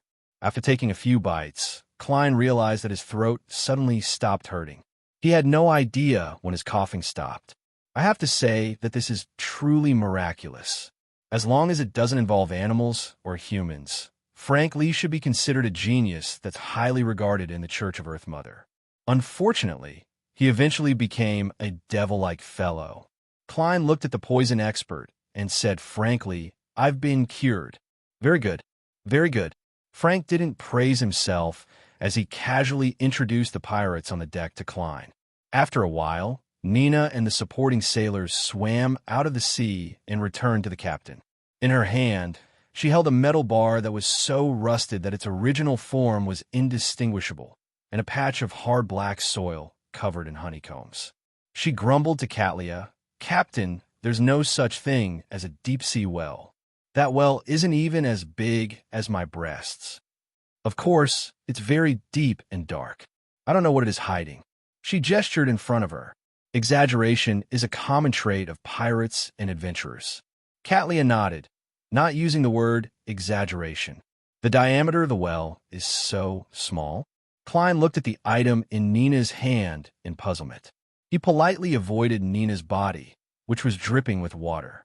Catlia synchronized her gaze with his and said, "Tell me the details. P.S. Tomorrow's 2-night watch time is normal, but please recommend tickets for Monday in advance." Chapter 652.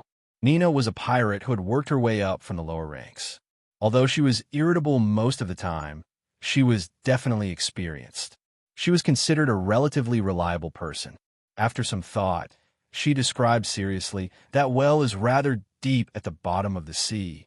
I needed sufficient buffer time to adjust to the pressure and temperature there, so it took me a long time to reach it. It wasn't easy to discover, but the remnants of the steel buildings were rather obvious. I found them the moment I adapted to the environment. They had completely collapsed and rotted. There's no way to imagine what they originally looked like. However, I can tell that they were definitely not small in the past. It's just that they've shrunk a lot now." When Nina said that, she chuckled and swept her gaze across all the men present.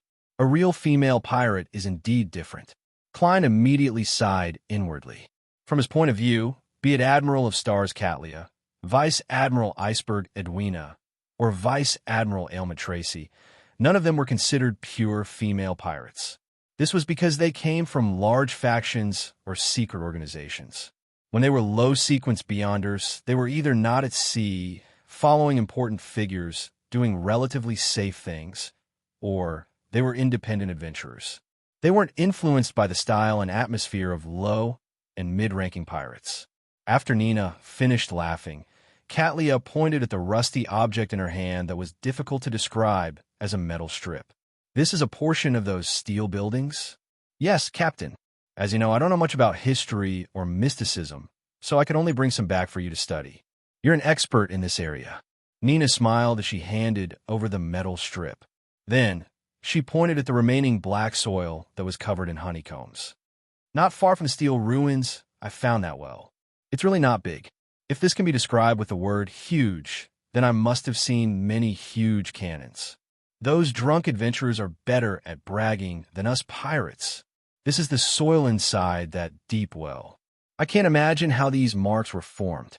Nina's fingers repeatedly struck the honeycomb-shaped spots on the black soil. At first, Klein thought that they were traces left behind by the concentrated shooting of small objects, but after careful observation, he suspected that they were the remnants of a corrosive pattern. Each spot was very shallow, and the edges of the spots spread slightly and irregularly in all directions. As Nina handed the black soil to Admiral of Stars Catlia, she continued describing it. "That well is really very small. Even a child from Nas wouldn't be able to crawl into it. It's very deep. I even feel like it has no bottom. In that environment, its interior was dark and gloomy, as though something was slowly calling out to me. Yes, slowly. I found a few stones nearby and threw them in, but there was no response. In short, it was filled with water." Catlia raised the metal bar and the black soil. Through the thick glass lens, she carefully examined it. Since the mouth of the well is very small and humans can't enter it directly, there's no need for us to start exploring now. It'll be very dangerous. Once I figure out the secrets hidden in these two items, and if the ancient well is valuable enough for us to take the risk, we'll return to make an attempt. All right, Captain. The drenched Nina shivered from the cold wind, causing the surrounding pirates to stare straight at her. Catlia nudged her glasses and said to Nina, "You can drink a bottle of Sonia blood wine today. You could drink a bottle of Sonia blood wine today. Everything else is unlimited."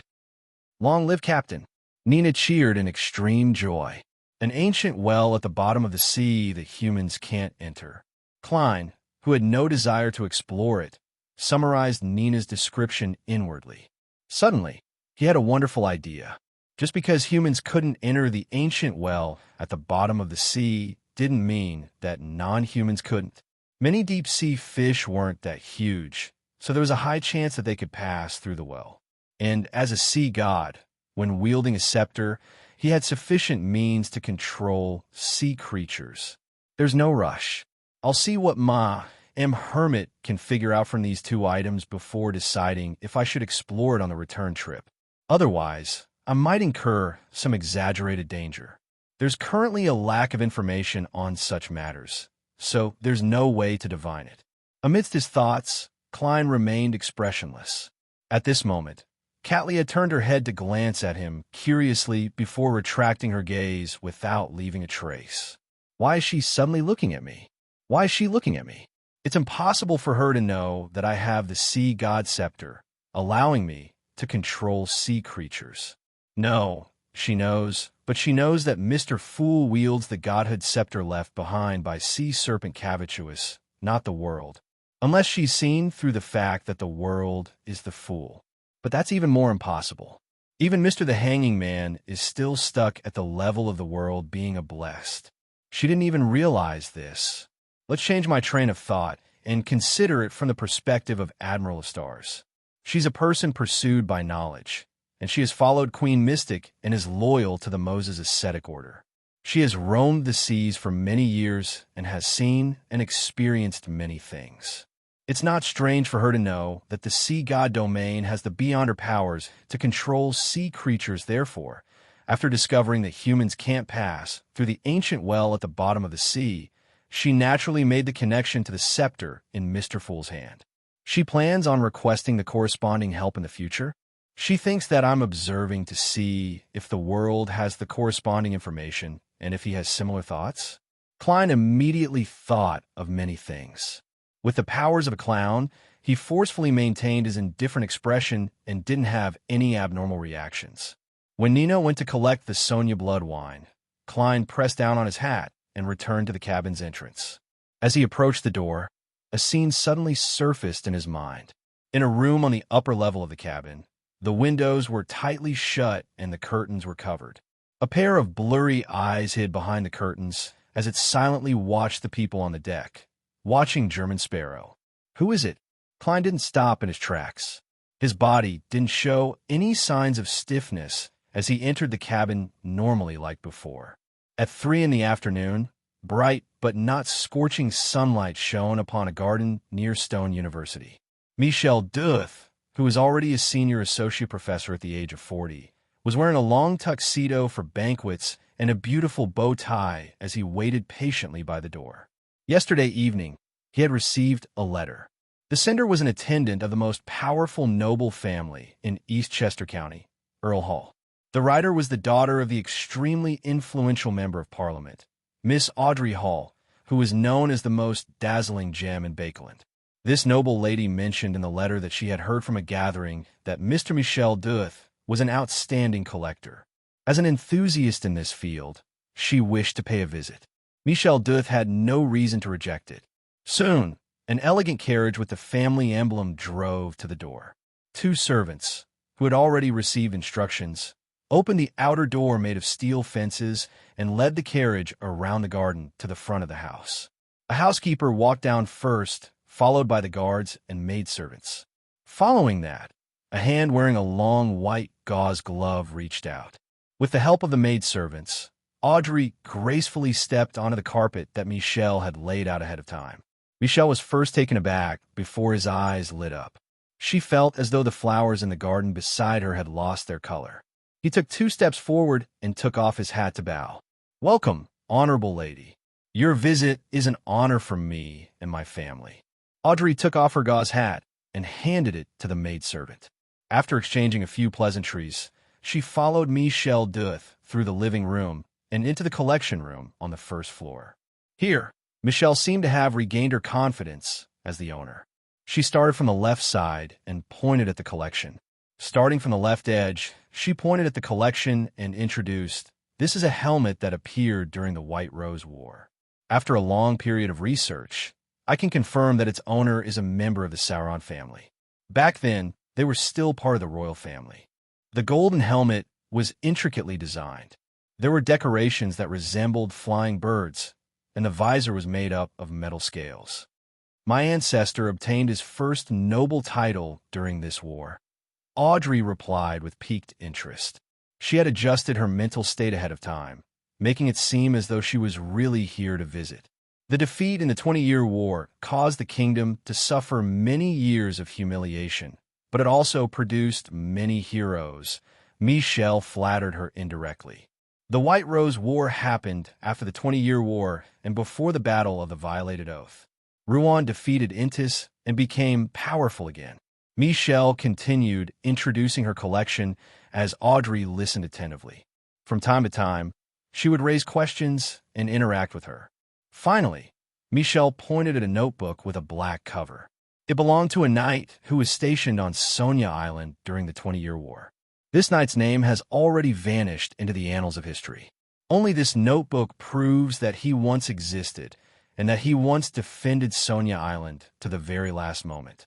Not only is this notebook first-hand information for studying that period of history, but it also hides certain problems. That knight has many unusual habits when it comes to grammar. This might be a clue that can help us figure out his exact identity. Audrey instinctively believed that this notebook was her target, so she leaned closer. Indeed, she found inconspicuous lines on the black cover. Together, they outlined a rather abstract dragon. From Associate Professor Michel's tone and subtle expressions, his interest in this notebook is mainly focused on the content and not the notebook itself.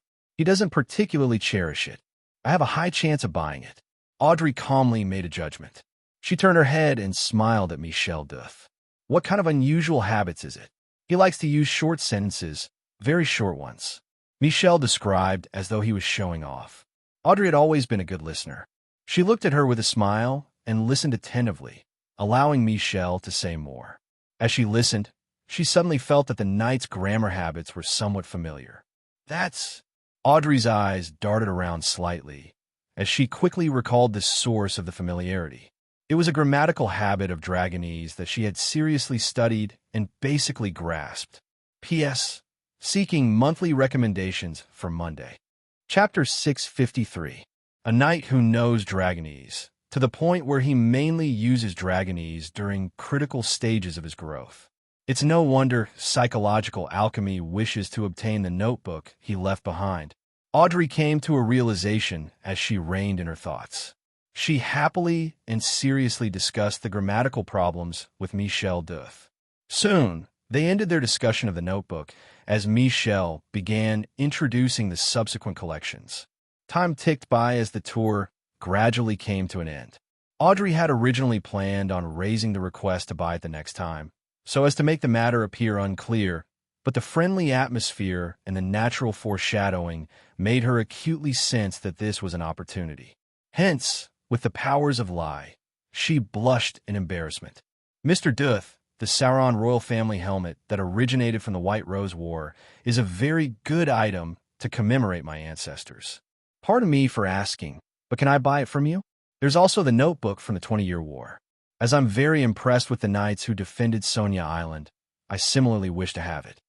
I know this isn't a polite request, but I hope you can understand my feelings. Of course, you have the right to reject it." Her eyes darted around as she dodged his gaze. She was doing it on purpose, making herself appear timid and pitiful. Michelle instantly subconsciously moved her gaze away as she said with a gentle voice, "I'm a collector. I'm a collector. I won't sell my collection."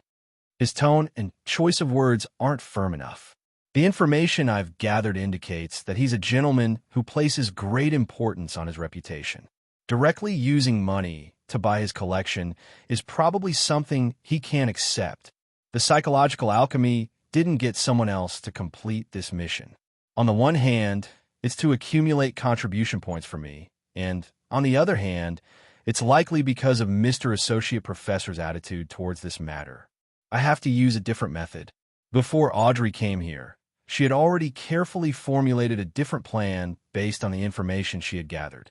After some thought, she diverted the topic and asked, "Mr. Duth, I heard that you are seeking to establish an antiquity research institute within Stone University."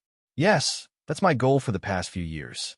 Michelle looked at Audrey again and answered frankly. Audrey smiled faintly and said, "I'm very interested in this field of research, and I respect you very much. I hope to see you achieve your dream." "Oh, I wish to donate £1,000 in cash to Stone University and your college, as well as 2,000 acres of land nearby, as well as a rather profitable manor. I want to establish a foundation for the collection and preservation of antiquities. I know that this isn't enough, but I will lobby the ladies and gentlemen I know to make a certain contribution. Note 1. Mr. Duth, you are the most professional antique collector and researcher I know. Are you willing to be the person in charge of this charity fund? 2,000 acres of land near the university is worth about £6,000. Adding the manor and cash, Miss Audrey has donated nearly £10,000. With such a charity foundation for the collection and preservation of antiques, the difficulty of applying for my research institute will be reduced to a minimum." Michelle fell silent for a few seconds before revealing a sincere smile and bowing solemnly. "Honorable Miss, I'm touched by the importance you place on academics. Its brilliance is comparable to your beauty and upbringing. I believe I have no reason to reject your invitation. I've already copied the notebook's contents. I'll send it and the helmet to your mansion tonight. This is a gift from a sincere friend. Success." Audrey was delighted, wishing to praise herself. However, she maintained a reserved expression and didn't do anything rude. "It's my honor," she said sincerely. Although the two collectibles were definitely not worth £10,000, she wouldn't suffer any losses from it. In her plans, this proposal contained 3 goals and 3 rewards. The first goal was naturally to obtain the items and complete the commission, allowing her to successfully obtain the hypnotist potion formula from psychological alchemy. The second goal was to raise her reputation, status, and image by donating to research and preserving ancient objects. This was something most nobles and tycoons did. Even without today's donation, Audrey would still donate £3,000 or more to various charitable organizations every year.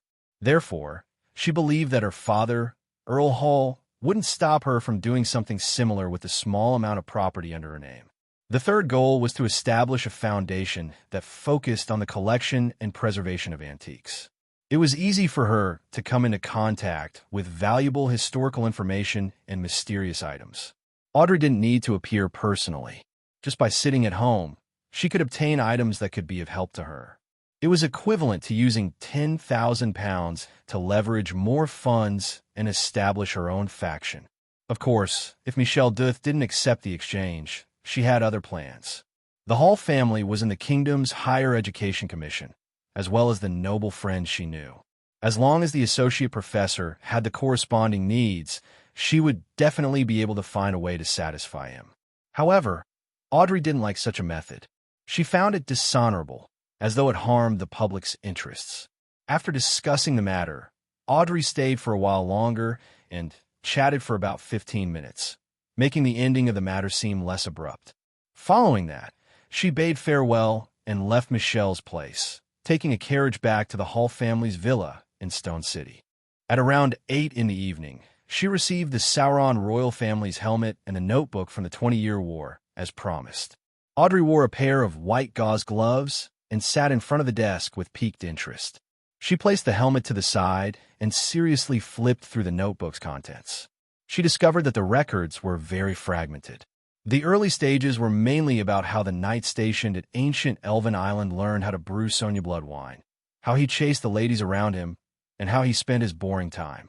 The middle and later stages of the 20-Year War were mainly about cursing the Phasacians, grumbling about his companions, and considering how to defend his position. It ended after Sonya Island was lost for the first time. Apart from the fact that the grammar is similar to Dragonese, there aren't many problems with it. I can't tell where the clues are hidden. Audrey frowned slightly as she closed the notebook. She had used mysticism methods to check it, but she still didn't find anything. This made her not wish to waste any more time. She planned on handing it over to psychological alchemy. As her thoughts raced, she suddenly had a new idea. Mr. Fool, Mr. the Hanging Man, always considers problems from different perspectives and gives suggestions. Should I learn from them? Thinking about it from another angle, assuming that there's nothing wrong with the notebook's contents, then what psychological alchemy pursues is the notebook itself. What's so special about it? I didn't notice it just now. It belongs to a knight who's used to using Dragonese. That knight must have experienced something. Divination. Right, divination. Perhaps I can use divination to find the knight's final whereabouts or initial traces with the help of this notebook. And this might very well be related to a dragon. Since it's a dragon, there's a high chance that it's a mind dragon. It's a representative of the spectator pathway. The clues related to it are indeed worthy of psychological alchemy's attention. Audrey, that's a good train of thought. Audrey's eyes lit up, as though there was an obvious radiance hidden in them. She couldn't help but turn her head to look at the golden retriever sitting beside her. Susie glanced at her owner and barked. "Audrey, do you want me to praise you?" "No, there's no need." Audrey turned her head back in shame. Then, she discovered an important problem. She didn't know how to divine, or it could be said that the accuracy of the revelation she received from divination was very low. There's no way to verify it. No, I can still seek help from Mr. Fool. A secret deed ritual? It seems like it can only be used on me and not on external objects. Artificial sleepwalking? It's similar to a secret deed ritual, so it won't work either. Sacrificing it to Mr. Fool and letting him help with divination before bestowing it to me. No, that won't do. That's not respectful enough. It isn't my father or teacher, but a true deity. Using such a method is too casual and a little blasphemous. Audrey's train of thought gradually developed from Mr. Fool to divination. Although she wasn't very good at divination, she still had a certain understanding of the corresponding mysticism knowledge. She quickly locked onto a particular type of divination method. That was to use a certain ritual to request a third party's power, to request an unknown, mysterious existence to give an answer. The most typical example of such a method was magic mirror divination. Yes, it's indeed very dangerous, but the danger lies in the fact that the person I'm praying to might be filled with malice, or that mere contact will cause me to break down. As for me, I don't have such worries at all. I'm making a request to Mr. Fool. Audrey blinked and repressed the excitement in her heart. She turned her head to the golden retriever and said, "Susie, guard the door. I'm going to use mysticism methods to check this notebook." "Didn't you just use it?" Susie asked in puzzlement. "She's getting harder and harder to fool." Audrey's eyes darted around slightly as she said, frankly, "I plan on trying magic mirror divination. Don't worry, I have a safe target to request it from." "All right." Susie confirmed that Audrey was telling the truth. It took a few steps before turning around and exhorting her. "Audrey, you have to be careful of being possessed by the projection of a mysterious existence." "I know," Audrey replied without the slightest worry. From her point of view, if Mr. Fool really wanted to harm her, he would have had countless opportunities. There was no need to wait until now. After Susie opened and closed the door, Audrey sat in front of the desk and recited Mr. Fool's honorific name to request for the use of magic mirror divination. After a while, Klein, who was on the future, entered the washroom and went above the gray fog. He heard Miss Justice's prayer. "That's possible?" "That's right. As a mysterious and unknown existence, I can indeed act as a third party in magic mirror divination. Klein gave a yes answer in amusement. Audrey immediately picked up the notebook, sat in front of the dressing table, and lit a candle in front of the mirror. Note 1. Acres in this book refer to acres. In the mid to late Victorian era, land in the suburbs was about 100 to 130 pounds per acre, which translates to 2 pounds 10 shillings to 3 pounds 5 shillings per acre. Well, except for the London suburbs. Of course, this isn't necessarily accurate. I calculated it by deducting the cost of building a house from the total cost of buying land and building a house. P.S. Requesting for monthly recommendation vote. Chapter 654. The curtains on the windows were tightly shut, and the lights in the room were dimmed. Audrey completed the corresponding preparations according to the requirements of the magic mirror divination. Of course, she didn't deliberately choose a suitable time period because it wasn't that troublesome to make a request from Mr. Fool. Looking at the candle in front of her and the mirror that reflected the candlelight in herself, Audrey picked up a bottle of extract with interest and unease. She dripped a few drops of the liquid onto the dim yellow flame. A refreshing and elegant scent entered her nose, and for some baffling reason, Audrey recalled the time when she was still a mysticism enthusiast. She would also make all sorts of mistakes in the beginning. At the critical juncture of the ritual, she would realize that she had forgotten to prepare the essential oils and extract that would please the deity. All she could do was make do with perfume, and the outcome was undoubtedly a failure. In fact, according to the information revealed by Mr. Fool, even if I were to use my own perfume to replace this bottle of extract, he would still respond to me. Audrey took a slow breath and used cogitation to completely calm herself down. She knew that her uncontrollable thoughts weren't normal. Her tiny bit of anticipation and nervousness had been magnified by the lion necklace. After adjusting her state of mind, Audrey clasped her hands and placed them in front of her buried mouth and nose as though she was praying. She sincerely began chanting in a low voice. The fool that doesn't belong to this era, the mysterious ruler above the gray fog, the king of yellow and black who wields good luck. The secret incantation gently reverberated. After repeating it 7 times, Audrey realized that there seemed to be something indescribable in the surrounding darkness. It was like an undercurrent hidden at the bottom of the water. Looking up, Audrey reached out her right hand and passed by the candle that didn't waver at all. She stroked the mirror from top to bottom. At this point, the magic mirror divination process was completed. If a mysterious or unknown existence was interested in it, it would use the mirror to give a certain response. Above the gray fog, in the ancient and magnificent palace, Klein saw the crimson star that represented Miss Justice first expand before shrinking, emitting an illusory glow. Finally, they were dyed with a deep sense of concealment that was nearly black, condensing into a mirror-sized halo that seemed to lead to the outside world. The effect is different from the previous rituals. Interesting. Klein leaned back in his chair and emanated his spirituality, making contact with the dark circle that resembled a hole. Without a sound, his vision changed. The long bronze table, the crimson stars, and the spacious room illuminated by candlelight inexplicably overlapped, but the boundaries were clear. At that moment, Klein felt like a mirror had become an extension of his body and eyes.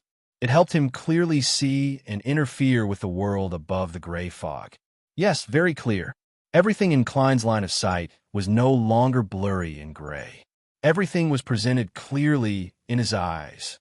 His gaze suddenly froze for 2 seconds. In front of him was a young girl wearing a pure white dress with golden lace. Her long golden hair was casually tied up, soft and glossy. Her green eyes reflected the pale light of the fire. They were as deep as the sea and as pure as the purest gems. Her facial features and the shape of her face created a soul-stirring beauty. Her temperament was elegant and pure. Klein looked away guiltily. I nearly imagined that she was a demoness of a high sequence. Thankfully, I remembered that Miss Justice is a beyonder of the spectator pathway. It's impossible for her to become a demoness. The fragrance of the extract is pretty good and very special. This subtle reaction, is that a mystical item made from a faceless beyonder characteristic? Miss Justice turned it into a necklace. Klein's gaze landed on the mystical item disguised as a diamond necklace. Then, he heard Miss Justice say with anticipation, "That's right. Magic mirror. Magic mirror. Please tell me the whereabouts of the owner of this notebook." Audrey knew that she was seeking Mr. Fool's advice, but she had always wanted to recite the words of magic mirror ever since she heard stories about it when she was young. Now, she finally had a chance to put into practice. The previous failure doesn't count. Yes, Audrey nodded inwardly for herself. Klein immediately looked at the black notebook placed between the candle and Miss Justice. He realized that his spirituality could easily spread out with the help of the mirror and hold the divination medium like a hand. Above the gray fog, he quickly wrote the corresponding divination statement, the whereabouts of the original owner of this notebook. With one hand holding the notebook and the other holding the piece of paper, Klein recited as he leaned back into his chair. With the help of cogitation, he quickly fell into a deep sleep. Audrey opened her green eyes and looked seriously and attentively at the mirror, waiting for Mr. Fool's response. After a few seconds, she finally saw ripples appear on the mirror's surface. "I succeeded. The magic mirror divination is really useful." Audrey's eyes widened as she reflected the scene that flashed in the mirror. It was a bird's-eye view of a village. The scene got closer and closer as the drawings of the dragons on the various buildings gradually became clearer. A cathedral quickly occupied the main body of the mirror before being replaced by a cemetery. Finally, the scene stopped at a tombstone in the corner. The inscription on it had long been blurred by the sun, the rain, and the strong winds. Only the name Lindalia could be vaguely seen. At this moment, the mirror suddenly darkened before returning to normal. It reflected Audrey and the candle in front of her. "Isn't this the village that has the custom of worshipping dragons?" The knight who wrote the notebook is named Lindalia, one of them. He returned to his hometown after losing the 20-year war and died? Or could it be that he was transported back to his hometown in the form of a corpse? That village belongs to East Chester County. Stone City also belongs to East Chester County. It's normal that Associate Professor Michel obtained a notebook from there. There's indeed a mind dragon that lives in the sea of people's collective subconscious. In enlightenment, Audrey thanked Mr. Fool and ended the magic mirror divination. Under the candlelight, she stared at the notebook for a while and finally decided to hand it over. She wanted to see what psychological alchemy could divine and investigate. At the very least, I still don't have the strength to make contact with that mind dragon. This is all I can do. Besides, even if psychological alchemy really discovers something and gains something, when I grow stronger and rise in the organization, a portion of it will belong to me. Audrey's mood quickly turned good again. Above the gray fog, Klein wrapped the edge of the long bronze table with his fingers. Combined with Miss Justice's previous statement, he made his judgment. That village with the notebook is related to a dragon, and dragons often mean treasure. Unfortunately, Miss Justice's strength isn't enough. Otherwise, I would have encouraged her to explore it herself. If anything happens, she can pray to the sea god, and I'll provide support from various aspects. Yes, it's too dangerous for her. I can only give it up for now. If psychological alchemy doesn't discover any problems, I might be able to try it in the future. Klein suppressed his regret and recalled the magic mirror divination experience. This kind of divination is excellent for a third party. It doesn't require much of a price to connect to the real world. If I wanted to, I could even drill out of the mirror in the form of a spirit body. But to the user, it's indeed very dangerous. Without any protection, I would appear under the gaze of an unknown and mysterious eye. I would then be possessed, controlled, cursed, and corrupted. Klein sighed from the bottom of his heart. He wasn't worried that Miss Justice would misuse the magic mirror divination because she had the best and safest target to pray to. She didn't need any external help. In other words, me. Klein retracted his finger and sat at the end of the long bronze table. He sat there in silence for 20 to 30 seconds. Soon, he returned to the real world. He didn't stay any longer. After all, he was on the future, and he was being watched from the shadows. After leaving the washroom and putting away Aztec's copper whistle and Septon's paper crane, Klein looked at the crimson moon that was obscured by the clouds and thought silently for a moment. He wore his half-top hat, opened the door, and came to the corridor. After taking a few steps forward, Klein deliberately slowed down his footsteps and glanced at the first room to his left through the corner of his eye. Based on his judgment, the mysterious pair of eyes that had been silently watching the deck and him during the day was in this room. Klein walked slower and slower until he almost stopped at the door. He didn't hide anything as he extended his left palm towards the handle. A portion of the scene inside naturally surfaced in his mind. Not far behind the door was a closed rack with nothing hanging on it.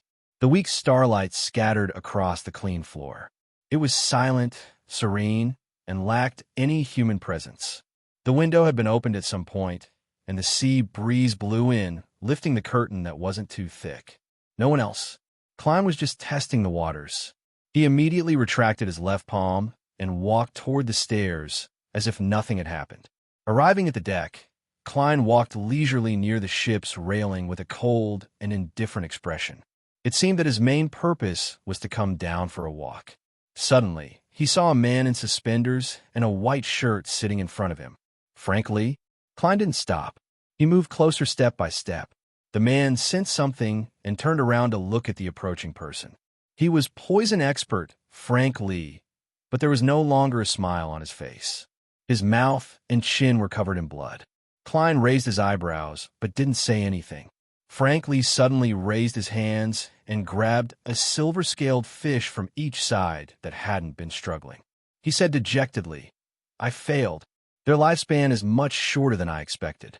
They can't reproduce at all, even if they're planted in the soil." As he spoke, he raised the silver-scaled fish in his right hand and sucked in a mouthful. "This is a good thing. Otherwise, I'm really worried that I'll cause some kind of ecological disaster." "So, you're drowning your sorrows with wine? No, fish?" Klein secretly heaved a sigh of relief.